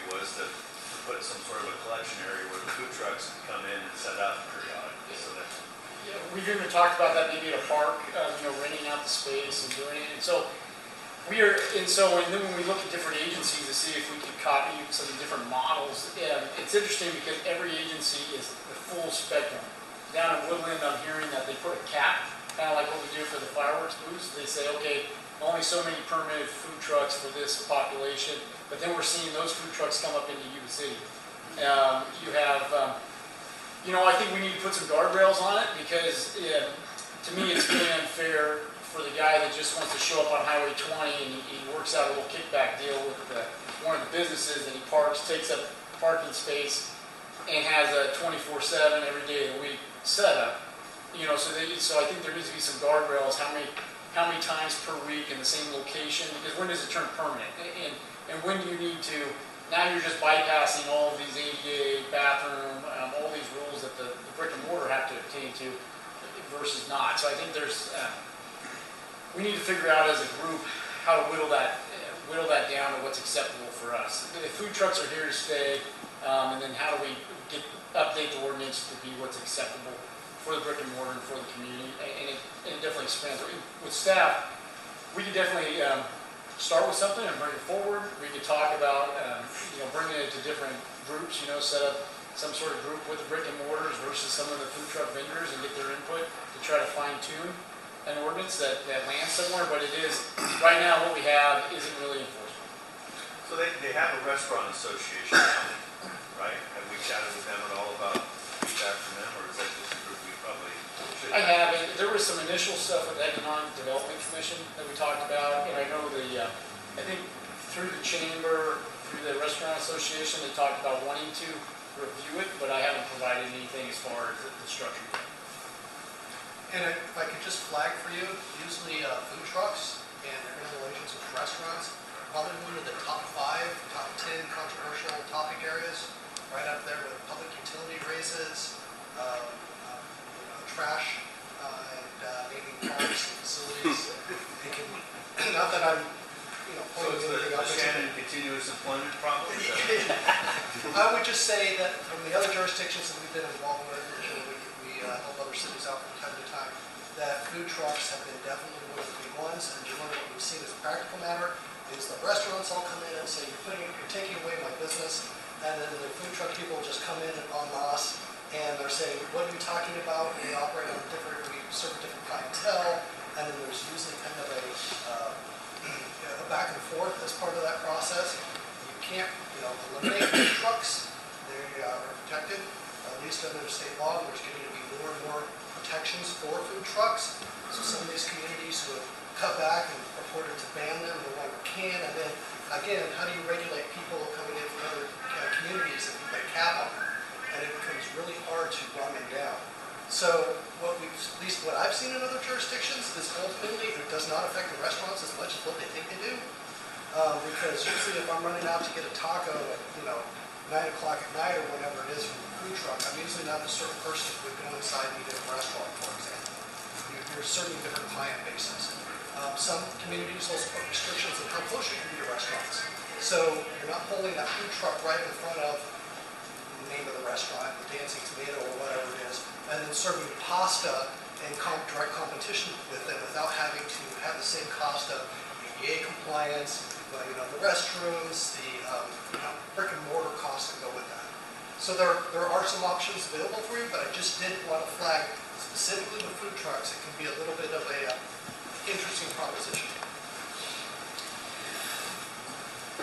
When it comes to all these mobile vendors, I think the overarching thing that we need to look at is creating a level playing field. And it's not just the competition between brick and mortar and the things that go on there, but a lot of these, especially if they're driving it from out of town, do they have a business license? Are we getting the sales tax from the food truck? Are they available to adhere to the health and safety code for the inspections and the grease change-outs and everything that the brick and mortars are? And that's kind of the big thing. They're operating now under the radar, more or less, at a different level of accountability, and we've got to make sure that it's safe. I mean, some examples of food trucks, they've been crashing events here in town, just showing up. And go back to the Christmas of 2021, They all went out to Christmas Lane out there on Toyon, and they were just all lined up, and people were in the streets, and I mean, it was an accident waiting to happen because lines are going into the streets, and people aren't looking at the food trucks, and they're looking at the Christmas lights and trying to keep their kids down in the back seat, and they're going to hit somebody. And so it's really two things: a level playing field to make sure that if they're in our city, we've got business license, we're getting the sales tax revenue, and there's that accountability, and then find them a home. I think that there needs to be a distinction between your food trucks and your guys walking down the street, because I saw one of those yesterday. But we've got to make sure they're all in compliance, you know. If you're going to do business in our city, you've got to follow the rules, and you've got to do the proper things. Because I'd be surprised, especially the street vendors, I think is what you called it, the mobile stuff.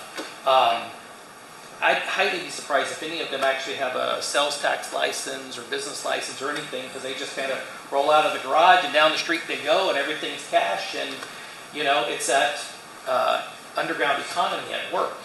And you know, you give it another 2.5 weeks, and I guarantee you the guys with the flowers and the balloons with the blinkies inside are going to be at the corner of Butte House and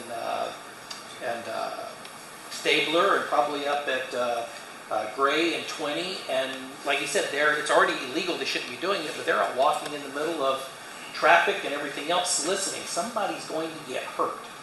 So with all of that said, going back to the mobile stuff, can we not do what other places have already done? You hear it in Stockton, Modesto, others, and this is the conversations we had. And it goes back to even the widening of Gray Avenue. Give them a place to go. Lease them spaces that are for food vendors at San Brandon Park, and let them have their space that they lease from the city. Now you've created a space to where people aren't having to chase them all over. We know where they're supposed to be. They're not supposed to be parked on Pool in front of PD. You know, they're supposed to be over at San Brandon. Or they're not supposed to be parked in front of the county offices. They're supposed to be over at San Brandon. Health and safety can do their inspections. We're off the beaten paths. We want to give them an avenue to do commerce, but it needs to be a fair and a level playing field. Do we have that type of ability to do that? There are limits on the locations where you can restrict them. In other words, you can't just say, thou shalt be at this particular location and no other. It's actually the reverse of that. So you can only say basically, hey, you're everywhere, but you're restricted because of public safety reasons, from intersections, or serving on the wrong side of the street, or where it says no parking. Or Plumas Street. Or, yeah. So we can designate certain areas, for example, as a council, you can say, we don't want any parking along the street. It would apply to all cars, and not just mobile ones. But the mobile ones have to comply with that little strip that's red that says no parking on it, because it makes the firefighters very unhappy when they try to run their hoses through that area. So we can enforce that. I guess what I'm trying to get to is if we have to do it in the negative context to get that, is how do we create a business-friendly environment to them that gives them the opportunity, that creates that level playing field? Because to the point that somebody made about Highway 20, Colusa Avenue, over the past year, you've seen them pop up on a regular basis at 3 or 4 different locations. You know, they're there 5 days a week or every weekend. Some of them are trailers. Some of them are people that just pull up with the barbecue we saw earlier and a couple of easy ups, and they're just rolling right through. Again, I would beg to differ if they've got a business license or a seller's permit or anything. How do we level this to do something that's fair, to give them the opportunity, but yet, you know, protect our citizens and do this to us? You know, Dave, if you find out the answer to that, there are many cities up and down this entire state that are very happy to do it. I've seen people try to do it, but yes, sir. Yes, I don't want to get too far off in the weeds on this because we are running a little bit behind. But I think whatever we decide needs to be in coordination with the county, because I've noticed that some of these vendors know exactly where the county lines are versus the city, and they'll just pop up there. And so I'd hate to see a situation where we create an ordinance that pushes them out where they're just just on the outskirts of the city line. So that's my Just to add to Dave's comment, so the problem with enforcement is most of the time they're migrants, they don't speak English or claim to speak English, they don't have identification. And a code enforcement ticket, you write it, they crumble it up and throw it in the garbage. If police show up, usually they'll move on, but I don't know if it's really a DA, how the DA is going to prosecute that, if they're going to take it on and prosecute or not. So where we have seen some efforts is when it's coordinated with the county, or it's coordinated to take the product. And so because basically then it really affects, hey, you've taken the product. So that's something I think we worked with Shannon, what's legal with the codes and what we can, maybe to make some sort of lasting impact, because if you take the product, then you see actual results where maybe they push them to different things. But you can make whatever laws you want, they're not following them now, they're not going to follow them if you make it worse. Uniform, I guess. They don't get the business license, they're not getting the permits now, they're not getting environmental health. So you can make as many laws as you want, it's just hard to enforce. And so I think maybe in some sort of deal we can maybe work with the safety and work towards a product confiscation. Yeah, I totally agree, because, as you said, the hot dog guys where that thing came from on Plumas Street years ago. And if you really go by that, I don't know too many places in the city that can actually function because of the moving requirements and everything. They did that as a punitive measure all those years ago. So we need to find something that levels it. And that's really, I think, my personal underlying is let's create a level playing field. And as a practical matter, if there's not business there, they're going to move. Especially with the food trucks, you see those guys move pretty quickly if there's not business there. So if you're wanting to attract them to certain areas, make it easier, I think what I'm hearing, make it easier for them to go to those areas in a safe way.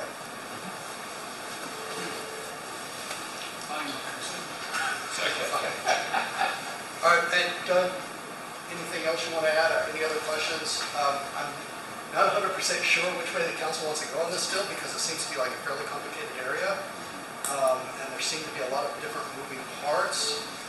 Is this something, I don't want to toss out the idea of another workshop for the public, or is this something where you'd rather see staff internally process and maybe come back with recommendations whether to do a workshop or maybe some touch points? Sean? You had a couple specific questions. Can you repeat that? Repeat your specific questions you had for us? Two-pronged side, I think. Oh yes. First of all, 2 prongs. Do you want to first of all, do you want to update your code? Yes.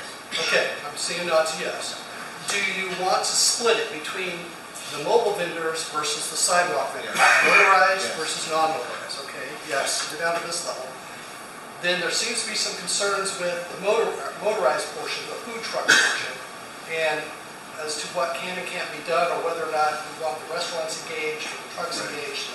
That's out there. And then there's also, I'm running out of space. And then there's also the sidewalk vendors. I mean, we could come up with, frankly, it'd be a lot easier for us to come up with recommendations on the sidewalk vendor portion, just because, it's a lot easier, there's fewer regulations, we have more flexibility, and we could probably put together something that's more common sense to create a level playing field. Is this mobile vendors issue and food truck issue that can sometimes be problematic, and we would definitely need more feedback for that. We have samples of ordinances from other cities who've been successful with the food truck. I have many samples from other cities. Success, I don't know of any city that's had 100% success or even 90% success. This is an area where enforcement has always been difficult, and it comes back to city, other than saying, hey, you can go wherever you want.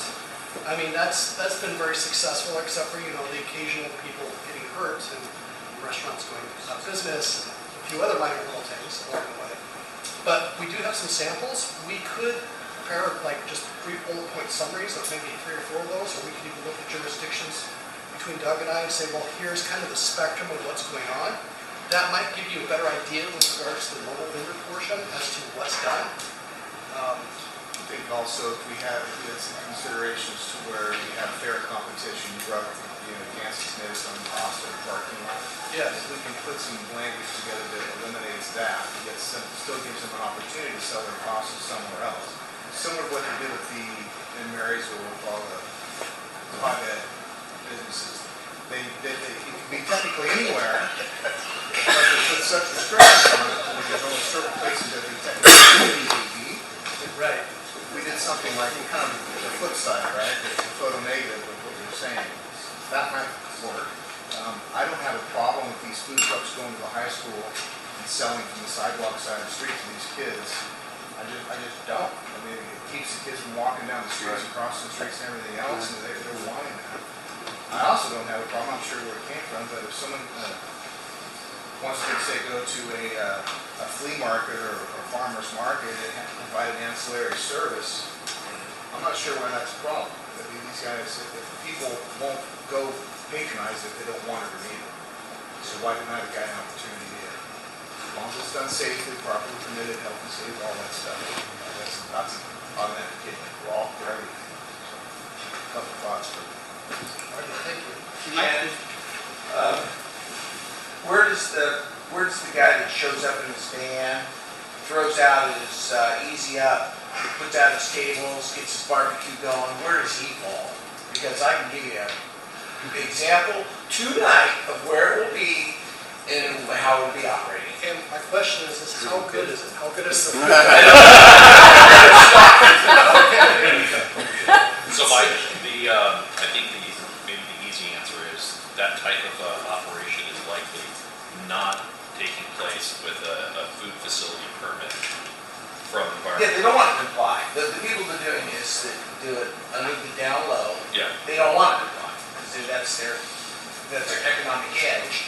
So what code enforcement has done is there's a few of those that we've encountered, and it has been the cat and mouse game. Is we've been in contact with county environmental health to make them aware of who we're dealing with, so that they can also pursue it. So they don't really fall into the mobile or the hard vehicle.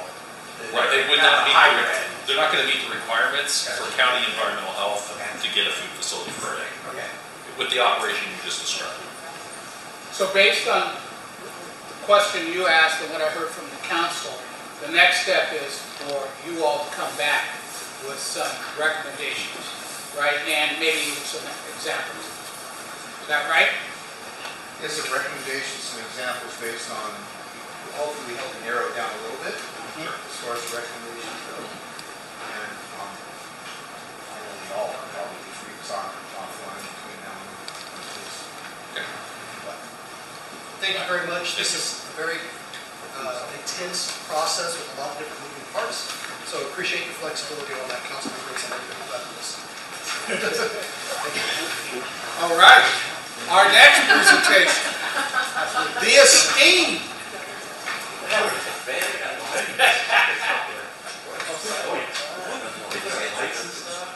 How do you want to do it? We're going to move into now city tree maintenance, sidewalk issues, and Ben and you are going to cover this. Yeah, sure. All right, everybody. So Rob's going to help me out with this. We're going to talk about another favorite topic in town, sidewalks and trees. And so I know with the recent election and districting and walking the neighborhoods, I know that it's definitely probably brought it to a new level of attention of just how bad some of the sidewalks are around the city. And so we're going to run through a little bit of information. Rob's got the information on the trees. Take input as we go or at the end, and both, and then I try to work through some next steps or recommendations. And so why are we talking about sidewalks and trees? Really, we're looking for this sustainable model for me. I don't want to. I like trees. I think the trees are good for the community. They look nice. They're good property values. We like to be Tree City USA or whatever our designation is.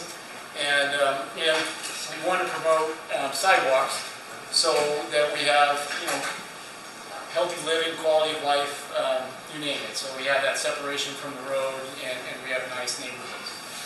And so, why are we talking about it today? So we have 453 miles of sidewalk, approximately 11,000 plus trees that are out in our city, our 15 square miles. And with that, over the last couple decades really, this is an issue that's exploded. There was a change in policy, and so really in the early 2000s with that growth boom and then the new general plan went into effect, what I understand from some past development services directors is that we had this, through the general plan, we were rated in the 90s as one of the worst cities to live in. And so with the general plan, there was a real focused effort to say, hey, we want nice neighborhoods, we want nice areas, and with that they implemented parkway strips with trees, for tree-lined streets, for when things get built, we have these tree-lined communities. So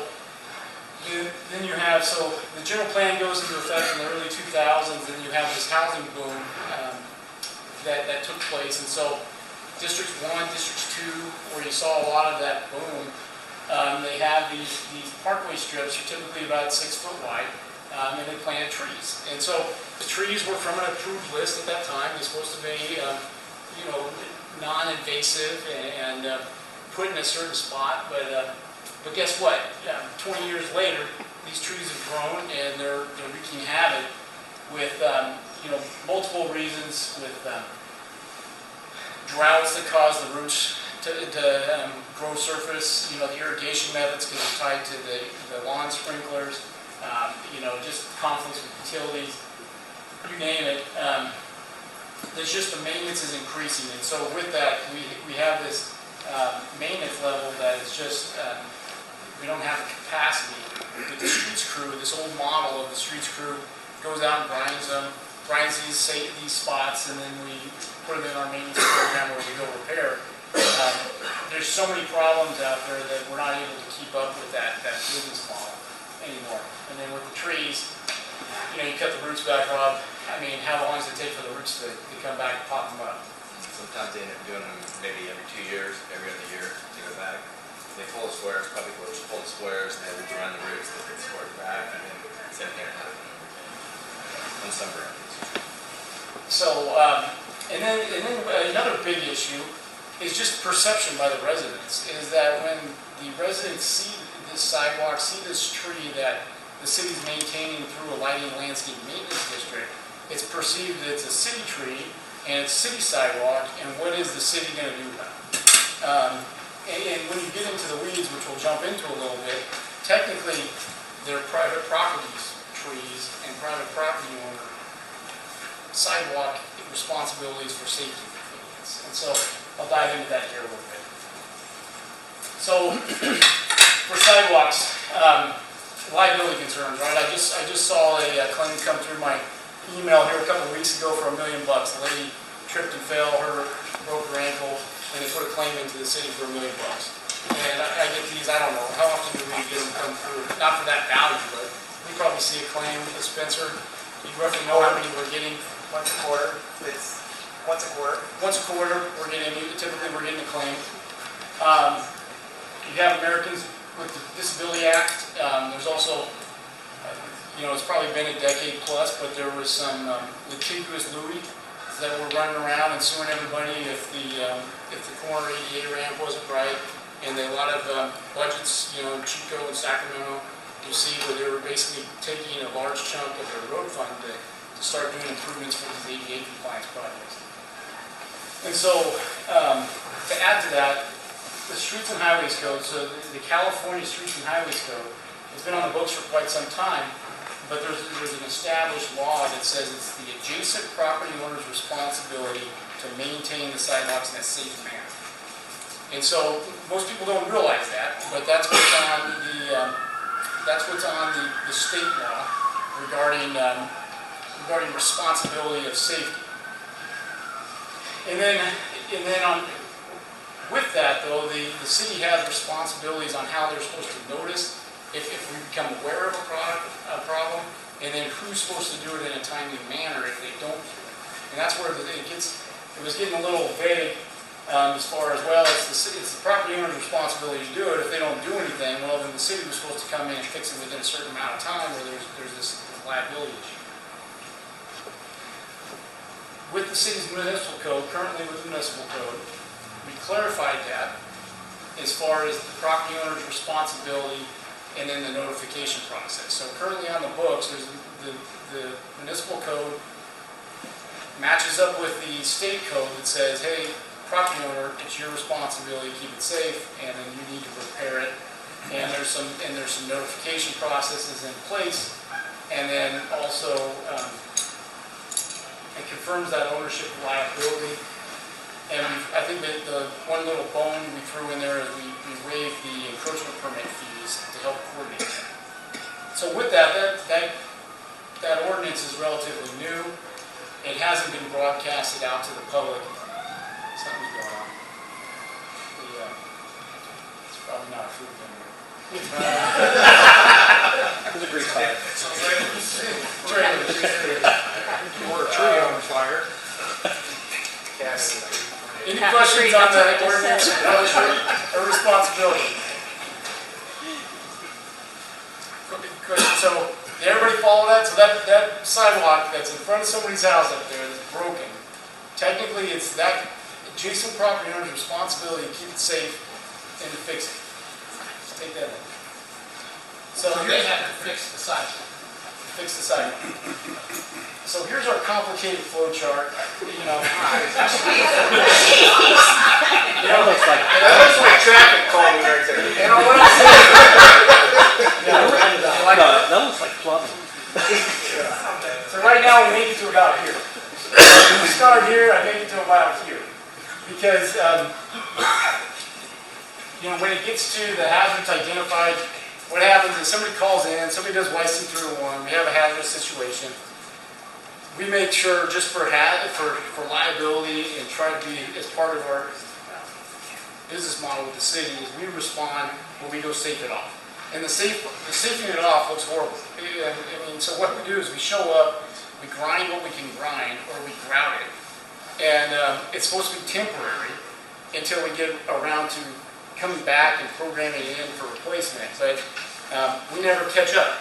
And so right now, that temporary grout, it really stays there until it falls off, and then we come back and we put it back on. Or we put some barricades up that it's unsafe to try to minimize the liability. And so per our ordinances, really what I'm supposed to do is give them a notice, tell them you have so many days to fix it. If you don't fix it, then the city has to come in and fix it, or get a contractor to fix it. And then if nobody pays us, then we would put the lien on their property. And so I think political will, and just how COVID and trees explode, and the root growth, and how much, so the last decade that's really taken off, and we haven't caught up, and we haven't enforced that on the property. And so, so what we're looking through as we kind of go through this is how to get a handle of this and how to move forward, with insight from the council members. And so I could get into some of the options later about possible options about shared costs, about being a good neighbor policy, and then recovery methods or options where the city hires the contractor, or we figure out a new revenue source for that. And so I'll get into that in a little bit. So I'll turn it over to Rob for trees. So I'm going to talk a little bit about the tree regulations and the street tree municipal code. And I'd like to say Ben said he likes trees, but I think he doesn't. That's why he's in Dad's house all the time. I say that, I kind of joke, but it says in the municipal code it's the homeowner's responsibility to keep the sidewalk safe. It does say that in the street tree municipal code. But what's unclear is it doesn't say what a street tree is. So we have a municipal code that directly relates to street trees, but no one knows who it is, just like Ben was saying. So it's the homeowners, it's the cities, we don't know. So it's actually the Parks Department's goal in the year to try to define that, to figure out what a street tree is, to update the municipal code, and work on that. We have already started to work on it with a baby tree, so we'll continue that work and hopefully get through it. We do work well with Public Works. As Ben was kind of talking earlier, we'll get a request. That street trees ruin the sidewalk for the street trees, drop them 2 points, whatever the street trees do. So we'll go out there and we'll check it out, and then we'll work with Public Works to make a game plan to fix that. The reason we do that is for the urban forest conservation. Like we're saying, we don't want to lose all the street trees. They did it for a reason. They put them in to beautify the street community. Everybody loved Chestnut, all those old streets, you know, they were nice camper trees. Problem is, when we roll out this municipal code, could be a problem. If we start telling homeowners that you guys have to, you're responsible for your sidewalk, you guys have to repair it, you guys have to pay for it. Well, they're going to go to the municipal code and they're going to look for ways to get rid of the street. One of the ways is public nuisance. I'm going to show you a few examples. So there's a perfectly good example of a public nuisance. According to the street tree municipal code, which states, any tree or plant material which is a type or species apt to destroy, impair, or otherwise interfere with any street improvements or sidewalks. These aren't oak trees right here in this picture, but they're still doing a pretty good job of destroying the sidewalk. We do have a lot of oak trees within the city street trees. About 1,300 are oak trees. And as most of you know, oak trees get pretty big, so they seem to be wreaking a lot of havoc. Back in the day, as Ben said, it was an approved street tree. We thought these trees are going to be great here, they're beautiful. Well, they are beautiful, but not the sidewalks. And we start acorn. So in 20 to 30 years, most oak trees start acorning, and that's a problem too, as far as slip or trip hazard. Another nuisance, I just kind of threw this one in. This here is a box elder beetle, or a lot of you know them as stink bugs. So a lot of people, we have 885 trident maples within the city's tree system, and these bugs love this. So if you live in a neighborhood and you got a street tree or a sidewalk issue, hypothetically, if you have a sidewalk issue, you know, you want to get rid of that tree. You say, well, it's a nuisance, it's got all these bugs on it. So you can apply for a permit. Kind of how the system works, and Jim was alluding to earlier, we'll get a YC 311 or a phone call saying we got damaged sidewalk. So generally, Jack Secure will go out there and look at it. If they can fix it by doing a little patch or grind, they'll do that, satisfy the homeowner.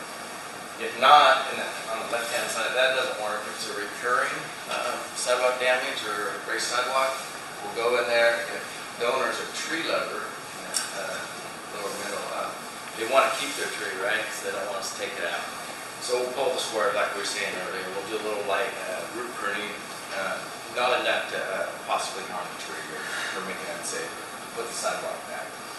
The one in the middle is the one we most of the time run into, where there's been multiple sidewalk damages. So the homeowner at this point is fed up. They want to get rid of the tree in front of their home, and it's creating a problem. They call us all the time. They say my grandma tripped on it or my kid tripped on it like 12 times. So at that point, it becomes a liability. You know, we're working through that as far as looking at homeowners' responsibility. But as of now, I think the city kind of has taken responsibility for all the sidewalk issues. The one on the bottom right, this is a little bit different situation. Some of the planting strips in between the driveways, I don't know if some of you guys have seen those, are really small, like 4 by 6 or something. If we run into one of those, this is just remove the tree, and it'll just patch the sidewalk back up. Because usually it's damaging not on the sidewalk, but sometimes on the driveway. So that's kind of that's exposed to the street tree course. Does anybody have any questions? Oh, sorry. Just for example, if someone has a tree that's causing the sidewalk to rise, say 1.5 inches, 2 inches, the first step, we get on 311, the street crew comes out and makes it safe. Does that include grinding? Yes. Okay, and then the homeowner who calls is billed for that? No. Well, No, so we safe it off. That's just part of what the street crew's operations. And they'll usually try to run the neighborhood. There's usually a certain level, you know, Scott, usually up to about 1 inch, 3/4 of an inch. They can grind it and get away with it. Once it starts getting above that, there's not much sidewalk left, and so they get into the gravity. And if you get to the point where you have to, I guess, lift the sidewalk down and trim the roots, is that still on the city or the homeowner? So far, the city's paying for that. Well, so the ordinance says it's the property owner, Right. but structurally, the city has done those repairs historically, and we put about $100,000 in the sidewalk budget in operations for concrete for the guys that go out there and do repairs. And so we usually do a little bit of operational work where we hire contractors to maybe they have some fancy grinding where they slice the concrete if it's thicker. We grind areas, time permitting. You know, we'll go out on different occasions, and then we also do some monitoring. For liability issues, we also go through surveys for liability issues, we have to survey the city on a 10-year rotation where we basically document any sort of areas we want to treat. But yeah, so we do program money, about $100,000 a year, and use street maintenance forces to do repairs. It's just it doesn't keep up with it. Is gutter included in this, or is it just sidewalk? The gutter is not. We've always included the gutter as part of street. As part of the Yuba City responsibility. Okay. Because what you mentioned about your little flow chart, I was involved in one of those because a homeowner called the city. It was over on Bird Street, probably 10 years ago, and they said, well, the city told me it's my responsibility. That pulled me as the contractor. We want to take it apart and put it back together again. So it does work. It's just I guess the way you sell it to the homeowner, I guess, but it does work. And another thing about the tree, are not valley oaks a species is protected? Because I had an issue when I went to build my building 20 years ago. I had several oak trees, and I had to answer to the city planning about, oh, you can't disturb these oak trees. Yeah, I think that varies a lot by county. So we actually ran into that a while back. So I don't have a kind of direct answer for you on that one. So there's not a clear Yuba City municipal code, but there is a state law. It's a state law that talks about trying to preserve. There's many ways around that with an arborist or safety or some sort of way out of it. But there's not a clear city ordinance that says yes, you must preserve. But if it is a street tree, it's supposed to get approval from the city before it's removed. Any tree. These are on the property.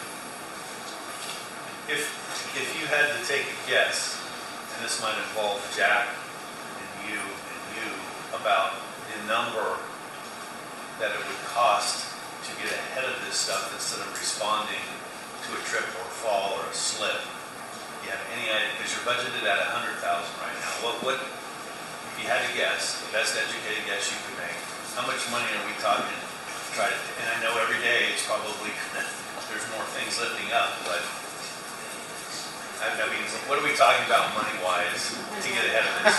Well, I can give you some numbers. Last year, with our budget, we used the whole budget. We did 58 locations. And when we were done, we still had 60 to go. And even today, we've already hit 31 locations, and we're still got 60 to go. So it keeps on compounding on us.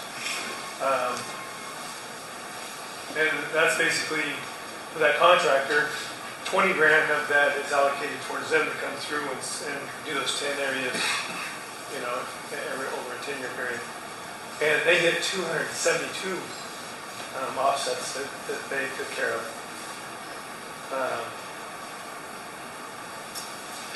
To add to it, if I just had to put a wham to it, because there's a couple parts. It's how much for the tree maintenance. I think you just approved a $300,000 tree maintenance budget. So we have to look at what's in the CFD, or the Light Landscape Maintenance District responsibility. I would say we're spending 100, we can spend 500 really easy. And then it's changing our business model, which I'll get to, so we're not perpetuating it, that we're changing the design standards.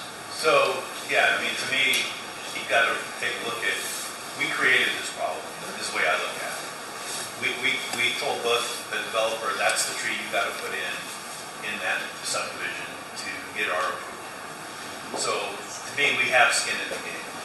I have two questions. One's for Shannon. Given what we have seen as far as who has strict liability versus we're going to get named because, and especially if someone has made us aware of an issue, are we on the hook at all? Yes. The short answer is yes. But I hate to say, but it depends. But it does depend. But we're going to settle it out of court, probably, or something, right? I mean, there's going to be either an insurance company's going to pay on our behalf or we are. Exactly. Well, if the owner is required to do the sidewalk and the trees, for example, they're a named party, and they usually have homeowners insurance. So that homeowner's assurance can potentially offset or contribute to a settlement in order to resolve that. So there's two funding sources rather than just coming from the city's funding source.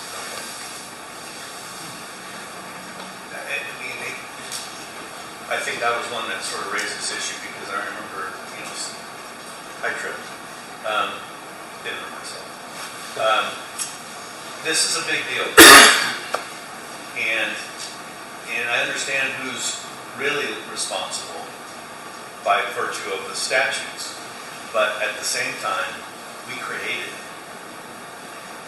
I would say you're in line with public perception, right? Nothing like getting screamed at. If I want to talk to a property owner who's mad about the sidewalk, wait until I tell them that they're responsible to fix it. And hey, you can't get rid of the tree. That's if I really want to get people worked up. You're in line with public perception, and that's where I think when we work through this, one of the options is that I want to recommend is that I come back to you with some sort of good neighbor policy where we keep the responsibility on the property owner for liability, but we program more money, or we find that revenue source to add to see what we can do to work to increase our good neighbor policy or program to help offset the pain. Maybe is what I'm trying to get towards. But the concern for me is the liability with $1 million case, and I don't have the resources to fix it. So two things. I remember speaking with Diana. There was some CDBG money that was tossed towards something, and maybe having that available as a pot to get into in those neighborhoods that CDBG would apply to. But the other was, do we need to take a look at the lighting and landscaping districts, and for those areas that have those street tree liabilities, and perhaps forecast that some monies be assessed through those. I don't know if it's legal to do so in anticipation of this continuing to happen, because if I'm listening to Rob, he goes in, trims roots, throws down some more concrete, and he's back in 2 to 5 years. And if the funding mechanism for our participation in that, if we're trying to find funds, is an LLD, can we do that? If it's described as part of it, yes, you can as a CFD or LLD. So if it talks about tree maintenance, some of them do. You have the ability to go in and maintain those trees, including cutting them down, removing them, planting them with a different variety, whatever it is you want to do. So you can't, so agreed. And we just recently talked with our LLMD consultant. We kind of verify that because how they were set up, each one's a little bit different, but if it has tree maintenance, that's what they've been giving us direction to. The only problem you run into is capacity in the district for funding. You can't go and raise the limit for funding without having a vote. So we are looking at that as an option we're going to talk about to increase the funding, is not just put tree maintenance in there as when we come, but start putting an element to tap into that for sidewalk maintenance. And then the CDBG, later on you're going to see my recommendation to make that somewhat of an annual allocation if possible. The caveat with that is it's a small pot of money and it's restricted to low income areas. And so, but it helps in those older districts where a lot of this is happening in your newer area. But we do have sidewalk problems in the older areas too, they're just unsafe. You just spoke of my district. Number 1? Yeah. Number 3? Yeah. Yeah, the McCollum tract was put in 1950, and there's sidewalk issues, and no one ever told anybody what kind of tree to plant or require or anything of that sort. That probably constitutes almost 50% of this community. So Ben, for future development, that's where the problem starts. Do we have the updated list of what we're going to have or not have planted? Give me one slide. So definitely that's key, I think, to moving forward in a positive direction. I'll go through the funding real quick. Right now, operational funds, we use general fund and street roads funds, and then also through the capital improvement program, there's some money that we set aside for sidewalks through the ADA, which usually has a component of CDBG and TDA money where it's focused on usually ADA roads. Property owner repairs, lighting and landscape maintenance districts, we've recently confirmed that that's a potential resource, and then also recently we put community development block grant money, but it's restricted for somebody that is that qualifies as low income or in these specific districts that the whole district is low income. So some strategies, some potential regulatory strategies. It is, I'm not saying we do one or the other, and I'll get down to it later, but here's some potential actions for the council is we revise that public-private responsibility.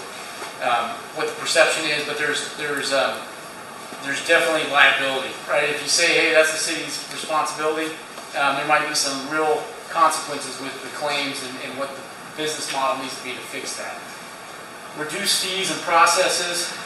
We've done that a little bit where the encroachment permit fee is waived for any sidewalk repair.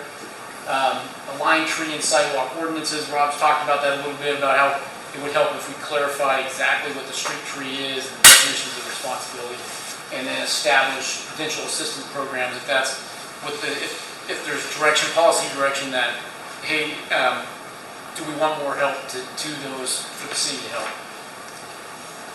Potential design standards. So this is where I think is big for the community, is that, and we've done this recently with some of the new subdivisions where we're not requiring, it was a standard requirement in the general plan, and how it was that streets would be tree-lined streets. So that means parkway strips. And so what we've done internally is that the new subdivisions that have come through the last couple of years is that I'm basically making them have the tree-lined streets on collectors and arterials, but on residential streets, I'm allowing them to have either option to be attached or detached sidewalk.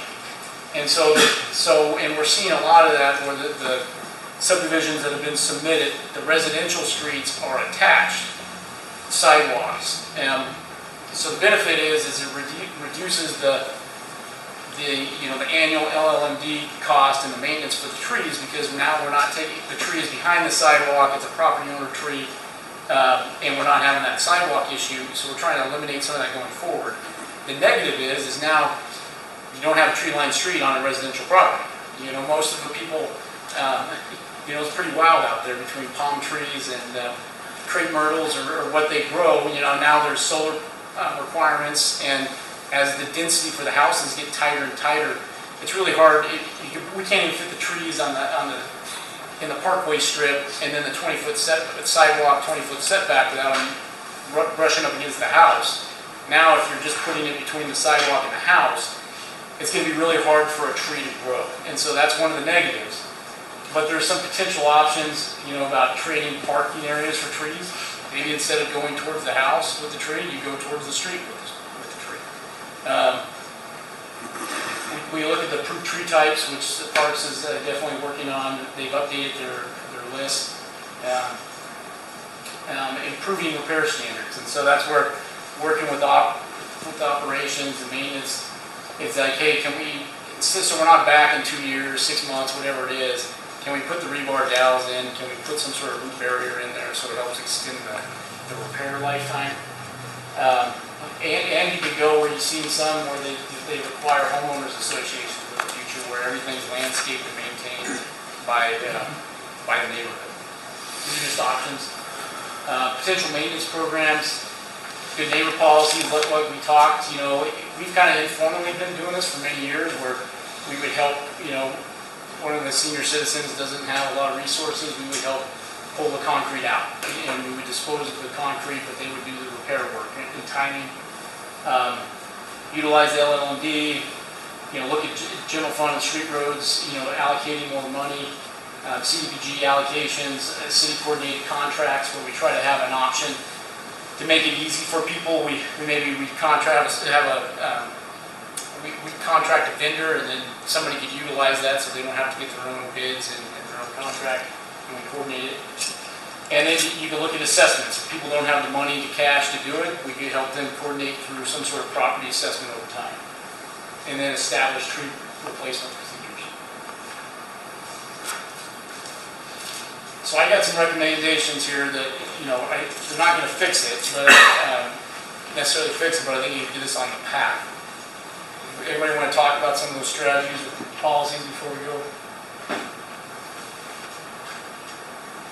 Okay, so I I think what we need to do, bare minimum here, is we need to align the sidewalk and the tree ordinance. So we need to come back to you with the tree ordinance and tweak the sidewalk ordinance just so the language matches and we're in alignment. I think we need to establish these assistant programs so they're annual. So the CDBG, we set that up so it's a resource for somebody in District 3 has limited resources, that we have that program, and then we set it up so they're putting in an application every year for a certain amount of money. If it's $50,000 or whatever we can afford out of the program. We developed some flexible design standards, so it's not just every neighborhood has to have a 6-foot tree. It just is not reality anymore. There's so many government codes now about stormwater, about density, about setbacks, about trying to fit all that together. I think we need to be a little flexible about giving some options about what the tree line, we want the trees, but what that tree line street is. And so right now, maybe it's that option where they can do the tree line street with the approved tree in a parkway strip, or maybe they could do, every 2 houses there's a bulb out that helps with traffic calming, but it gives a real area for a tree. Or there's designated entryways for designs for the trees. Or you change your setbacks where you make the backyard smaller and you push the house back farther so there's room for an actual tree to grow and survive. So being flexible on some of that. And then we really look at what's operationally what we could do to share costs, where we keep the liability with the property owner because of potential claims, but then we actually look at all the revenue sources that we have, and then what's something that's sustainable that we can get ahead of the curve. It's grinding, safing off, and then it's also can we coordinated efforts to reduce costs by pulling the concrete or having that shared contractor, and then maybe floating the bill over a repayment over time. Increase operational funding, utilize LMDs, annual CDB allocation, and property maintenance. So really that's where we're at, where I think we need next steps. And so I don't want to have the information campaign that just goes up and blows up the community that says, hey, it's your sidewalk, it's your tree, fix it. And so I think I need to come back with some of those actions, and then get make progress on those, and then we can continue to move forward. For the purposes of the council, one of the things that we've seen that has been most effective at reducing, just from a purely legal perspective, is having the homeowner be responsible, or the property owner be responsible for both trees and sidewalks. But then having the city, under ideal circumstances, have a tree maintenance program where it goes through every, say, 3 years, trims the trees, removes the trees, takes care of them, and then has a spot check team, and basically has a plan for going through all the sidewalks and fixing them after the trees and the lift issues have been addressed from that. The reason why that's important is because the city can be liable for something called dangerous condition of public property. And if it's somebody who's like, hey, a branch dropped on a car, it's going to be $5,000 or $8,000, probably more now because you can't get a vehicle or $4,250 a single life. But in theory, that is not as much money as a wrongful death. And sometimes when there's storms or whatever, and if the trees aren't maintained or we don't have a policy or plan, a regular maintenance plan out there, we don't have that defense. If we do, then you have a defense. The problem is, it's pricey, and you will need more resources. You already know that you need more resources for PPE, you need more resources for fire, the inflation has gone up. And so if you're going to be doing trees, that would require more staffing than your current staff level in order to go through and do that maintenance on the trees and coming back and fixing the sidewalks. But in an ideal world, if you had a ton of money, like say Santa Barbara, that would be the way to reduce most of your legal risk as much as possible. Let me make a suggestion. We're behind schedule, and I don't want to shortchange the council priority opportunity to have that dialogue. I would like to suggest that we come back with some of the recommendations that you've been talking about, and then we pick this up at another time. And at the same time, we could go past, come back to campaign signs, campaign paperwork, and community workshops. Council, are you in favor of that? Aye. Yes. Then let's do this. Let's take about 6 minutes to break. I need to set some stuff up, and then we'll come into council priorities. Okay? Thank you, Ben. John and Rob.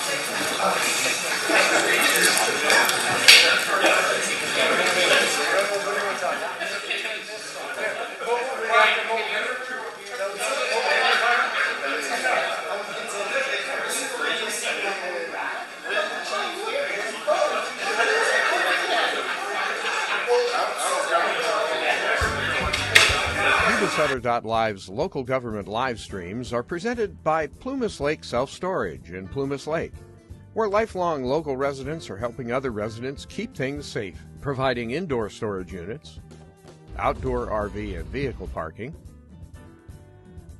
moving supplies, and Penske truck rentals. Details at plumaslakeselfstorage.com.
infrastructure, and fiscal responsibility.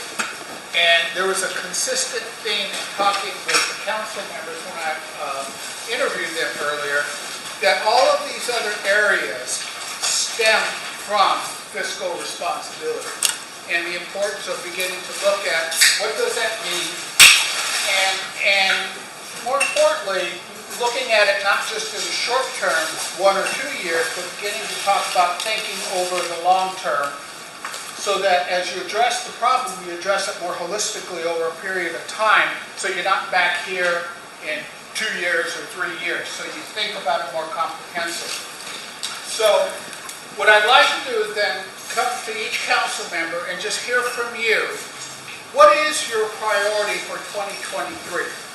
And just share with us, and then if there's some questions that staff have, they could ask you a little bit more. It doesn't mean it has to be finalized, but at least we begin to hear your priorities so we're all on the same page as we move forward in this year.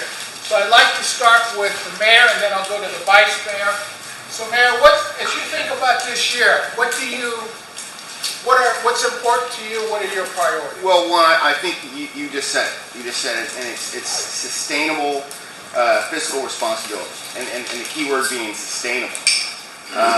Those of us that from time to time may shop out of town, Lincoln, Rockland, Roseville, Sacramento, you look at the bottom of the bill, it says anywhere from 8% to 9%, or even more than that.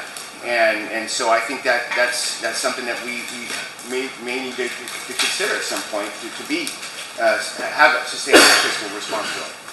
And I think everything else ties in with that. Public safety, I'm going to sound like a broken record, but public safety ties in with that, making sure public safety has the tools that they need to succeed. We need to have maybe a little bit more of a focused approach on the homelessness, and that's very, very broad. But I'd like to start with the basics, and that being affordable housing and any opportunities that may come to us. What am I missing? It just goes back to along with fiscal responsibility comes with the maintaining the infrastructure. Making sure our roads are drivable. So that's pretty much it right there. Okay, so just to highlight what you said, sustainable fiscal responsibility, linking that to public safety and overall city health, talking about a focused approach on homelessness. And when you say focused approach, are you thinking just the city or more regional? And you don't have to jump into it, but I'm trying to define what focus is. Since I'm that's a great question, and I'm going to try to give you a better answer. Is since my first job is to take care of the city, I'm going to go with that first. But I think it's not just the city, it's not just the community, it's the region. But I think we need to focus on the affordable housing part of that. Got it. Okay. Thank you. And then we did have the affordable housing and infrastructure and roads continue to do that maintenance. So before I move on, are there any questions based on what the mayor identified as his priorities that you may have of him? Yes, sir. And Mayor, I don't intend to put you on the spot, no. But I was more of just when the term affordable housing comes up, in your mind, what does that mean to you? Does it mean kind of rent subsidized housing, or is it could be market rate housing that more citizens can afford to occupy? So I'm just looking for clarification. Yeah, and really I'm just parroting what I've heard our professionals say that work with the homelessness. If you have an entity like Habitat that comes along, they tend to use the term affordable housing, and that's what I'm going with. Okay, thank you. Other questions?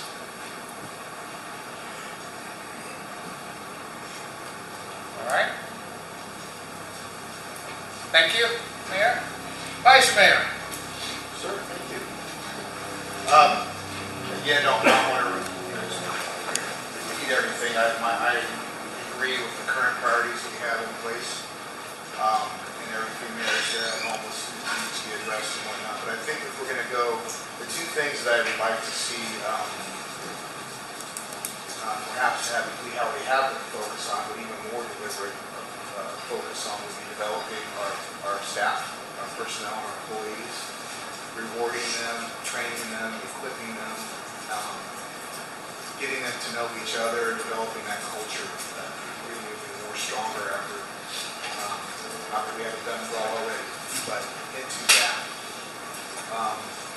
Also, some deliberate planning for the future. We talk about infrastructure and all kinds of other things.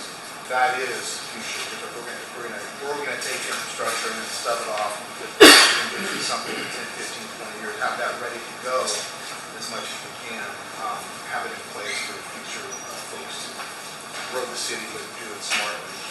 And then touched a little bit on the economy. We can't even go here in Yuba City. This is embarrassing. It's a basic example. We can go and buy a nice men's suit in Yuba City. And I think that's embarrassing. Things like that, I would like to see us do our part to encourage folks who provide those types of services to come here. So attracting new business. But quality type stuff, like we're talking about, Dan, I mentioned raising the bar as far as providing employment opportunities for higher and paying jobs and industry. Same thing with the services, higher end services. We're all programmed to go down to that gallery, dump a ton of money into it, and we could and should.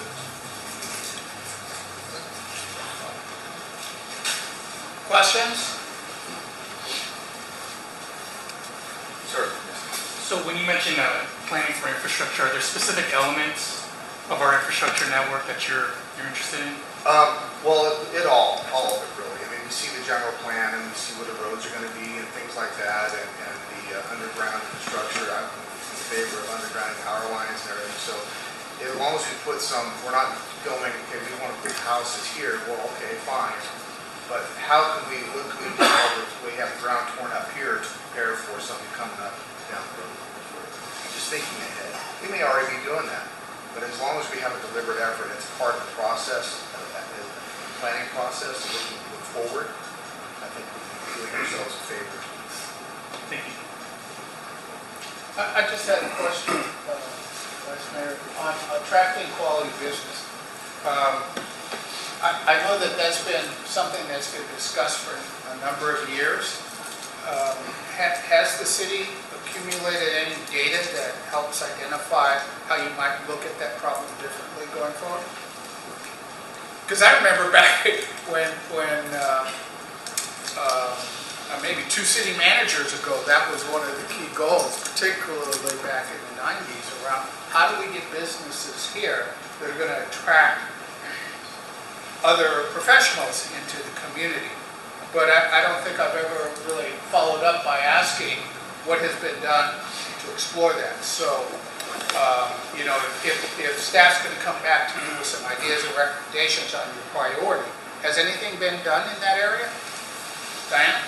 I was just going to say, so now the city participates in GSEC as well as we're part of the Yuba-Sutter EDC.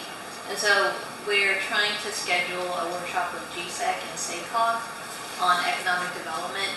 And with that, GSEC would bring in a panel of people that have been successful with economic development to talk about what they've done. We would talk about what we currently do in terms of, we really don't have any expertise in economic development, and get feedback from them on, how do we move forward? Is it consultant? Is it, full-time position? Is it sharing a position with Sutter County? Is it some potential other opportunities? And that's been really, like I said earlier today, that we have a void in that we don't have, the economic development expertise to go out there and draw the people in. But with that being said, we also don't have the infrastructure. We don't have incubation spaces. We don't have tech centers. We don't have, but we could. we could have that if we had places for them to go where we could advertise it and show that, you know, we have vacant property, we have property that could be developed. We just don't have the expertise to go out and sell it or put those types of deals together. Were you going to say something, Nikki?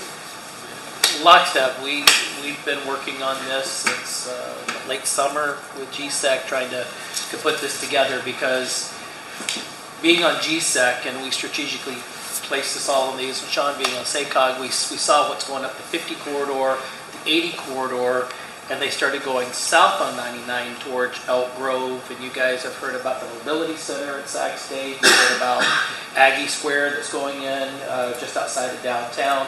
These are all coming out of GSEC and partially coming out of SACOG, as all these things are intertwined.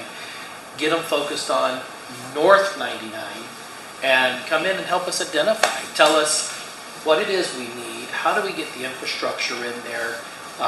So yeah, we've started that journey. Okay. So then, I'm clear, and as you talk about this item, Vice Mayor, then it's a comprehensive approach. Yes, because even you can zoom out even further. We talked about public safety and code enforcement. You know, how are we going to attract businesses if we are crime-ridden and blighted? So that plays a role in it too as well. Great, thank you. Any other items that you have? Sean, any other? No? Okay. So, You're ready, huh? are you ready? Oh, yeah. First and foremost, I will make the assumption that what we've achieved over the last year, we're going to continue to achieve. And I don't know if that's a fair assumption, but I want to believe that it is, because I think that we're on the right track with culture and recruitment, retention, et cetera. But a lot of that's dependent upon my top priority, which is revenue. And I think that when we go to sustainability, et cetera, as a member of a group that was meeting with the county for a bit until they went off in a different direction, and as part of the Revenue Ad Hoc Committee now, I'm very, very aware of what our financial situation is going forward here in the city of Yuba-City. And so for me, it's figuring out how we can continue to maintain the services we have, but also fund those things that have become more of a need, which I'll talk about in a bit. So for me, it's revenue generation. Not that money takes care of everything, but it certainly is going to help us. Second is this thing I talked about earlier, which is pre-hospital emergency medical care. Yeah, it goes back to my public safety background, but if public safety is one of our ultimate priorities, the fact that our pre-hospital emergency medical care system is in, I don't think I'm understating it when I'm saying it's in crisis right now. And it's unknown, and it's just a ticking time bomb, and even the private sector ambulance person, owner will tell you that. So to me, that's something that we're going to have to be aware of. It's popped up. I know there's a lot of whack-a-mole going on, but this is one that directly impacts the lives of the folks that we have chosen to serve. Housing, let me back up, roads. We have deferred and kicked the can down the road on road stuff, not intentionally. It's just a matter of how we've been able to reprioritize stuff. And if you listen to people that we talk about economic development, someone takes a drive up here and just kind of takes a look at the roads, and their car gets beat up on the way here. I mean, what are they going to do? Well, this place, man, they can't even keep their roads doing, And so to me, roads are very, very important because not only for appearance, but that's a sign of the quality of the community is how we can make those roads better. That ties back to revenue. Housing, extremely concerned right now about what's going on with housing, especially for our seniors and our vets. The housing stock is not keeping up with the demand. The rising cost of rents is displacing people, daily. And I know that our work at the city is partners with Habitat for Humanity and for the Regional Housing Authority. We're desperately trying to increase that housing availability, but that's a big deal. And where we can leverage monies from the state, where regardless of whether it's for affordable housing or for homeless, just so that we can get folks off the street or potentially keep them from getting on the street. That's a huge deal for me. And that's probably plenty right now. There's a lot of other things that I'm interested in. We talked about community center, recruitment, retention. But really, if you're talking about my priorities, these are the things that keep me awake at night right now. Is how do I maintain the services that we're providing, but also plan for the future. The revenue picture going forward isn't rosy, and inflation continues to erode that even. So that's my stuff. Any questions?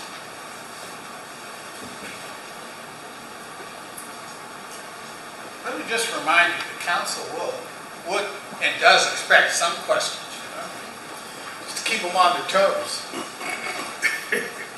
Okay, thank you. Any questions on the housing? No? Okay. Then, Councilmember Pasquale. Well, first and foremost, I think it's revenue, which will curtail into infrastructure, homelessness. The only thing, everybody always talks about, they throw the term affordable housing. There is no such animal in the state of California. It's either subsidized housing of some kind or self-help housing of some kind to make it affordable. Just the thing in the paper about the Grass Valley Center that they put together, if you did the numbers, that was $500,000 a unit. That's not affordable. That's subsidized. So that's a real tough thing to, we just have to realize that it has to be subsidized housing. Quit saying affordable housing, because there's no such thing. People in San Francisco both making $125,000 a year can't afford a home because they don't have affordable housing. There's housing, but not affordable. I definitely see the revenue thing being the major hurdle for us, and that will start feeding into all the other things that we need to do. It'll bring in that economic development. I went to a summit in Lake County. It had two economists, one from UC Davis and one from Sonoma State. And the one thing I took away from there is that they said, quote unquote, you have to supply jobs with a baccalaureate or greater degree need or some kind of a specialized certificate in order to be economically viable. Bringing in retail and sales and all those different things, you're just stirring the pot with the same money. That's not bringing outside money. The model down in Placer County, what they do, they went out for outside money, bringing in senior living. They bring their own income with them, savings and such. That's what spurred that whole Placer. I remember as a kid being 7 years old, my dad saying this whole corridor is going to be filled at one day. And that was when we left Lincoln and we're headed to Roseville Auction. And I thought, the only thing out here is goats. What's going to be here? But they rethought. And I'm so glad that these two people are involved in what they're involved with, because that can give us a roadmap to become economically viable. So those are basically my priorities, my thoughts. Okay. Questions? Okay. Down to me. Sure, I guess I could start off by saying everything that everybody else has already said, because it's really right on. Thinking of an overarching concept of where we're going, it's really about building a sustainable, successful city for the future. That's got to be kind of that overarching thing. And at the key of that is the fiscal responsibility, it is the budget, and it is the revenue streams. And, and being in those meetings with Mark over the past year and sitting down with the county, looking at what they had going, looking at how we could do things, looking at our situation, I'm waiting to hear what comes out of the ad hoc, because it is going to It's going to be something we've got to take a look at because our budget in of itself isn't sustainable. So we have to look at all these additional revenue streams, that how we can generate it to provide the services, because we can address nothing without that. But I will caveat that with one overarching statement, and that the 5 of us are fiduciaries of the city. And as a fiduciary, our first job as a fiduciary is duty of loyalty. And our duty of loyalty is putting the city first. We want to be good neighbors, but at the end of the day, when you look at the revenue, we got to make sure we're taking care of the city first. That comes above everything. Going to what we talked about with GSEC, it's getting those transportable jobs, as they call it, that can transport in here with the degrees. The reason housing is not affordable here is because we don't have the higher income base, because we're not attracting the right jobs in here. You're not going to get affordable housing to be affordable with building, pardon this, 12 more Taco Bells that pay $15 an hour. That's not how we're going to do it. We've got to get those jobs that tie to the new things like this going on at the Mobility Center, Aggie Square. We've talked about it. We are in a ag-based community, but it's a perfect location. And we've got Chancellor May in GSEC as well from UC Davis to look at ag research up here. We won't get the medical research like they're doing at Aggie Square, but hey, let's look at ag research up here. Let's look at things that complement our community that will bring those higher paying wages in and such, because that's how you're going to get affordable housing, because it's not. And Mike, to your point, you mentioned $500,000 per door. When we did New Haven, Mark, was it $325, $345 a door? $375 a door, okay? It's not sustainable, okay? So we've got to attract more businesses. We've got to attract the proper incomes in here. Public safety, absolutely. When we went through COVID, you guys all heard it from us. We went back to what is our core function as a city. It's public safety. That's police, fire, water, sewer, roads. That's our primary job. We hunkered down. We did that. And if we do that right and have physical responsibility, it'll spin out to where the quality of life comes in. I'm going to jump out because Mark and I, we've had this discussion. The community center has been talked about a long time. It needs to come. We need to be looking at that as part of the successful city future. Because if we're going to get these companies to come to town, and that's how we're going to start fixing some of the budget with higher wages, more people, more businesses rolling through that sector, we've got to have the amenities that they're looking for. One of the things I've learned since I've been on GSEC is when these companies are coming in and looking at our community, they're not setting down going, what's your population, what's your median income? They have all of that at their fingertips. The number one thing that the companies has talked with the leadership of GSEC is when they've gone into Lincoln and they've gone into Folsom. Tell me about your city. What makes it special? What makes people want to live there? Why do I want to employ 500 people and put them in your city?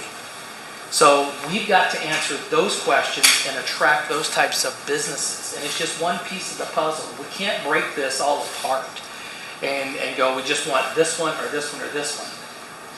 The overarching thing is, like Mark said, it's the revenue, and it's dealing with this financial responsibility in the future, and then we can start fixing all these other things.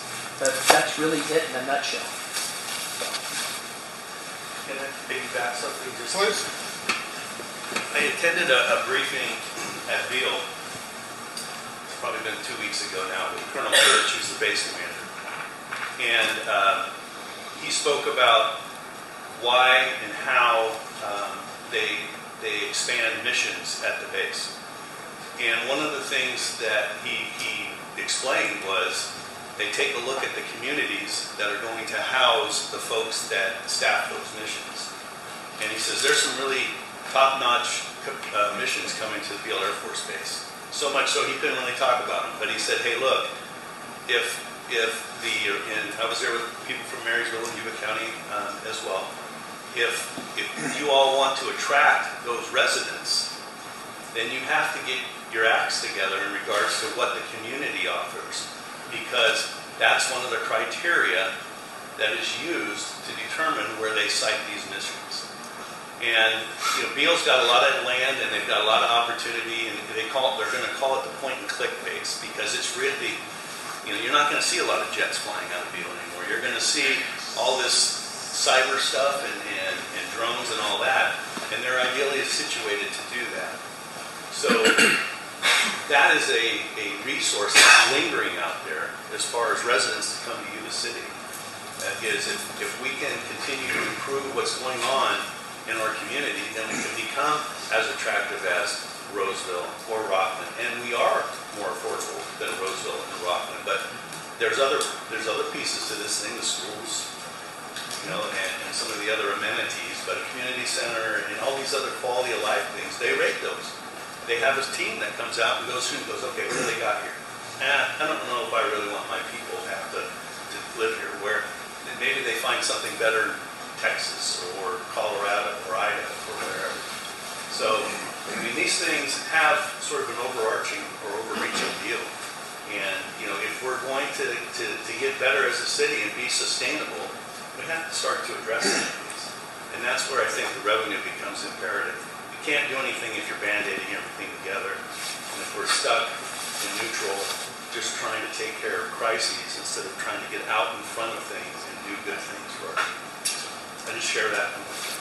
Was there any other ideas or things that they talked about that represent what get your act together means? Did they identify? Schools was a big one. Schools? Schools was a big one. Okay.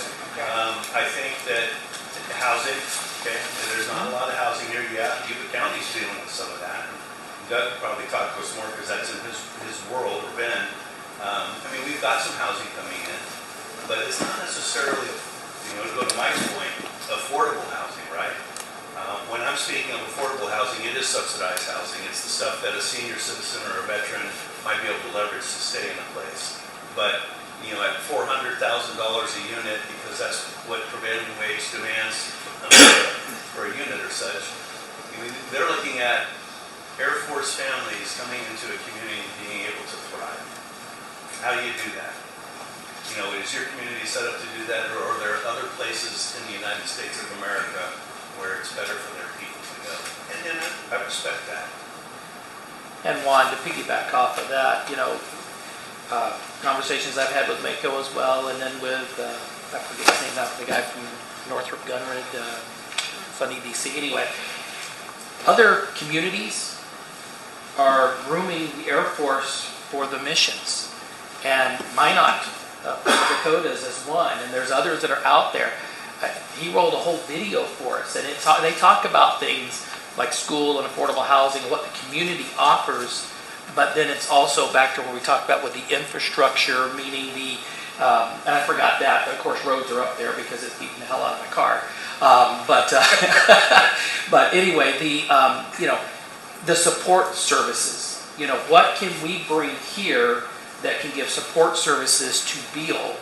Because Beale brings a lot of money to this community, even though they've had to shut down one gate, which used to be the main gate. Now they're not using it as much, but it's a vital connection. And something else that just hit me that I would love for us to do, and it would make a huge statement, I'll just throw it out there, and that is somehow tie us into where we do a proc or resolute, whatever. We are a military-friendly community, that we want to recognize them, bring them in. Because if we don't groom them, they're going to be wooed away. And it's not going to happen out here at the base. This is going on at the Pentagon and other places. So. As you were talking, I was thinking about what you were also saying. I know that some time ago, one of the concerns identified here was not having adequate health care services. Right. A hospital. Right. Yep. Was that one of the items that popped up or not? Not specifically, but I think when he's talking about all those but all the services that a community provides, I guarantee you healthcare is one on their list there for people to look at. And accessibility. And the level of which it is, right? Right out to level 3 trauma center, You know, I'm sure there's probably, hell, it would be nice if it was level 2 or level 1, you know, and able to provide that. I mean, they have their own base hospital, but their families are living in these communities. And when they're making decisions about, hey, well, do I want to go to Beale Air Force Base or do I want to go to, I don't know, Nellis or someplace? Where do they want to go? You know, what supports the family? And again, it's a microcosm of our community, but it's there, and it's something that we should never, ever take for granted. You know, growing up here, I can remember, well, I'm here because of the Beale Air Force Base, man, coming from Korea, getting sent to Beale. And growing up, you'd always see airmen and officers in our businesses, at the grocery store, picking my classmates up from school in uniform, and that has gone away. It's traveled south of us. So then I look at what's Yuba City have to offer? Climate, location, and a semi-rural lifestyle. Those are the 3 draws that we have, that I see for this community. And that's just about it. There's not a whole lot other than just that. And what they were all talked about, you know, coming to I hear it all the time. We get physicians to come bring their children to our we have a preschool. And they leave because of the schools and the health care. Those 2 things. And those are physicians trying to come into our communities. How many of you have lost a doctor because they moved away? It's just a given. So yeah, those 3 things is what we have to offer. We need to play on that storm. And we've got land. So the challenge obviously with schools, and you raised it earlier, you don't control schools. So that means it's a partnership and a collaboration. But to something we said earlier today when Diana was talking, I mean, we're not in the education business, but, you know, Yuba College, you know, can we get a 4-year university in here possibly as well? What do we get? Do we get a tech school in here? Because not every job that's out there that's going to pay good living wages, do you need an associate's, bachelor's, or master's degree? Mark, what do you, the mechanics and stuff that we used to be at Valley? All the workforce development stuff is huge, right? Yeah, I mean, that's they didn't have to go get a bachelor's degree to understand how to work on all the ag equipment, but they needed the training, welders, plumbers. There's good things out there that we need to facilitate, whether it's partnering with someone to bring a training center in, or something back to like ag research up here, something that does that workforce development, like she said. So based on the priorities that have been identified by council, what are your thoughts, Diane? Do you see anything missing? And what are your thoughts, and is there anything missing? So I'm, going back to Mark's comment about assuming that we're continuing what we're currently doing, because business friendly, I'm trying to identify things on here that would fall under that category, which is the current council priority. But we've done some things to try to be more business friendly, so I'm assuming that we're continuing to do those. But does council have any other things that we feel like we should be doing in regard to business friendly? What I've also heard is not just affordable housing, but multiple housing options. And that's not something that we have. And I just want to be really careful as we have multifamily applications that come across, as we get pushback from the neighborhoods because they don't want an apartment building next to their neighborhood, or they're concerned about the traffic impacts and things like that. Multifamily housing apartment projects don't come along very often. And if you drive around to other communities, apartments are popping up all over the place. The last significant apartment complex built in Yuba City was down on Bogue Road 20 years ago. And so, I just want to, sometimes it feels like we're getting mixed messages from council in terms of, we want housing, we want multiple housing options, but we don't want the housing here. or we hear that from the public too. We want affordable housing, but we don't want it here. And so that's where it's really going to become important for, especially as we're working with Habitat for Humanity on a pretty significant project. You know, it's going to take a lot of resolve from council to withstand the potential public input associated with that project, just because of it's an affordable housing project. You know, so it's all of these things that they've identified, I think we can all agree are really important, but really what it comes down to is that top bullet item of revenue. And if we don't have the cash to be able to invest in the items that have been identified, and then also invest in partnerships with other agencies to develop tech schools or to develop other programs, then we're wasting our time even talking about a lot of this right now, because it's just going to remain status quo. Or worse. Or worse. It's going to degrade. Well, you have a way of just kind of putting it on the line. So what do you want to see? You want to see clear messages or statements or action or all above? I think it requires all the above, but I think it also requires that we be strategic. And that's, you know, that's part of this, is that we only get so much time together. And when we do get together, you know, we try to pack a lot into it, and there's not a lot of time for true strategy. And just because of we're a government agency and we're subject to the Brown Act, we create ad hoc committees, and through the ad hocs we're able to accomplish a lot. But then it's inefficient because how we can then communicate with the rest of the council members and how we incorporate the public. But that's where, you know, there's going to need to be some action that takes place soon. Otherwise, you know, our community, our infrastructure, and the things that we have going on are going to worsen rather than get better. And, you know, not only for Yuba City, but then also, you know, the things happening in Sutter County impact us too. And we've talked about that. As Sutter County has reduced services at the Sutter Fire Station, it hasn't impacted yet the fire department too much. But if they start talking about reducing services at the Berry Road Fire Station, that's going to have a huge impact on Yuba City. The pre-hospital emergency medical care, that's having an impact already on Yuba City. It's a lack of paramedics, just like we have a lack of other positions that we can get.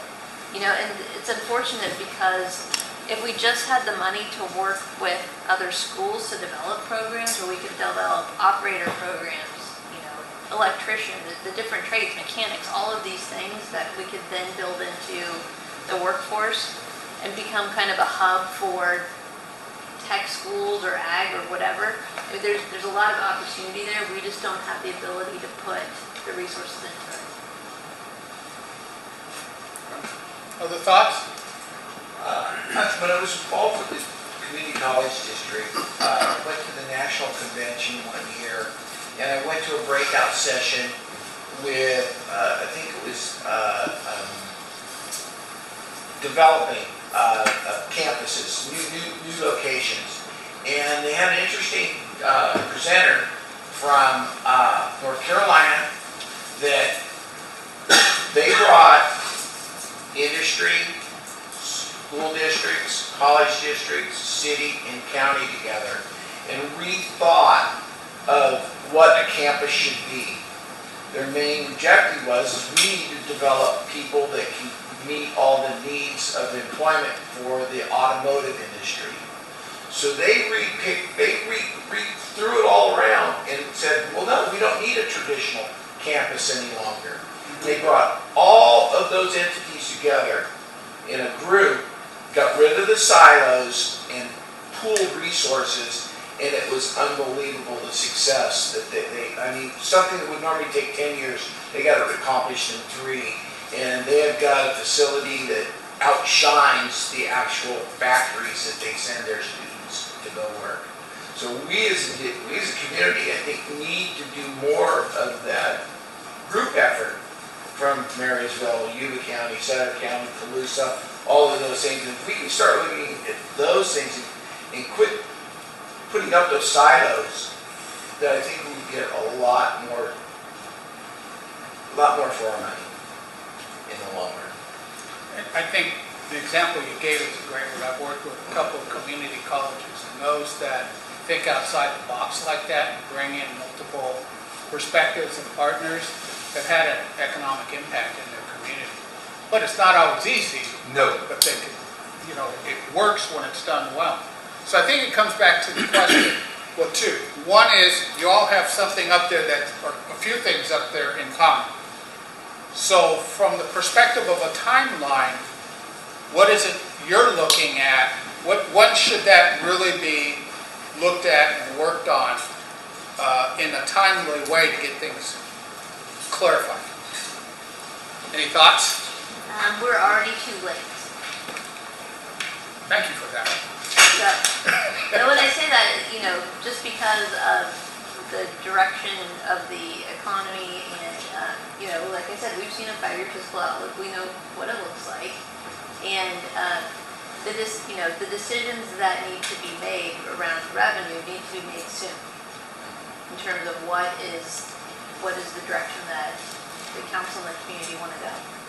Okay. If you're looking at, I'll just put, if you're looking at revenue measures, a citizen-led revenue measure takes about 1 year.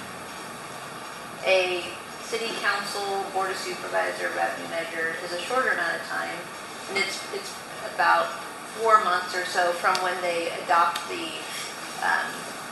decide to move forward with an election. That's not all of the lead up to it. So it's not a short process. And as we are towards the end of January of 2023, the clock is ticking. If there's a desire to move forward with any type of revenue measure. There are other options to increase revenues, and we were reviewing this slide the other day. You can look at additional assessments on properties. That also requires property owner approval, voter approval.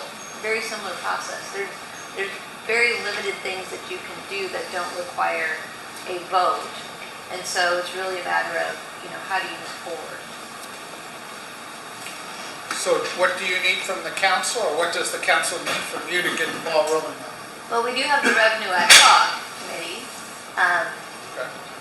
And, so far they have seen the 5-year fiscal outlook and the road plan in terms of $13 million annually just to maintain the roads in the current condition.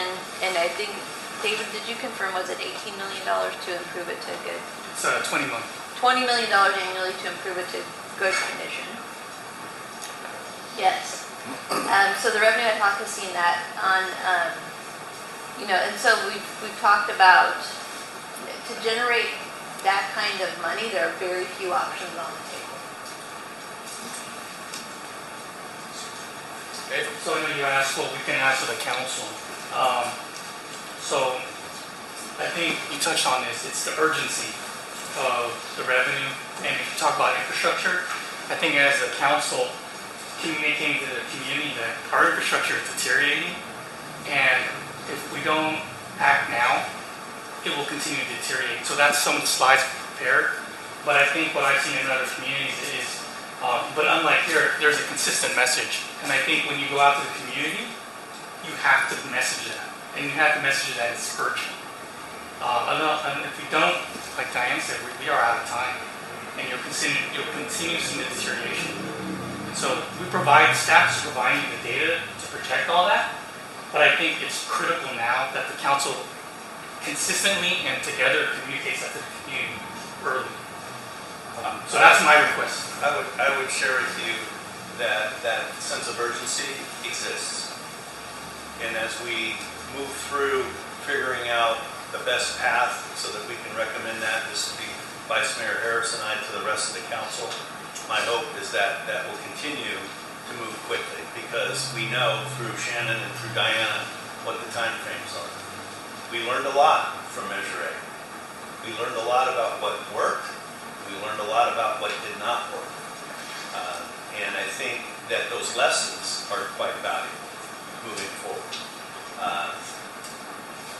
There are some logistical things in regards to, time frames that need to be met and messaging and proper messaging. And as you mentioned, highly important that it's done very strategically, but transparently. And I think those things are all in the mix right now. And I don't want to tell you that we got it all dialed in. I just want to convey to the group is that, and I don't want to speak for Sean, he can speak for himself, we're moving. We know that our foot is on the pedal and we're pushing. We're pushing. So Mark, you're saying all 5 of you? No, I can't tell you that, and that's the Brown Act problem. Right, but what I'm saying is in order to, get the community divided, it's going to take all 5 of you to do that. Scott, I would suggest, based on what they identified, looks like all 5. and that's part of identifying priorities so that you can hear what's important to them as well. So from the council standpoint, what do you need from the staff so you can move forward on some of these priorities? I think when it comes to messaging and strategy, I think we've done our due diligence with the budget so that I feel comfortable standing in front of anybody and talking about, what this council has done over the last 3 or 4 years with your help to make that budget as real as possible. But what we're going to need, of course, is if we ask a question about your needs, it needs to be a need. It cannot necessarily be a desire, right? We need to know good figures when they come up. So we've got a figure of 13 million for roads, and now we've got another figure. I have a high level of confidence that those are the right numbers. I just want to make sure that those are defensible. There's in your professional capacities that if we need to tap you to come up and help us deliver that message, you're ready to do that. Because you are the subject matter experts. You are the folks that have the credibility, the training, and the professionalism to do that. We'll help where we can, but David, I'm not going to be able to talk about roads like you can, right? Ben, I'm not going to be able to talk about public works stuff like you can. Brian and Jesse, I'm not going to be able to talk about public safety issues like you guys can. But we were there, so if there's a question, that's what I need. I want to make sure that you're providing us as a council with actual factual info. Because that's going to be critical as we take, plenty of questions from this community about, is there really a need here? Or is this just another money grab? And as we move towards a measure, I'm going to pick my words carefully here. I feel very strongly that we need to make sure that we actually quantify what the money is that's going to be generated and exactly where it's going. That's the most defensible way to do this. We can't just say, we're going to go grab this. Okay. So that's the help I need. John? So, I didn't hear anything about Beat 6 from the group. I heard a little bit As part of it? Public safety. I just wanted to see what everybody's thought was on that. I think for me, Beat 6, I think, it's in Wade's district, so we want to let Wade. Yeah, I was looking at it. We've chatted. Oh, absolutely, yeah, and that's, I was kind of hoping for the presentation, but in lieu of, yeah, I mean, it's a definite need. It would have been interesting to have seen during the Measure A process what the offset between the city and the county would have been on that. I don't know if that makes any sense, but when the urgency of Measure A came out, the folks, and this goes back to the keyhole, which is a whole different conversation, but I remember those conversations, and the folks in the keyhole, their objection to being annexed at the time was they felt like the sheriff was providing better service. And then shortly after the announcement of Measure A, the sheriff came out and said, well, I'm down 17 positions, and right now it's in question. But going back to your original question, what we need from the people in this room is most of the people in this room live in this area, in this city, and you have your groups and your families and everything. And so when we do go down this road, it needs to be clear if someone says, "What's the urgency?" And that's when you say, "Yeah, there is an urgency. There is an urgency," and the difference this time is instead of this, to Mark's point, we're going to do this and this, and there's going to be accountability to that. But it needs, the message needs to be clear that it isn't.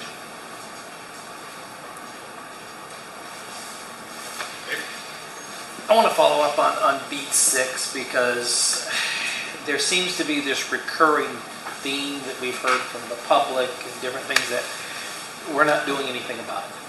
We haven't tried to do anything about it. You know, the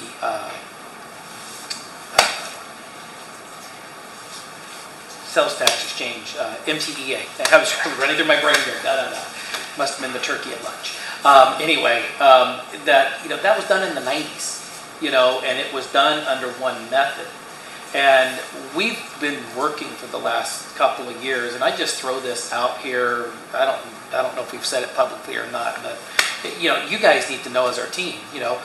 We tried all of last year, and it went into, I think, the year Mark was even mayor, trying, after we got done with the Vogue Stewart, trying to redo the MTEA for the Walton area and apply the same method, because it would not hurt the county at all, but it would actually allow us to have additional revenues, which would offset probably 2/3 of what was needed for beat 6 at that time, with just an appliement of current tax exchange agreement. Sorry, I'm still not sure about that. Neither am I. Neither is the county. But we have ran into nothing but roadblocks on this. So we have tried. We know that that area suffers. We hear from it. And we know that it's going to take in excess of $1 million, to cover that.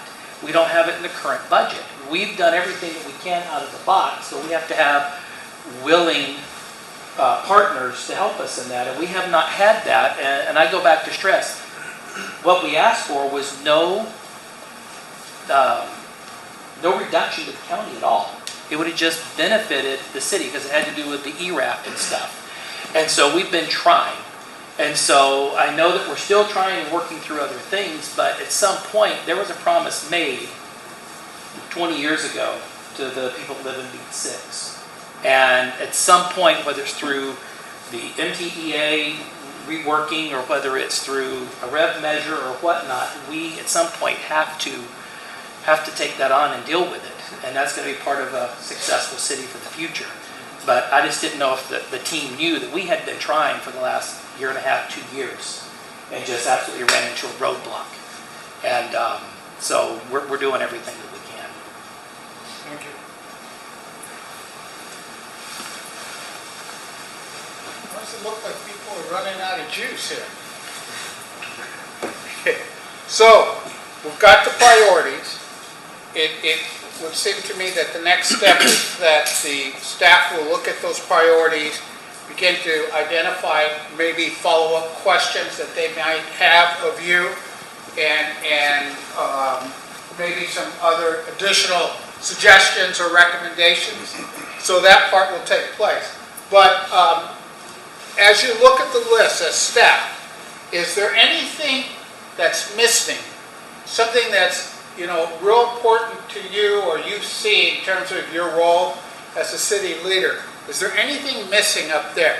Because sometimes we could be a bit myopic, but is there anything up there that's missing? Or not up there that's missing?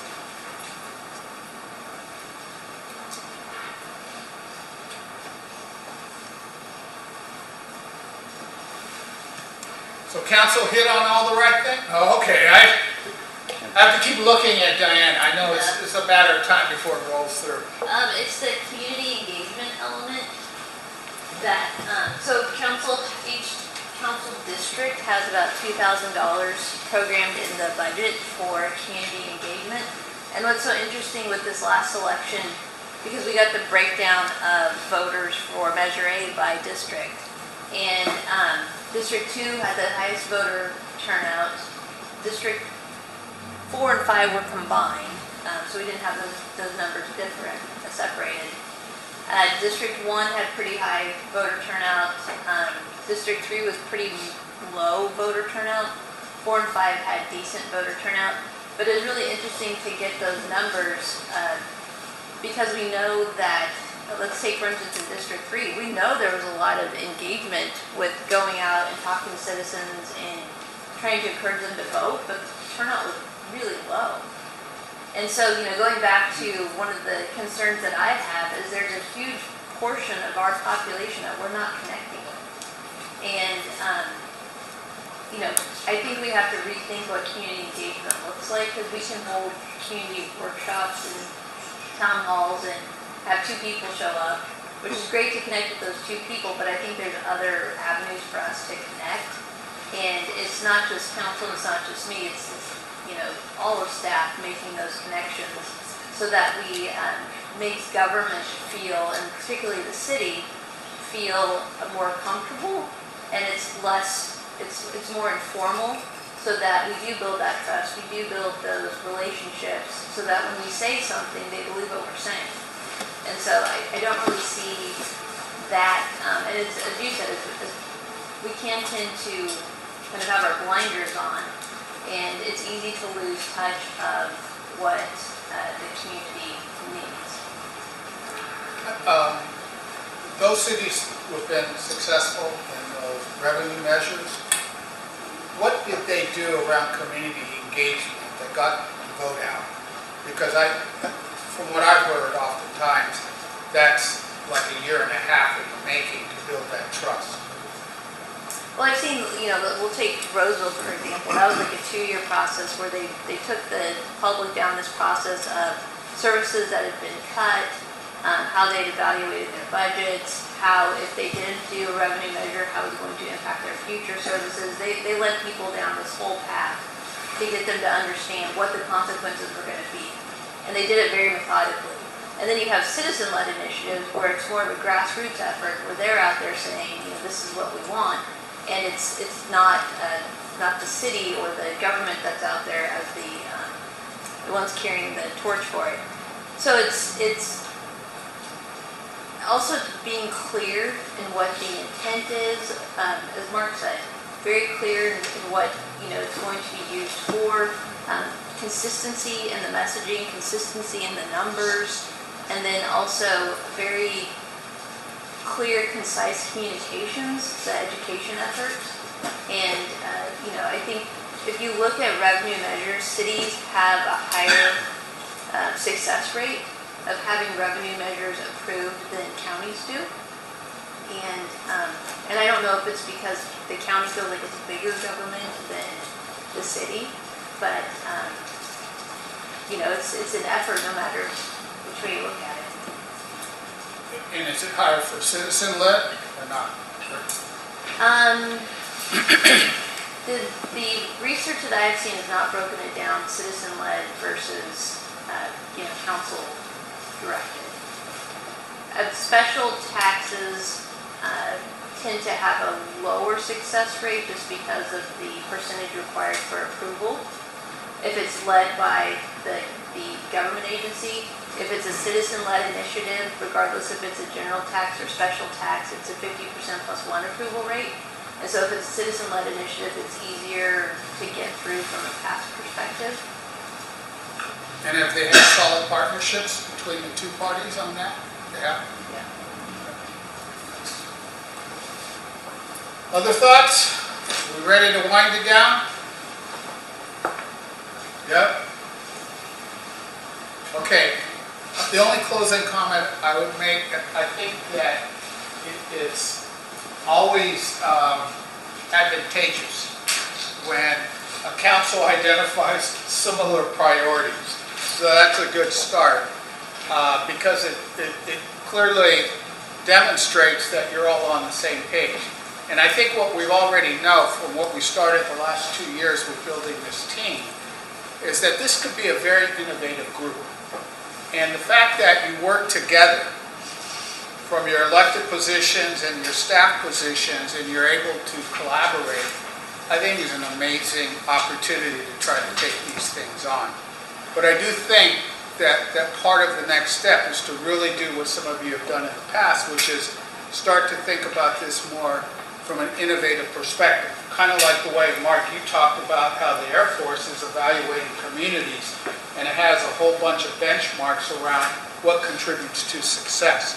I think your ability to paint that picture, to paint it in a way that's not only clear for the staff, but for the community, and then to have all of you as leaders begin to tell that story, it's going to go a long way towards building the momentum of what you want to do. So I think if that gets moving, these priorities plus the other ones that you have, you're on a road to success. Now I could be biased, but I believe it. So thank you all. Any closing comments, Mayor?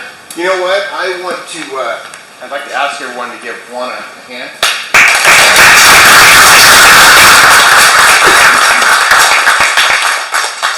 You are very good at what you do, my friend. You got a room full of tired people, but you keep us engaged and on point. So thank you for that. I'd like to thank New Earth and the Harvest Room, if anybody's in here, for them for allowing us to use their facility. Is there anything else from the city? Anything at all? Okay, so same place, same time next year, right? I think we're adjourned.